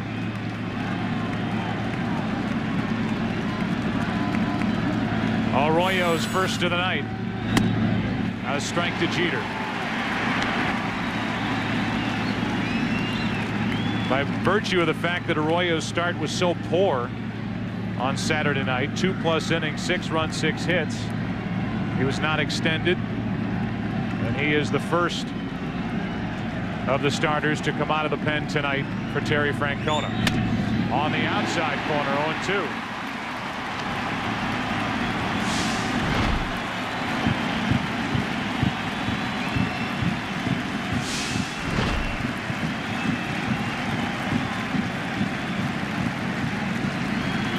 Jeter in Game 3 on that Saturday night led off with a walk against Arroyo and later scored. Fights it off, still 0-2.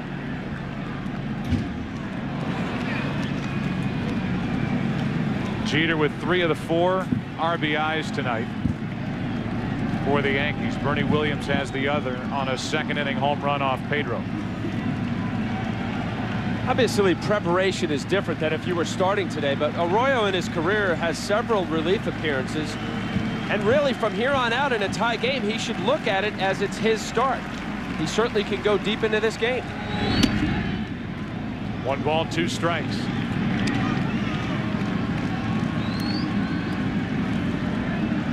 A-Rod on deck and 2 left-handers getting loose in the Boston bullpen, Embry and Myers.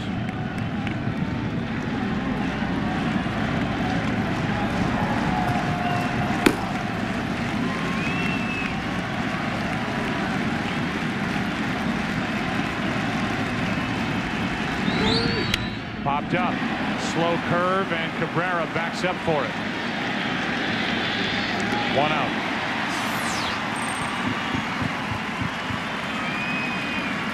That's the pitch that Arroyo was having trouble getting over on Saturday night.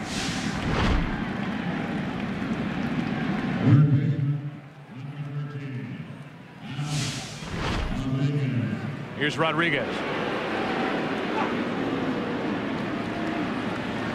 A-Rod tonight is hitless.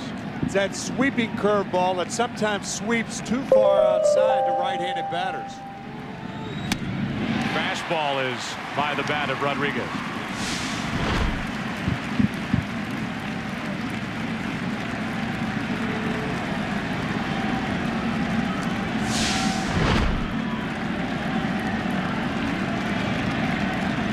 Here's an 0-1. Arroyo throwing hard, 93 miles per hour, 1 ball, 1 strike.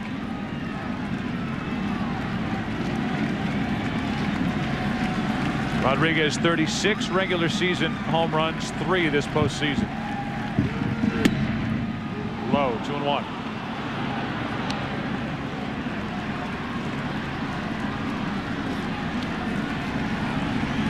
Sheffield on deck.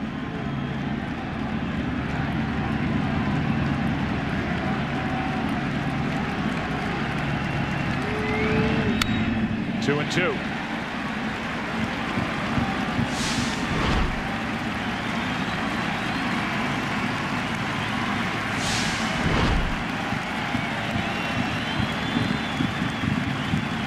Arroyo solidified himself as the number 3 starter down the stretch.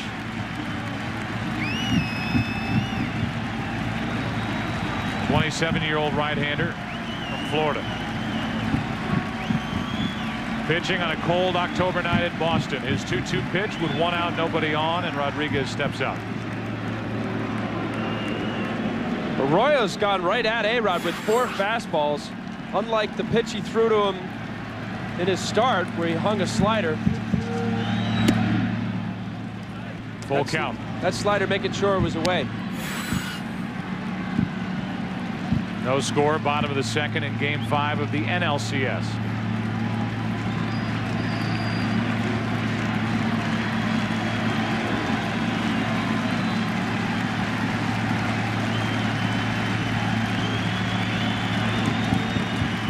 Here's a 3-2. 2 out. Came right at him.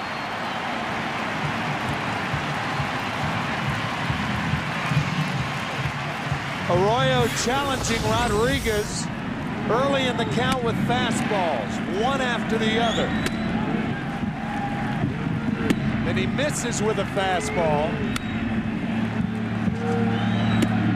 Misses with a sweeping breaking ball and throws the fastball right down Boylston. A strike called on Sheffield, who doesn't like the call from Jeff Kellogg.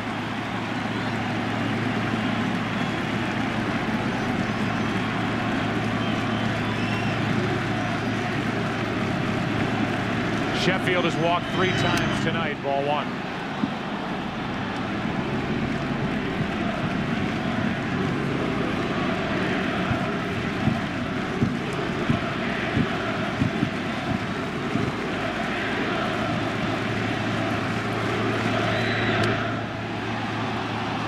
Two and 1.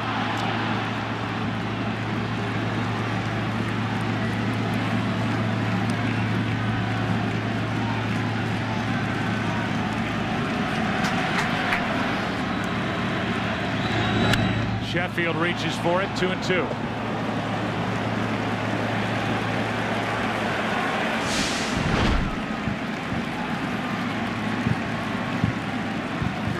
If you're Terry Francona, you have no idea what to expect from a guy like Arroyo coming out of the bullpen with 1 day of rest, with memories of that start on Saturday night. Your team facing elimination, you're dealing with the top of the lineup, and Arroyo so far so good. 2 outs, bases empty, 2 and 2 on Sheffield.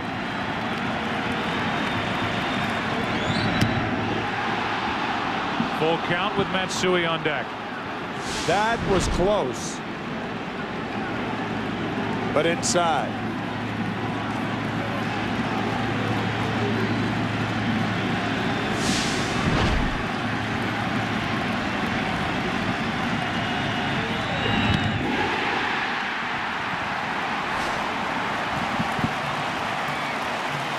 Ortiz will lead off. Arroyo does his job. This place going crazy back after this from your local Fox station.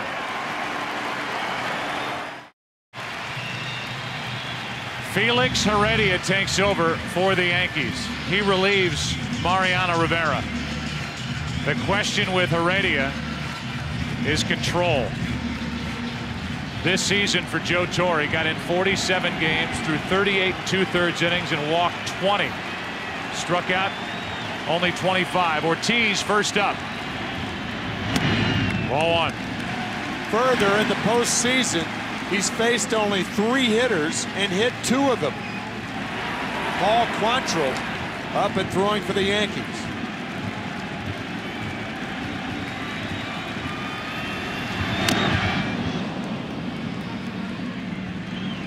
The Boston Red Sox are undefeated at home in extra inning games in the postseason. 6-0-1, with the tie coming in 1912, the first year of Fenway Park.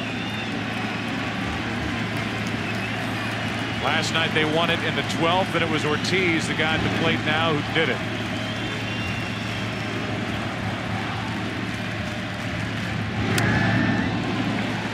Two and one.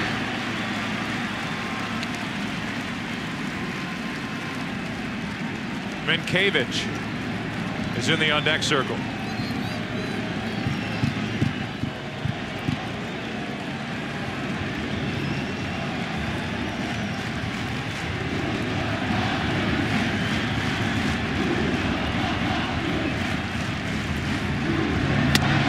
Ortiz trying to bust one. It's 2-2.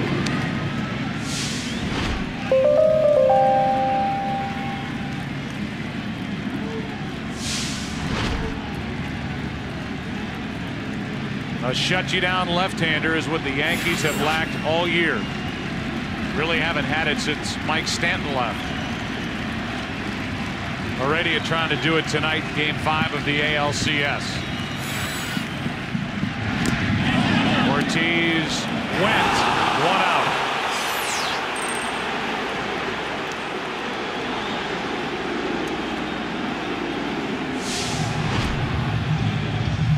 Ortiz arguing with Jeff Nelson, the third base umpire, who made this call. It was close. It did not look like he went around.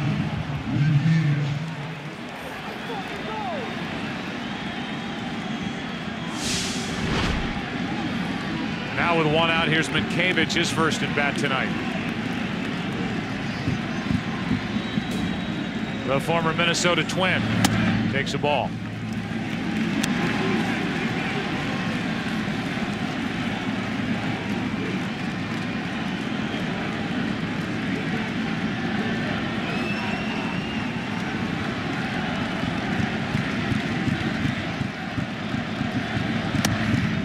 Two and 0.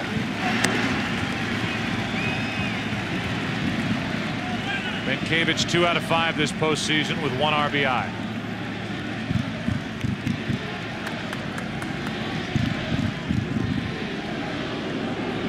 And with a count 2-0, Posada out to talk to Felix Heredia. Let's check in with Chris Myers. Yeah, Joe, we're watching a part of postseason history here. 3 straight games lasting 4 hours or more.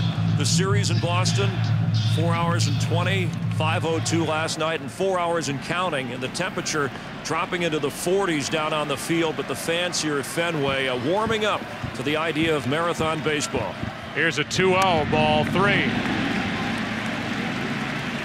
So Minkevich will take at least 1 strike. On deck is Kapler, and the bullpen is Quantrill.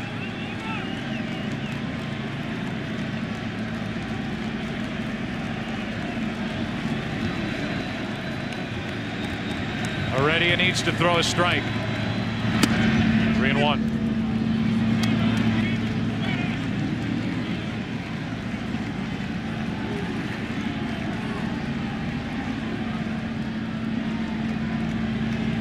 Home plate umpire Jeff Kellogg out to tell Heredia to tuck his pocket in the back of his pants. 3 balls and a strike on Minkevich. Full count.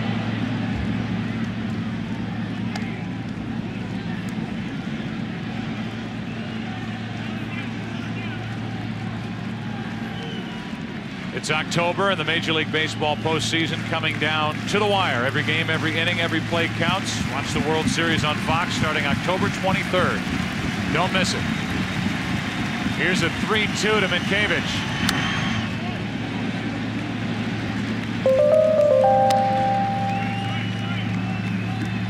Tim, you and I had a chance to visit with Minkevich prior to Game 3. And he was talking about accepting his role, which is basically a late-inning defensive replacement. A guy who used to star for the Twins at first base. He's a young player, relatively speaking. But enjoying this opportunity, which, as he says, may never come again. Getting a chance to hit here, and he hits one foul into the seats in right. Doug saying that if he comes in the middle innings and the Red Sox win, he gets a hold. If he comes in the late innings and the Red Sox win, he gets a save. He's hoping for a save tonight. He's become good friends with Dave Roberts, both added to this team, and both have a similar job for Terry Francona.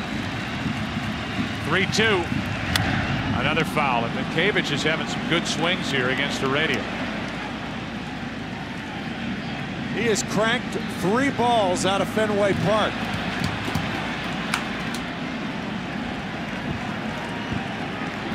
Foul, of course.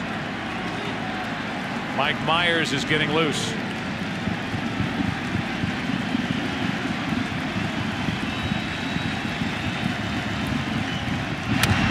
This one's fair and into right. Sheffield misplayed it. And it's a double for Minkevich. Sheffield got no jump on that ball at all, and it took off. Minkevich with a 1-out double. So after cranking 3 balls foul out of Fenway Park, he hits one out of Fenway Park on the bounce fair. You're right, Joe. He did not see this ball real well in right field. No jump whatsoever. And Minkevich with a 1-out double here in the 10th. First 2 steps were in. Yep.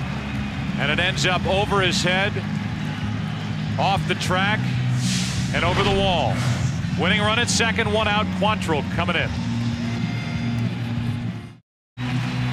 Still up above, Liberty, the AmeriQuest Mortgage airship. AmeriQuest Mortgage, the official mortgage company of Major League Baseball.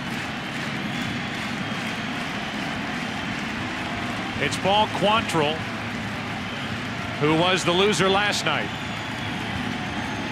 Came on in the 12th, gave a hit to Ramirez and a home run to Ortiz. Now it's Gabe Kapler. Kapler pinch ran in the 8th. Regular season numbers at the bottom. A guy who at one point in his career hit 17 home runs for Texas. Now a part-timer for Francona.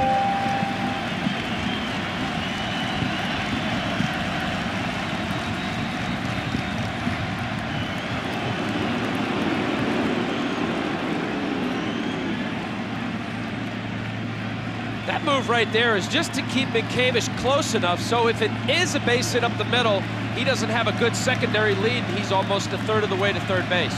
Middle infielders really spread out.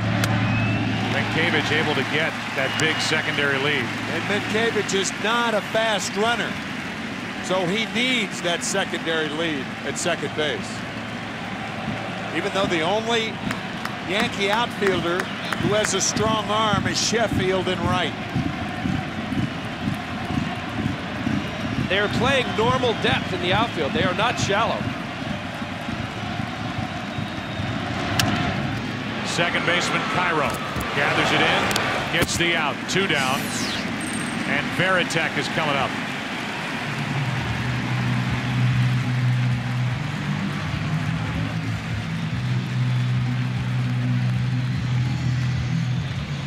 Veritek now with Miller on deck. So a decision, and Posada's talking to Quantrill about these two. The Yankees and Red Sox faced each other so much this season. The only guy the Yankees care about is the man standing at third, Minkevich. 2 guys around the third base bag. Minkevich, number 13. Rodriguez, number 13. High school teammates in Florida.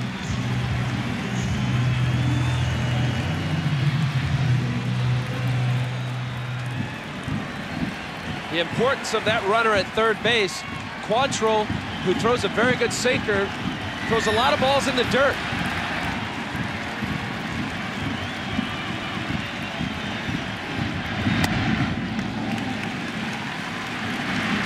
Veritek tonight with an RBI and a sac fly in the 8th, which tied it. He got it off Rivera.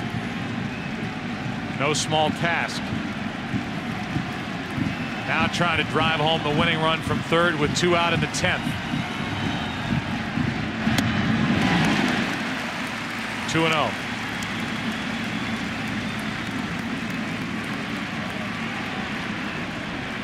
The Yankees in the postseason have never lost back-to-back extra inning games. The Red Sox have never lost a postseason extra inning game here at home in Fenway.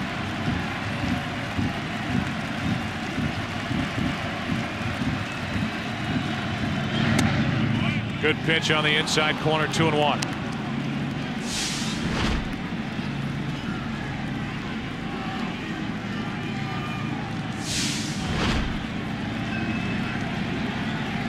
Heredia gave up the double. Quantrill came in, Kapler grounded out. Veritek trying to win it.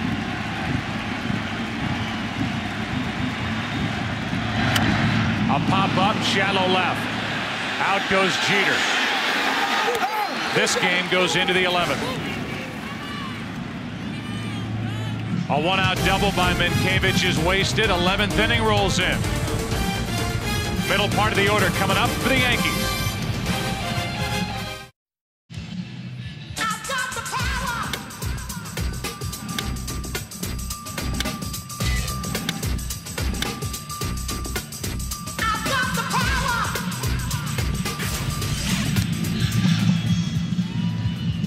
Hideki Matsui will be first up for the Yankees here in the 11th inning.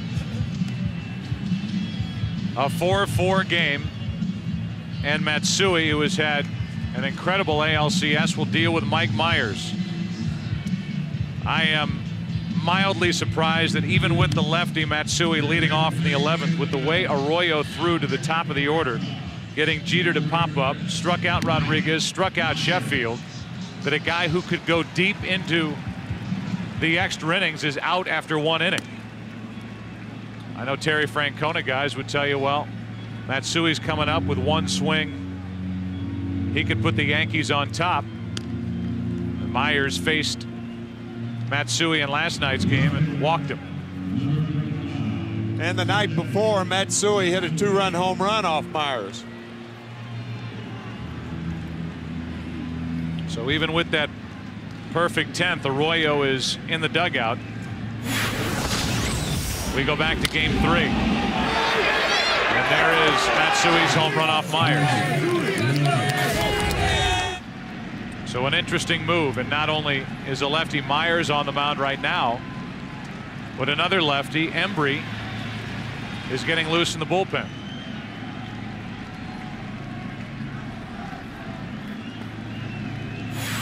Matsui one hit tonight, 1 for 5. Takes a strike. 3 postseason home runs in 2004.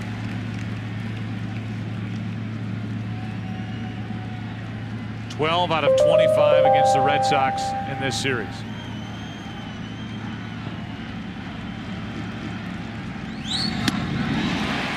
Oh, and 2.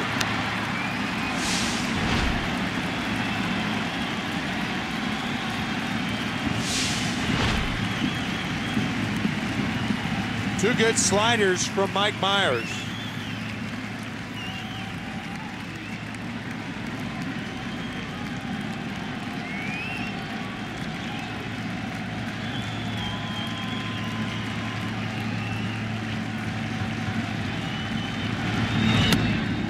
Ball 1. The Yankees trying to end this series right now and capture their 40th pennant.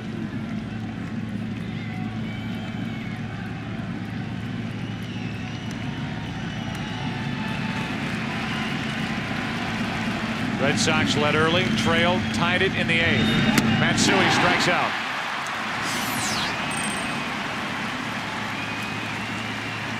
And it was a one-batter matchup for Mike Myers. What a difference when a pitcher gets ahead, especially where Myers is coming from. That was just a get-me-over breaking ball. Here you see the slider running away from him. The strikeout pitch was set up by that fastball. The fastball up and in, and then the slider going away from him. Nasty from down there on lefties. Look at the break. It looks like it's coming behind Matsui. So Myers is finished. Embry is coming in with Bernie Williams and Jorge Posada coming up. Tied in the 11th.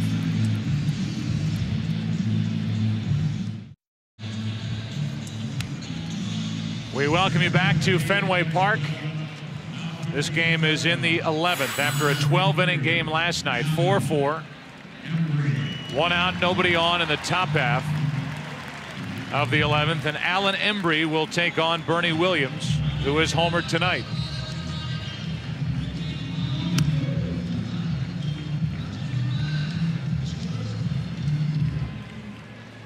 Embry has been in every game of this series. He was stretched out 2 nights ago. Last night worked an inning and 2/3. Boston Red Sox before last night's game down 3-0. What a tenacious showing they have made over the last 2 nights. Yeah, I was just thinking the same thing. Whatever the outcome of this series, it's been fun to watch. Inning to inning, matchup to matchup. Red Sox doing everything they can to try to get this series back to New York. With 1 out, Bernie Williams is ready to jump on that first pitch. Strike 1. He hit a home run left-handed back in the 2nd off Pedro Martinez.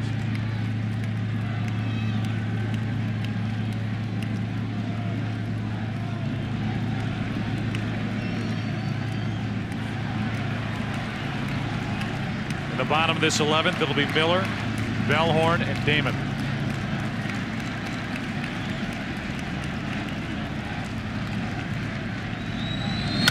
Bernie Williams into right center field. That ball's down for a hit. And Kapler pulled up to play it on 1 bounce. There's a go-ahead run here with 1 out in the 11th. Red Sox outfielders were in their no doubles defense, which means they play a bit deeper. Kapler thought about perhaps making a shoestring catch or diving for that ball, but thought better of it and played it safely. I think that was the right play.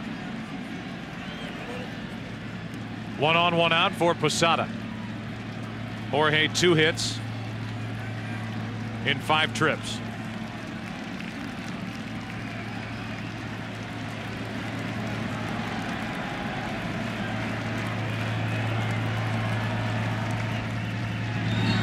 Strike 1.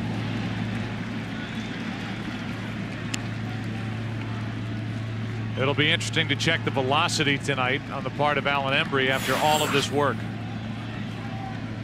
Working earlier this morning and back in there now. Top of the 4th inning already in the NLCS, no score. Game 5 there. Series tied, 2 games apiece. Here's an 0-1.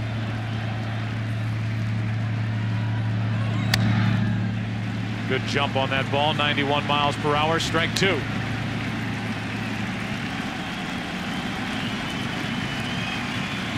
Combined the last 2 games, the Red Sox bullpen, 11 innings. They've given up hits, but only 1 run allowed. That was Timlin last night.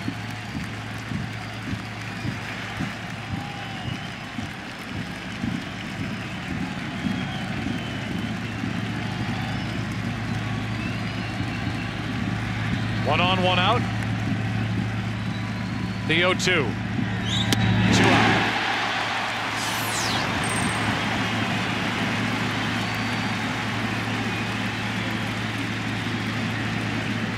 Now it's Ruben Sierra for New York after this strikeout of Posada. Most swinging strikeouts by major league hitters are on balls out of the strike zone. That one, no exception. One of the reasons for that is major league hitters are geared to hit the ball in the strike zone. When it dips out like that, see you later. Sierra has not been retired all night. 3 singles, 2 walks. Ball 1. On deck is the switch hitter, Tony Clark. The Yankees came so close in the 9th inning after a 2-out walk to Sierra. Clark hit a ground rule double down the right side, and with the ball bouncing out of play, they kept Sierra at third, and Cairo fouled out. Here's a 1-0.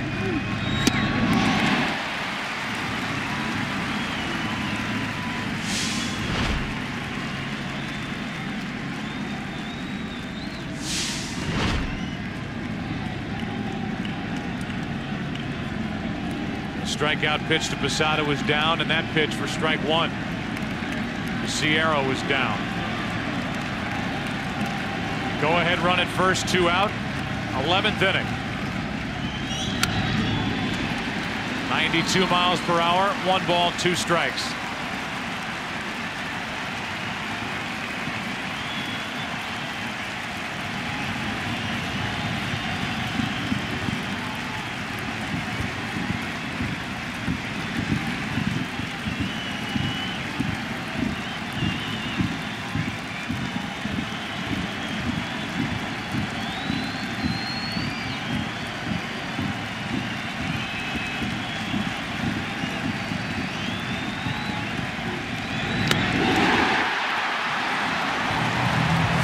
Red Sox bullpen striking out the side in the 11th. Quantrill back to work. Miller, Bellhorn, Damon coming up.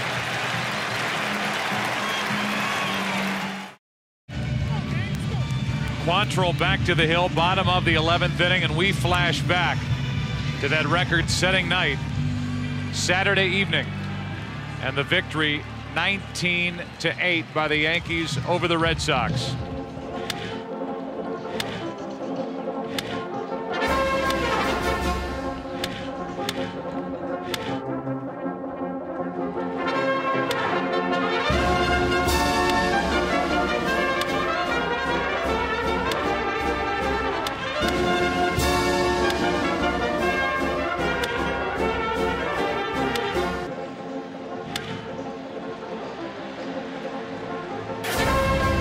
All 27 runs in 27 seconds. That was the 4-hour, 20-minute game.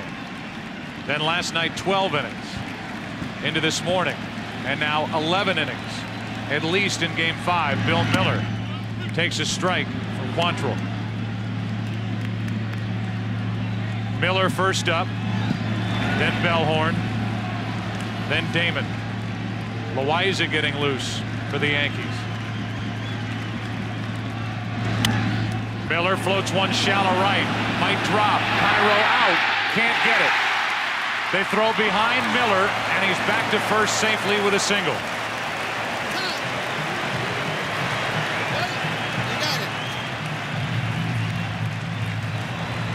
Had that throw been on the money, there is a chance they would have gotten Bill Miller at first base. It was a short hop, however. Watch Gary Sheffield barehanding it and then short hopping Tony Clark, the first baseman, as Miller, who goes too far, has to get back. It was that little grab by Sheffield. Had he not come up with it cleanly, Miller was in a position to go down to second. That's true. And then he jammed his hand getting back into the bag. Now it's Bellhorn.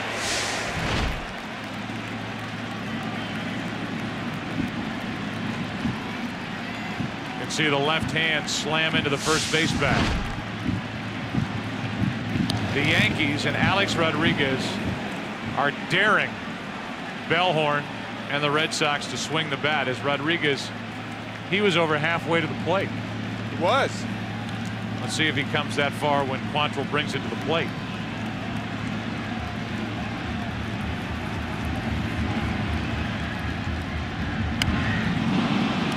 Strike one.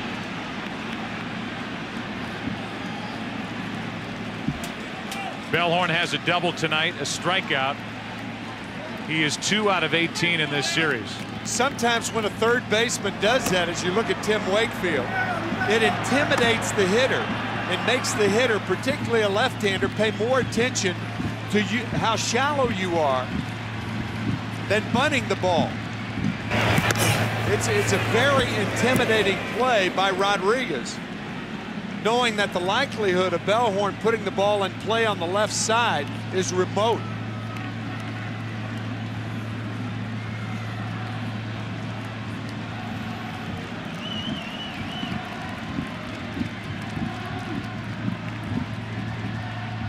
The bunt is foul, and Bellhorn in the hole 0-2. Quantrill and the Yankees need a strikeout.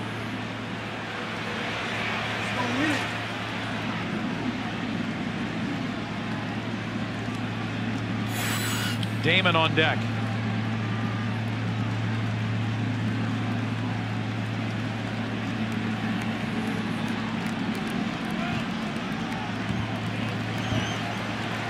Now Rodriguez not so sure with 2 strikes. He's in, but not as far. Now he comes in with a throw over. It's all about execution. Bunting is not easy. Obviously, we're seeing here what Quantrill's trying to do to get it up and in on Bellhorn. Usually a ball elevated, it's usually a pop-up where you'll see guys throw it close to a guy. It's difficult to get your bat head out. You're supposed to catch the ball with the bat. And instead he rips a base hit into right field. 2 on, nobody out, as Bellhorn gets his second hit of the night.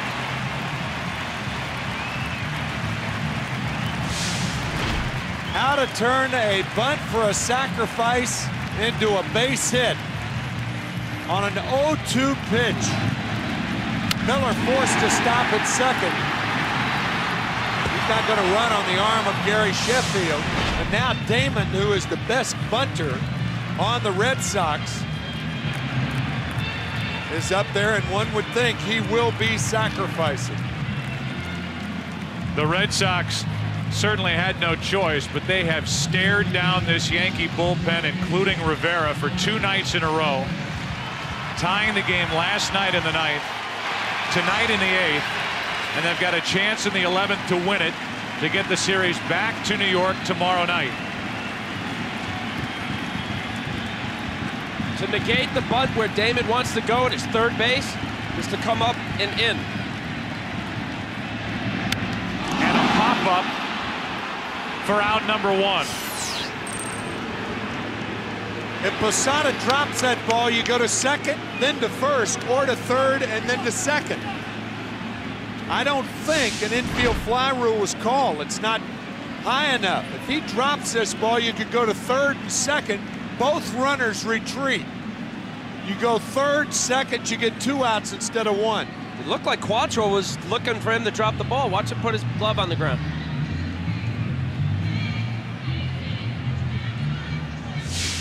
So Johnny Damon, who has only 2 hits in this entire series, they're going to check on the health of Quantrill, who was bothered by a right knee injury early in the season. Damon now can't get down a bunt, and it's first and second, 1 out. And that's going to be it for Quantrill. So that means Esteban Loaiza is going to come out of the bullpen for the Yankees. He'll have as long as he needs to get loose. And the Yankee hopes right now are riding on Loaiza coming out of the bullpen.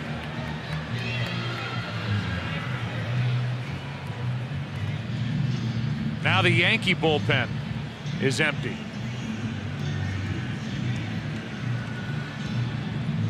Vasquez pitched 2 nights ago, but was stretched out through basically 100 pitches. Kevin Brown started that game, otherwise they are out. You've got Lieber here, obviously, but he's supposed to start tomorrow night, and Loaiza will take his warm-up tosses as Johnny Damon just missed a golden opportunity to set up the Red Sox here in the 11th. When you're the player making the play, you could see Quantrill going down on that right knee. Joe mentioned last night that Quantrill had a brace on it. He hurt it in the Japanese series when the Yankees were playing the Tampa Bay Devil Rays in Tokyo. So Quantrill with a bad knee is out. But that's a very difficult play if you're making the play to realize where the runners are. You're busy trying to catch the ball, you need help.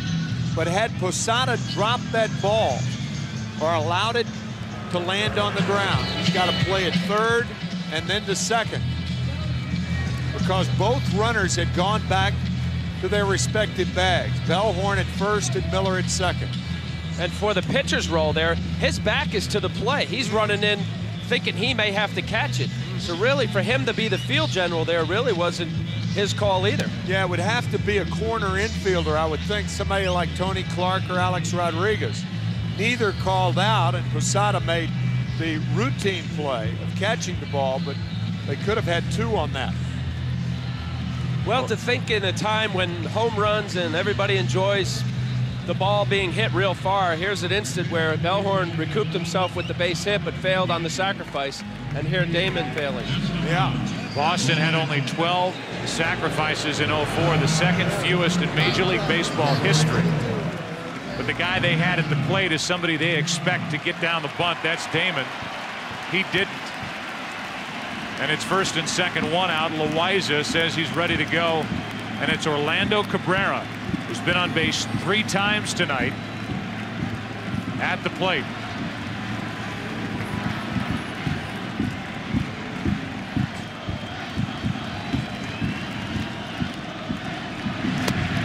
Ball one.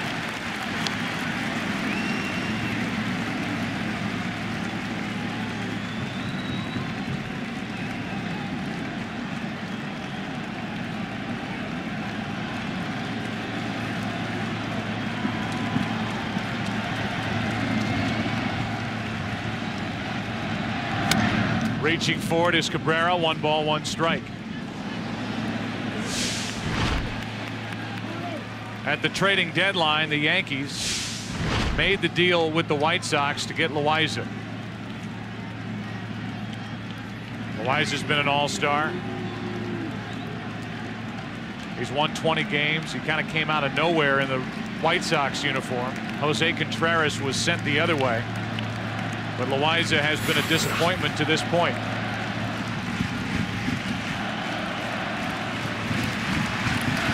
He's in the middle of all the action now. 2 on, 1 out, 1 ball, 1 strike on Cabrera. 2-1. Manny Ramirez on deck.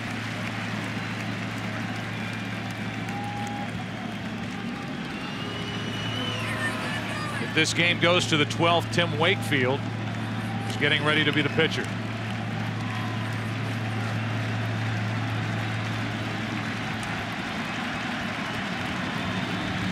The 2-1. Left side, Jeter. The ball comes up for him. On at second. Throw to first. Out. A double play, and that sends this game to the 12th. Esteban Loaiza comes in and gets a double play ball. 6-4-3. Still 4-4. 12th inning now at Fenway.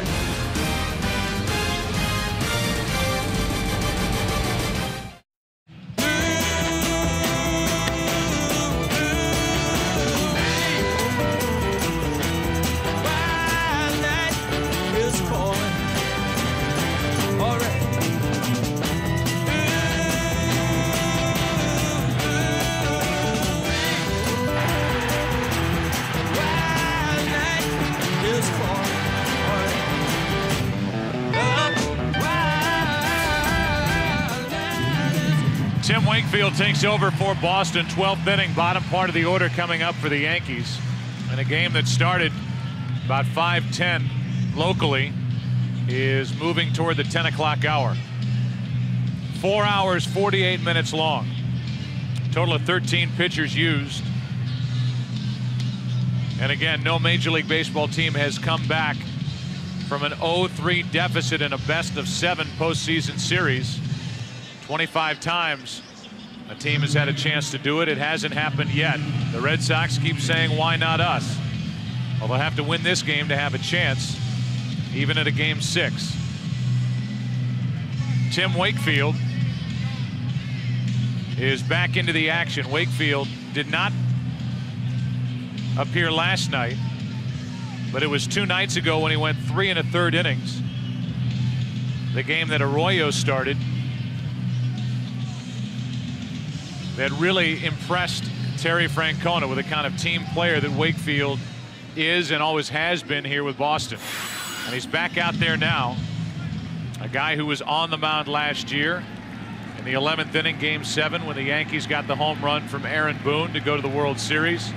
He pitched so well in the ALCS up to that point. Is back to work, and a knuckler is swung on and missed by Clark.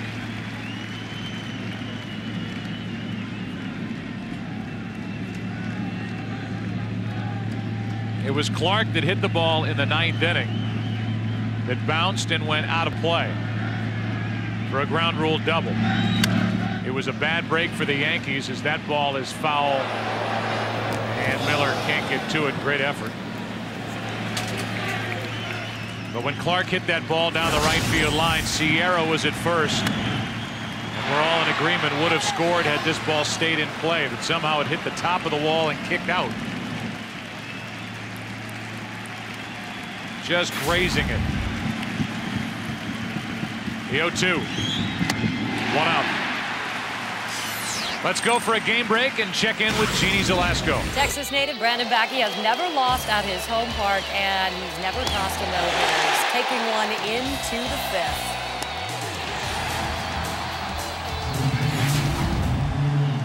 Thanks, Jeannie. Only 1 hit allowed by Woody Williams, so a series that's been filled with home runs and extra base hits. The Cardinals and the Astros, a pitcher's duel tonight. Cairo hits it hard. Ramirez got a bad break on it, and it gets behind him.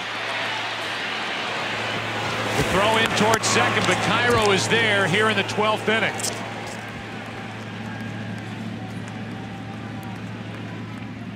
We saw Gabe Kapler last inning play a ball safely in right field, and Manny Ramirez plays this ball into a double. He's caught in between, and the in-between hop skips by him. Poorly played by Ramirez. He got no jump on that ball at all. And I don't know if he didn't pick it up off the bat or what. It's a single E7. And now the Yankees are a hit away from regaining the lead, and it's Jeter who gave them the lead way back in the 6th.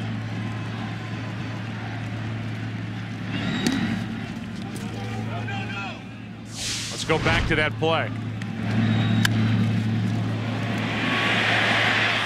He broke to his left first instead of in. The error compounded the problem, allowing Cairo to get into scoring position. 1 ball, no strikes on Jeter.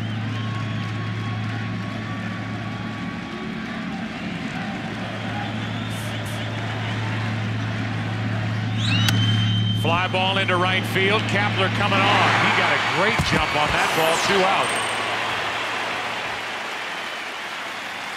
I think Kapler was cheating in because Jeter hit so many balls to right field. And you're right, he had an outstanding jump on that ball to get Derek Jeter's liner. Alex Rodriguez does not have a hit with 2 outs and a runner in scoring position in his postseason history. He has 2 outs, Cairo at second, in a 4-4 game in the top of the 12th.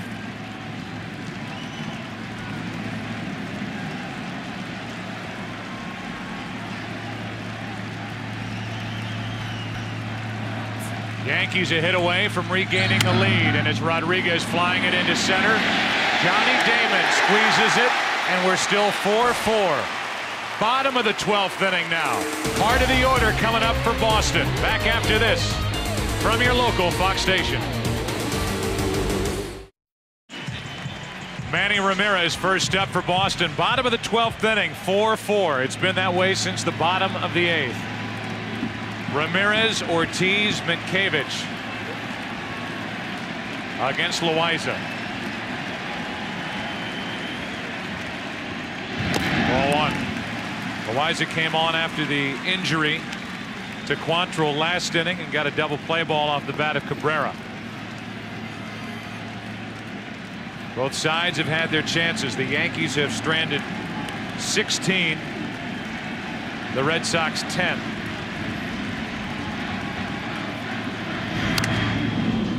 One and one. Let's go down to Chris Myers. Hey, Joe, in between innings, I spoke with Brian Cashman, GM for the Yankees, and he did tell me that John Lieber is already on his way back to New York. So should there be that Game 6, we would see Curt Schilling, and John Lieber's already getting ready back there. All right, Chris, thanks.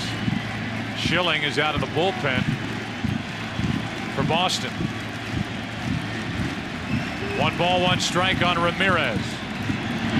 Popped up, straight up the chute on the infield. Tough play. Rodriguez is there. 1 out. Rodriguez, for just a moment, took his eye off it to make sure Posada wasn't bearing down on him. And there's 1 down with Ortiz coming up.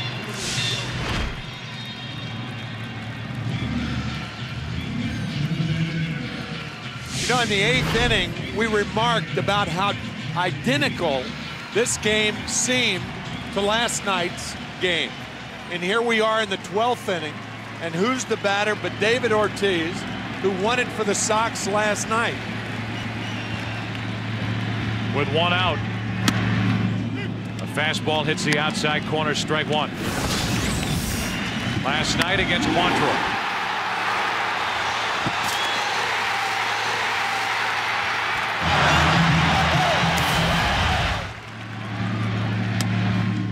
One ball, 1 strike. Ortiz has already homered tonight, and he went the other way to do it.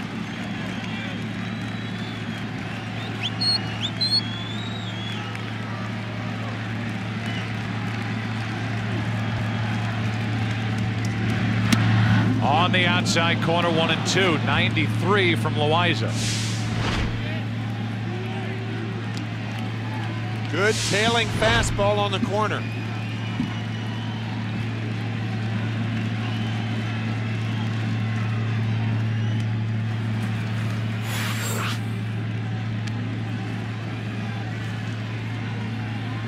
Each team showed up to Fenway Park today with their bags packed. The Yankees know they're going home after tonight's game. The Red Sox hoping to join them on a trip to New York. That's low, 2-2.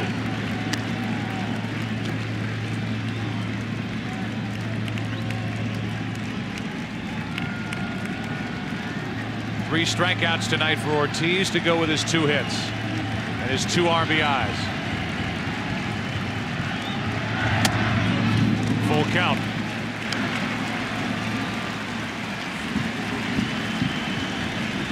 You see Posada giving him the glove high up and in. That's the spot they've been trying to get right on Ortiz, exploit that weakness at his hands. Ortiz feels comfortable facing Loaiza, batting .423 lifetime. The 3-2. A 1-out walk.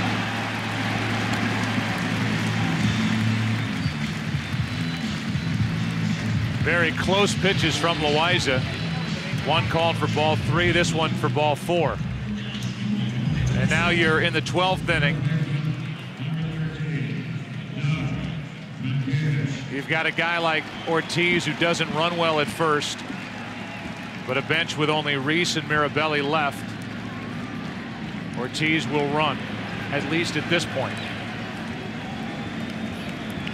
Minkiewicz 1 for 1 with a double.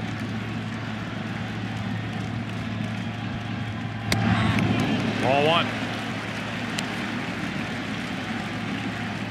Terry Francona had a similar decision to make about David Ortiz in the Game 3 against the Anaheim Angels. He elected not to bench run for David in the 8th inning, and Ortiz won it in extra innings with the home run off Washburn. Minkiewicz takes a strike. You and I, Al, talked about Minkiewicz's situation. And you're looking at a guy who was a 3-hole hitter on a playoff team with the Minnesota Twins, now just a bench guy. Well, just read through the lines in some of the Boston newspapers. He's definitely a team guy and wants the team to do well, but he made it clear that he was a number 3-hole hitter on a playoff team that was 1 game away from going to the ALCS. Now trying to deliver in the 12th inning. Winning run at first, 1 out. Game 5.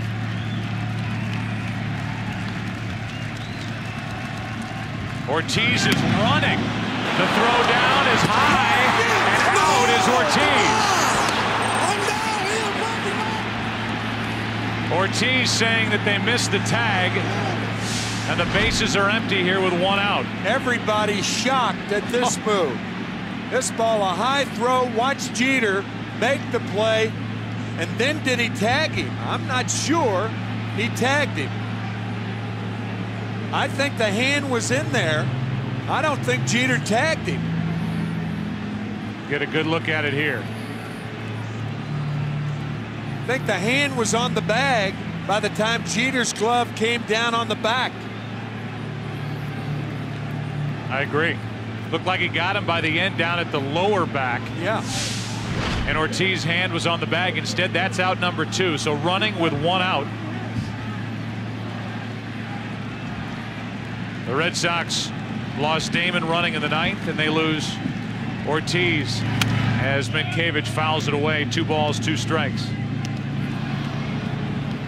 Second base umpire is Randy Marsh, the crew chief. That caught everybody so much by surprise that Posada almost threw it into center field. Yeah, yeah. He had forever to make the throw, and it almost sailed away. David Ortiz with 4 Major League stolen bases. But you can see there the right hand was on the bag, and the tag was on the lower part of the back. He was safe.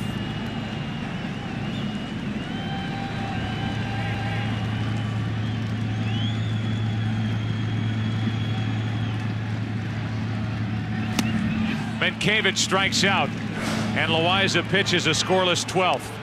We go to the 13th inning. Game 5 still tied at 4.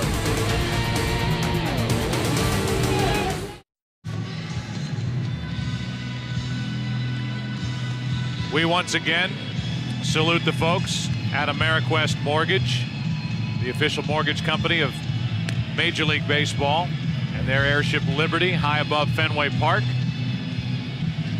It's still up there, and we are still going.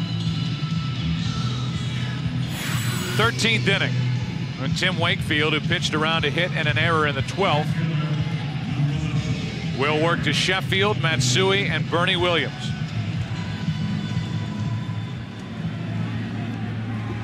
If necessary, tomorrow night, Game 6 of this ALCS, Red Sox and Yankees, 8 Eastern, 5 Pacific. It all begins with the all-new Dodge Dakota pregame show. Sheffield does not have a hit tonight. 0 for his last 8 in this series and takes a ball. David Ortiz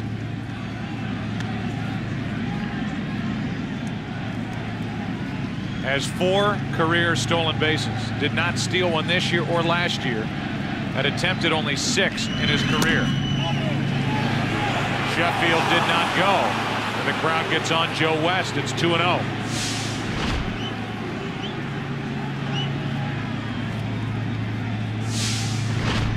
Two balls, no strikes. 2-1.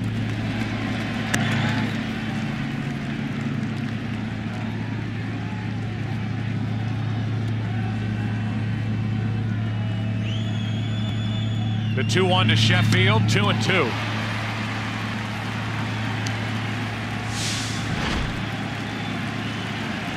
Healthy cuts and a butterfly.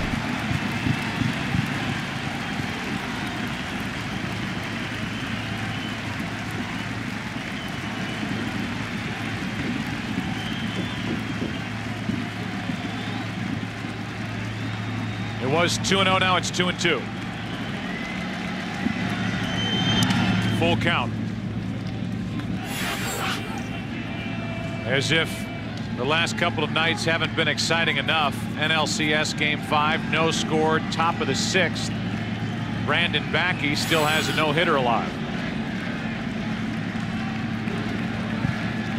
Second inning of work for Wakefield. His 3-2 to Sheffield. That gets away. Sheffield will end up at first base to start the inning.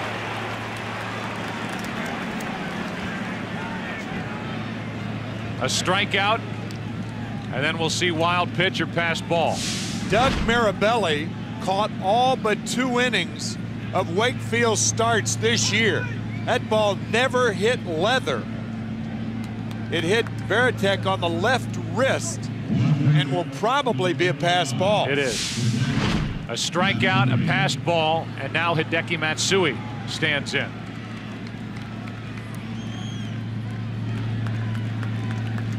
Immediately when Veritek got to that ball and looked out at Wakefield. Throw over. Wakefield put his hands up and said, relax, it's okay. And that's something that I'm sure Wakefield is used to, being a knuckleball pitcher.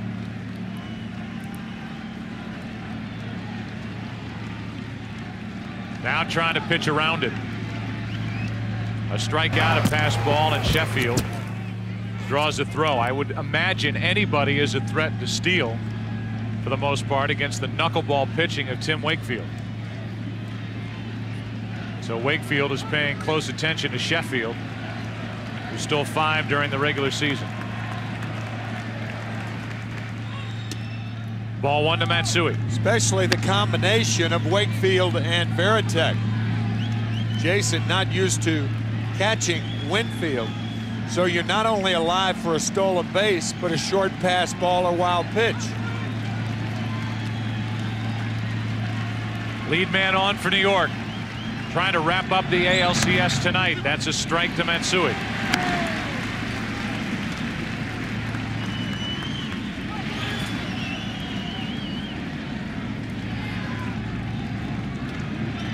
In the bottom of the 13th, it'll be Kapler, Veritek, and Miller.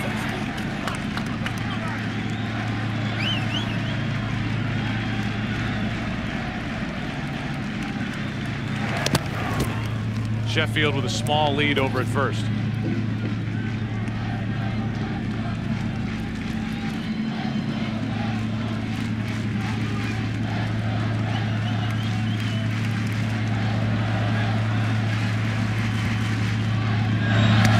In the dirt, 2 balls, 1 strike.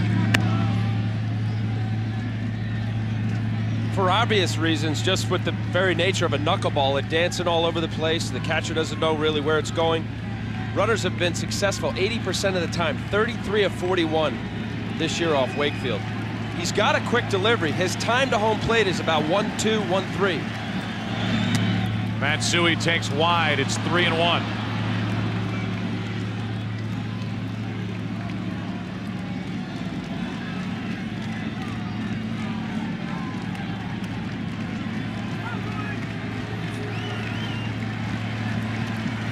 Runner at first, nobody out. Matsui grounds to second. Bellhorn to second for 1, and that's all the Red Sox will get. 4-6 on the force out. Bernie Williams will be the hitter. Seems like yesterday he hit that leadoff home run in the second of Pedro Martinez.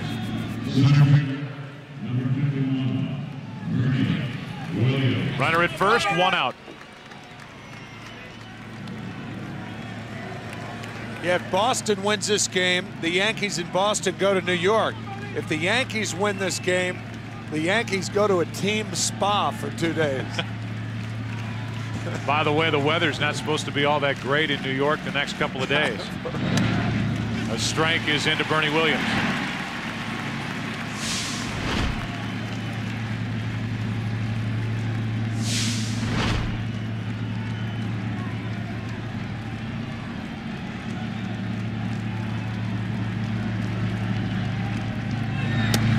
One ball, 1 strike.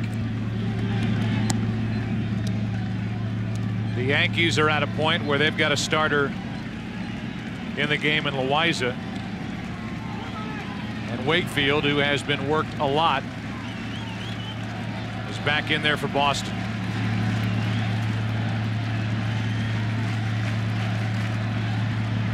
Here's a 1-1. Williams flies it into right center field. Kapler says he has it. 2 out. And a throw back behind Matsui. Late. Now it's Posada.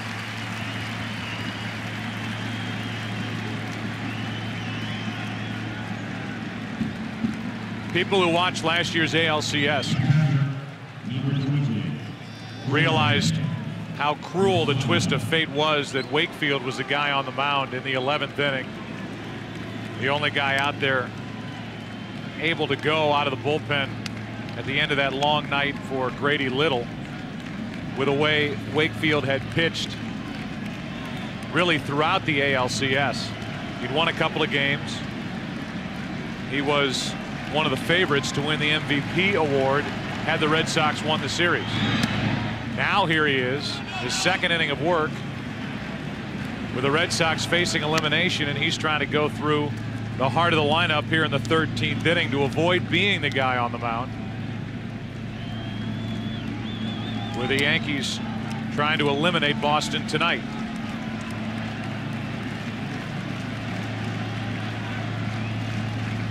Posada waits for a 1-0.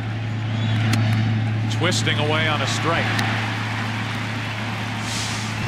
And a skittish Jason Varitek behind the plate, understandably.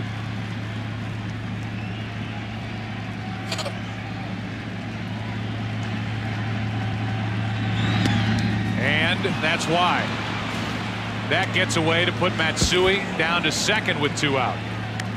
And a hit could put the Yankees on top. That knuckleball is really dancing tonight. This one off the heel of the glove. The one to Sheffield never hit leather. It hit him on the wrist. So keeping Varitek's bat in the game could be costly for the Red Sox. Posada will get the intentional pass. And it will be a matchup of Wakefield against Sierra.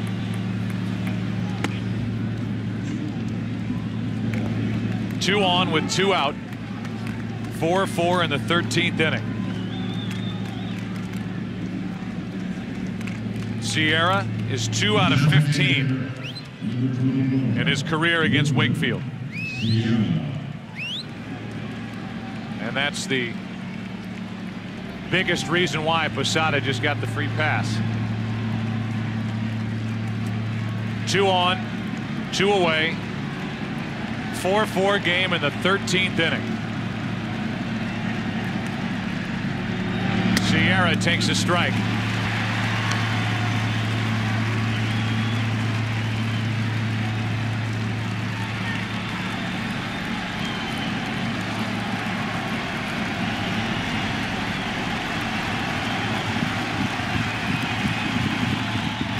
Good rip by Sierra. It's 0-2.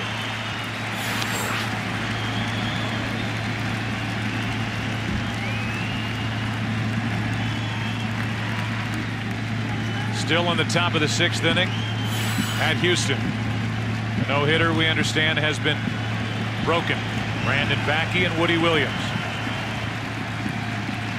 Here comes an 0-2. 1-2.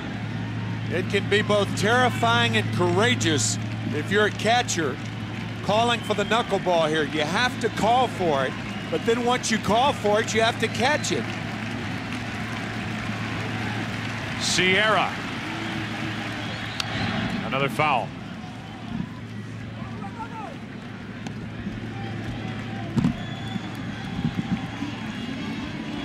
Varitek is just happy right now, Al Leiter, that there isn't anybody standing on third base. And unlike some of the newer stadiums, there's a lot of room back behind home plate. In many instances, a lot of balls in these new stadiums don't go very far. 2 on, 2 out, 1 ball, 2 strikes. And another one, and now the go-ahead run is at third. And it's 2-2 on Sierra. 3 pass balls in this inning. And they've all come from that area, right to his left. But you still have to call the knuckleball.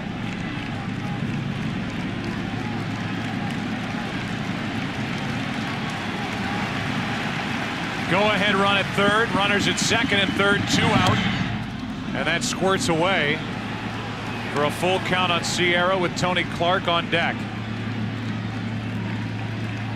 The Yankees have already stranded 16 runners.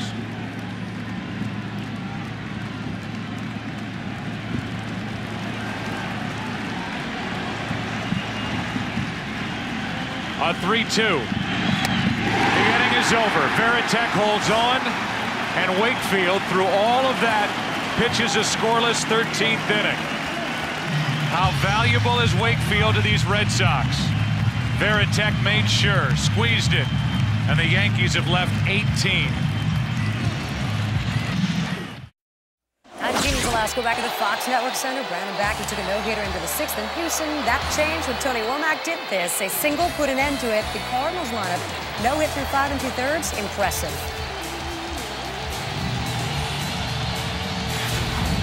All right, Jeannie, thank you. So they are scoreless. We're only 4-4, but we're playing now in the bottom of the 13th inning.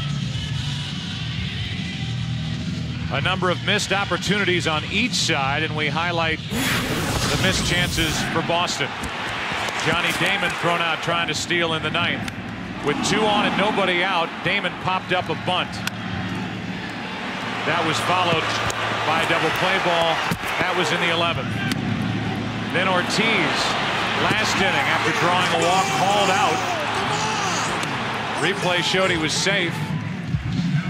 But the inning ended after Minkiewicz struck out. So the Red Sox have lost 2 trying to steal. They've hit into 2 double plays, and the Yankees have stranded 18. Here's Gabe Kapler facing Esteban Loaiza. Ball 1. Loaiza's with his 5th team. Pittsburgh, Texas, Toronto, the White Sox, and the Yankees.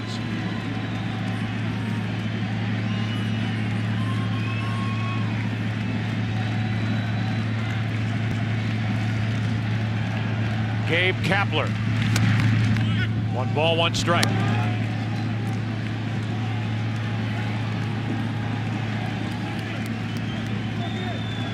A relieved Jason Veritek on deck. Happy that Wakefield can pitch around the 3 pass balls. That's low. 2-1 on Kapler.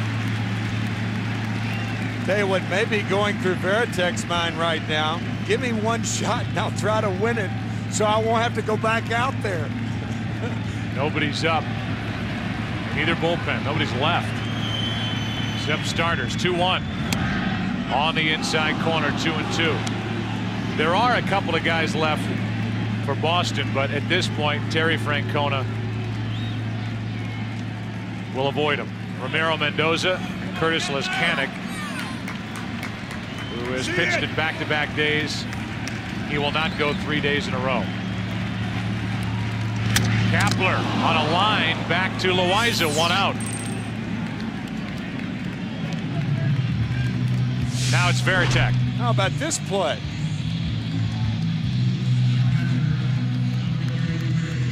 Looked a lot harder than it was. Many times off the bat, you think it's coming out a lot faster than it really is.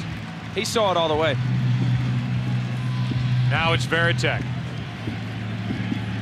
18 regular season home runs, 3 this postseason, 1 RBI tonight in the 8th, 1 also on a bases loaded walk in the 1st. And a ground ball to short. Jeter.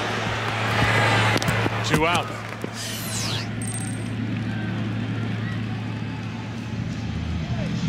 And with the bases empty, it'll be Bill Miller. They are starting to go to work in the Red Sox bullpen. Guys are stirring. You saw somebody go to the phone. And just when we said Leskanic wouldn't be available, he takes his jacket off. Terry Francona Said with his shoulder being held together by threads, it was a stretch to bring him in last night in back-to-back games. Well, he's at least going to start to loosen up his arm. As we play here in the bottom of the 13th inning, that would be 3 straight for Leskanic.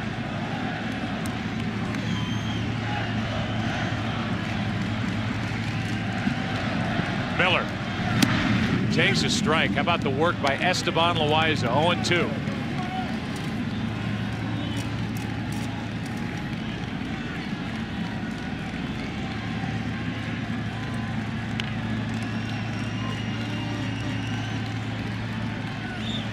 On 0-2 with 2 out, nobody on.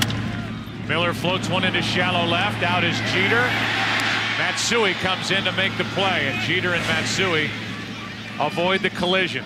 14th inning now in Boston. Still 4-4.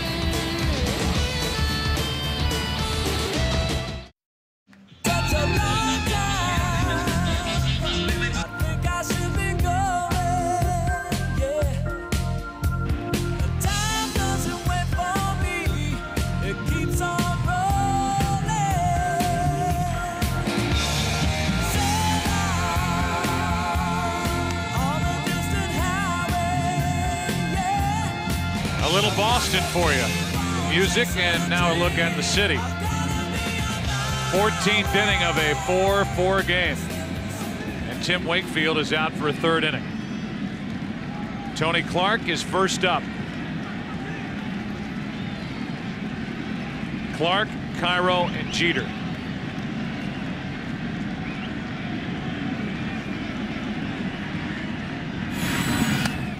Strike 1. You would have to wonder if Leskanic is getting loose in case the Yankees have a situation like they just had in the 13th inning where a passed ball could cost you a run. A more conventional pitcher in Leskanic getting loose, while Wakefield to this point has been almost literally unhittable. 0-2.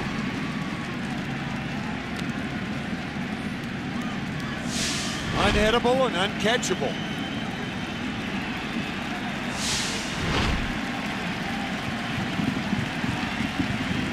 The Red Sox fans and Veritek hold their breath on an 0-2 pitch. Hit down the right field line, hooking, foul. Last night's telecast, we talked about how Tony Clark is a very good off-speed hitter, and you don't want to extend that bat head. Boy, did he ever extend it there. That ball was hit forever. Here's an 0-2. Got him looking, 1 out. 4 strikeouts now for Wakefield.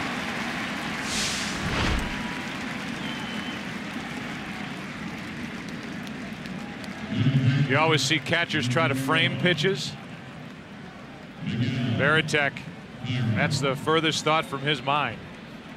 Trying to grab it. He pulls it back in after securing it, and with 1 out, here's Cairo, who would have been more than happy to lean into that pitch.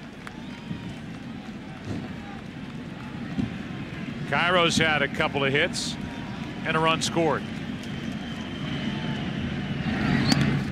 A strike as it gets away from Veritek.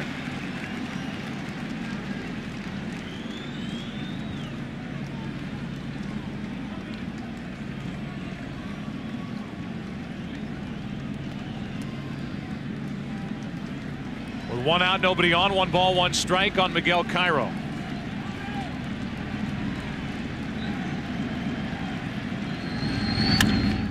That's yanked foul. So we've seen Clark go deep to right, bullet foul, and now Cairo way out in front. 1-2.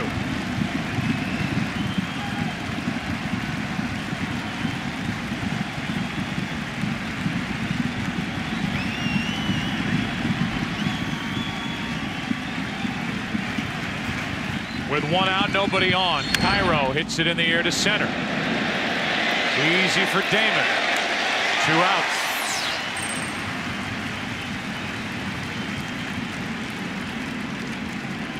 How about the concession intake here at Fenway Park for this organization over the last 3 nights? They even got an extra little kick in on that rainout night on Friday night. We've been at this for so long that our blimp had to go home. No more fuel. With 2 out, Jeter, strike 1.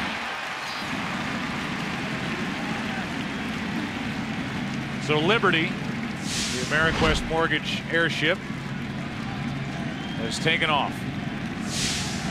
Derek Jeter could change the scoreboard with 1 swing, and he was just trying to do it. Knocked home 3 with a 2 out, 3-run double back in the 6th. He grounds to short. Cabrera, another scoreless inning put up by Wakefield. Bottom of the 14th inning. 9-1-2 coming up for Boston.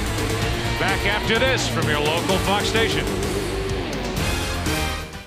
To the bottom of the 14th inning as Bellhorn takes a ball inside from Loaiza, who has been terrific for New York. He has not allowed a hit. Pitched around a walk to Ortiz in the 12th. Bellhorn takes a strike on the outside corner. Bellhorn, then Damon, then Cabrera. If anybody gets on, Manny Ramirez.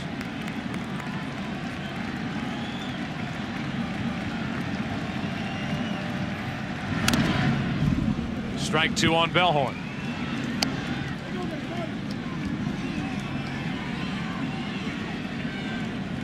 .32-year-old right-hander Esteban Loaiza.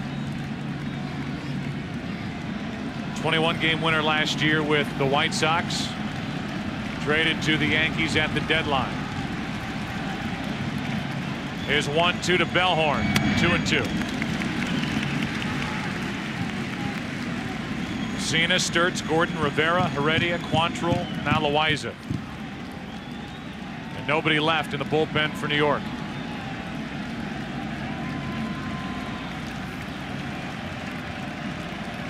A 2-2 pitch. Bellhorn strikes out on a pitch down and in. Let's check in with Jeannie for a game break. Well, we know Carlos Beltran can get it done with a bat. To complete the resume, how about this defense on Edgar Renteria's offering? Cha-ching, Joe. Cha-ching, cha-ching, cha-ching. Thanks, Jeannie. The potential free agent. He will walk into a king's ransom over the offseason with what he has done this postseason and really in the second half for the Houston Astros. Here's Johnny Damon. Ball 1.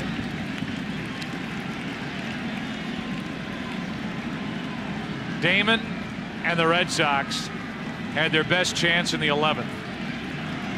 Put the first 2 on with hits, but Damon popped up a bunt. That's wide 2-0. And then Cabrera bounced into an inning-ending double play.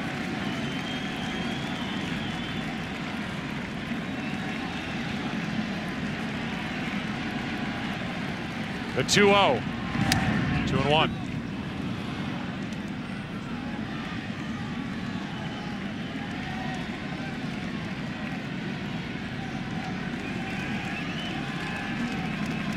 It was against Quantrill that Damon popped up. And Loaiza came in, got the double play. And the Red Sox have not done anything since. The 2-1. 3 balls and a strike. Loaiza's come out of the bullpen throwing hard.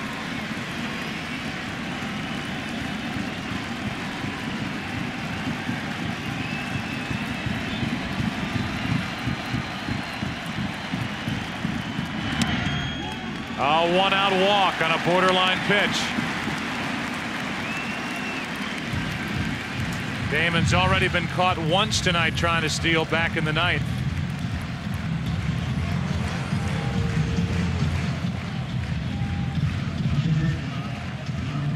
Here is Cabrera.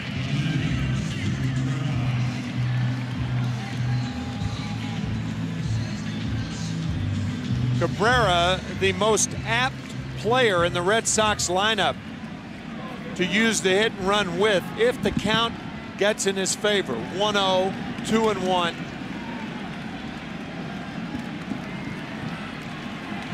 Damon stole 19 bases during the regular season, caught 8 times. He's 4 for 5 this postseason after getting nailed in the 9th.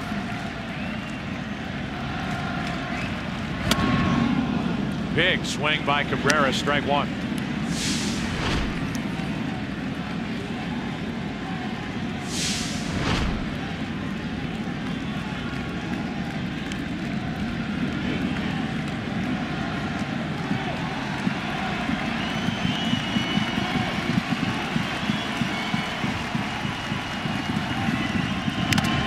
Foul tip caught Posada, who's had a long night behind the plate. 0-2. That's the 3rd time Jorge has been hit with foul tips. What a foul tip like that does is bend your thumb back. And a lot of people think that because you have a mask on it doesn't hurt. That's wrong. It does.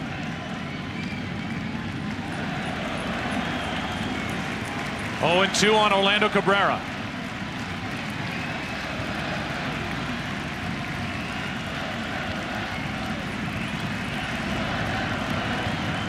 One on, one out. That's low.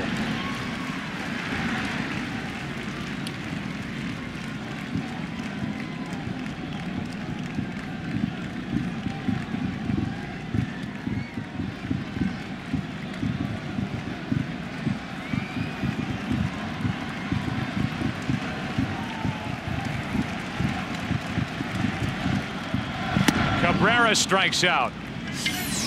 2 out. And in walks Manny Ramirez.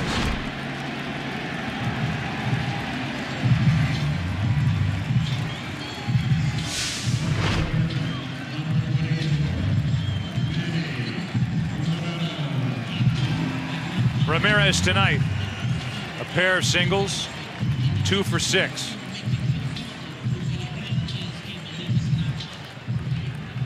Still does not have an RBI in this ALCS. The guy's not getting on base in front of him.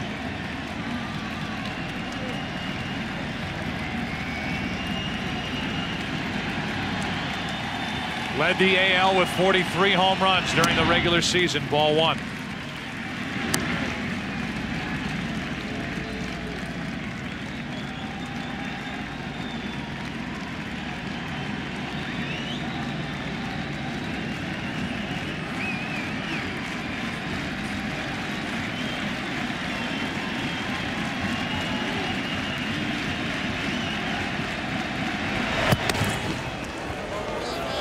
Yankees up 3-1, trying to clinch the pennant with a win tonight.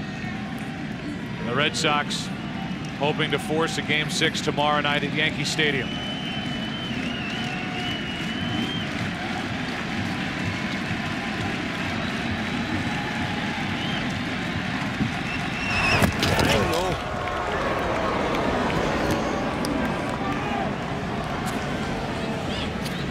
Wise and the Yankees worried that Damon might try and steal a base here with 2 out.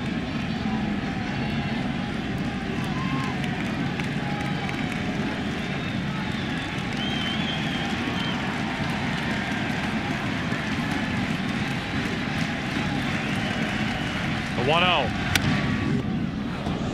into the Red Sox dugout. 1 ball, 1 strike. Thus far, Esteban Loaiza pitching with the confidence that the Yankees have not seen out of him yet.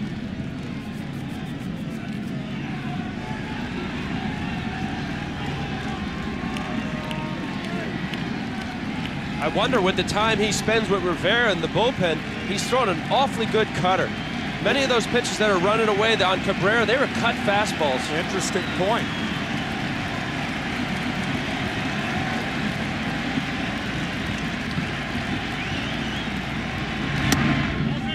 Ramirez takes it inside, 2-1. That's reminiscent of Rivera there. That's a front door cutter. They call it a front door. Started at the right-handed batter and have it break over on the inside part of the plate.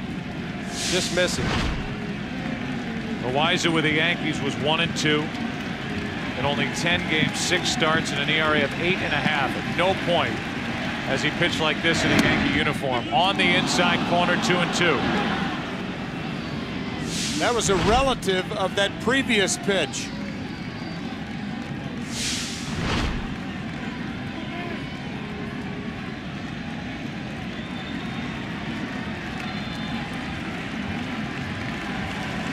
Damon at first, 2 out, 2 balls, 2 strikes.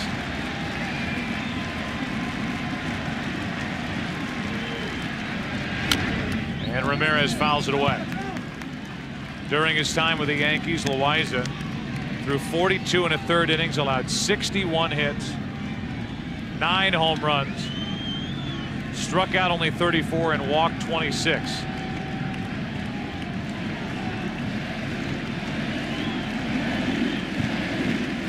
Much different looking pitcher here tonight.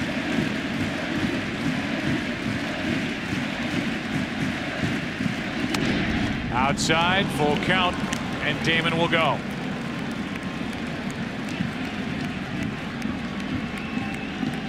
.461st pitch of the night coming here to Manny Ramirez.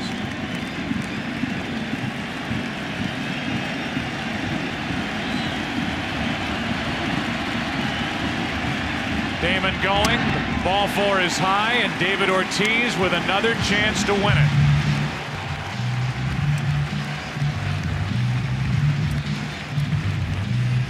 Three walks to go with the 3 strikeouts for Loaiza.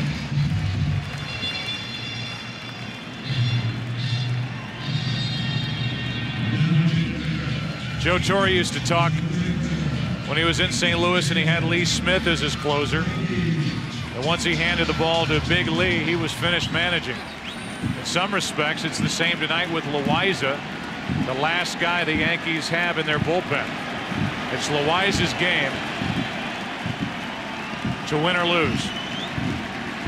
And it's David Ortiz trying to make him lose it. 2 on, 2 out, strike 1. Good fastball from Loaiza. Good fastball in a good spot.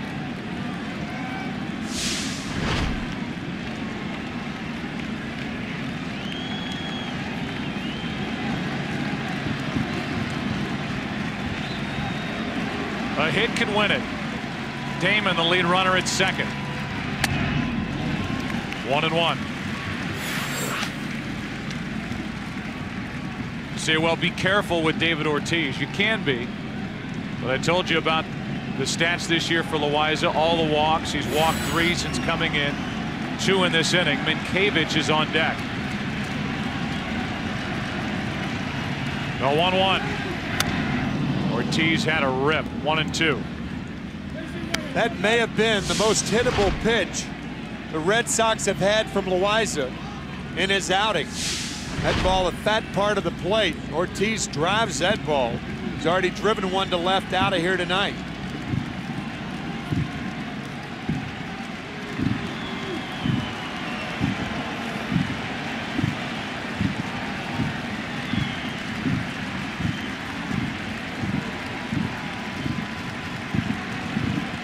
The 1-2. Ortiz spoils it.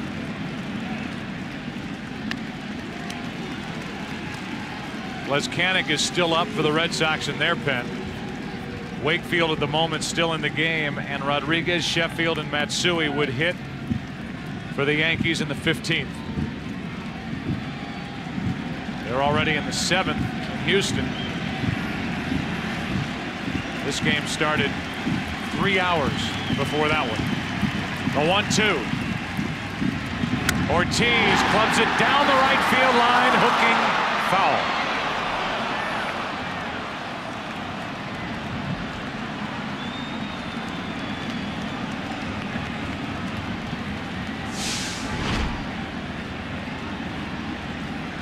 David Ortiz already is the only player with 2 walk-off home runs in a single postseason.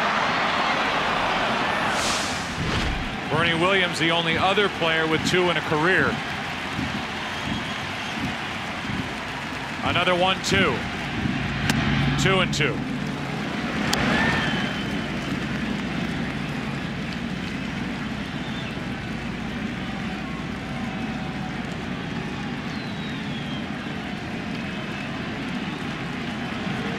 Two walks in the inning. 2 out. 2-2 the count.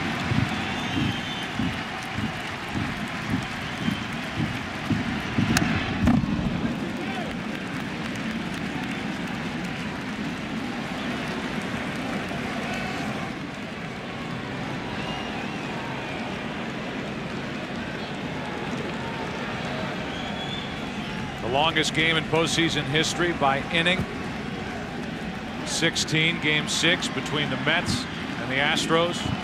By time tonight, 5 hours, 48 minutes.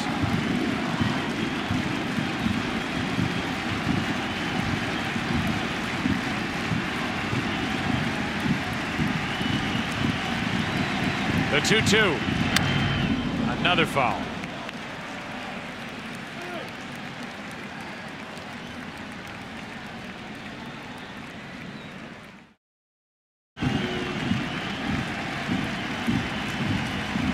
Ortiz trying to end it. Foul.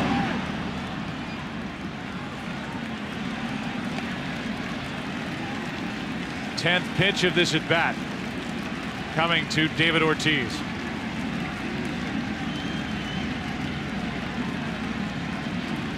His home run in the 8th inning started what ended up a 2-run rally to tie it. The last runs of the night to this point.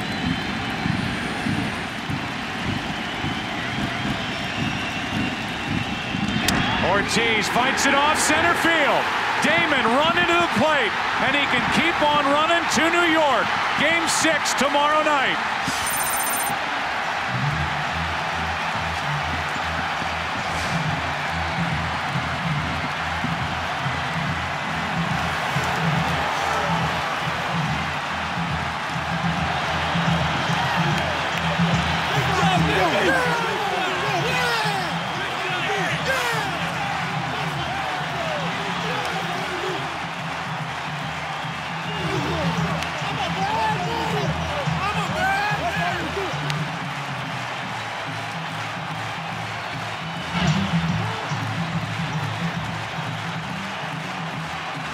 Ortiz for the second night in a row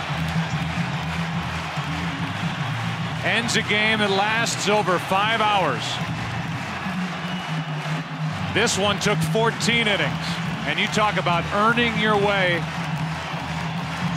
back to New York. The Red Sox have earned a trip to Yankee Stadium for tomorrow night.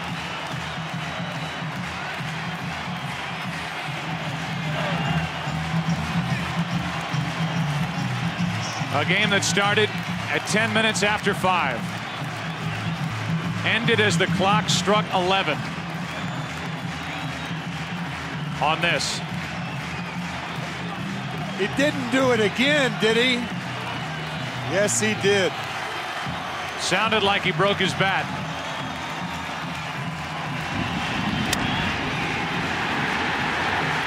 Damon had walked, and now he flies home to win it for the Red Sox. A final of 5-4.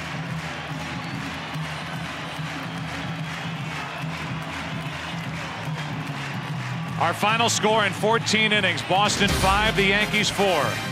For more information on Major League Baseball, go to foxsports.com. For Tim and Al and Chris, I'm Joe. We'll be sending you to Houston after these words. Tom Brenneman, Steve Lyons, and Bob Brenly will have the Cards and the Astros NLCS Game 5. From all of us in Boston and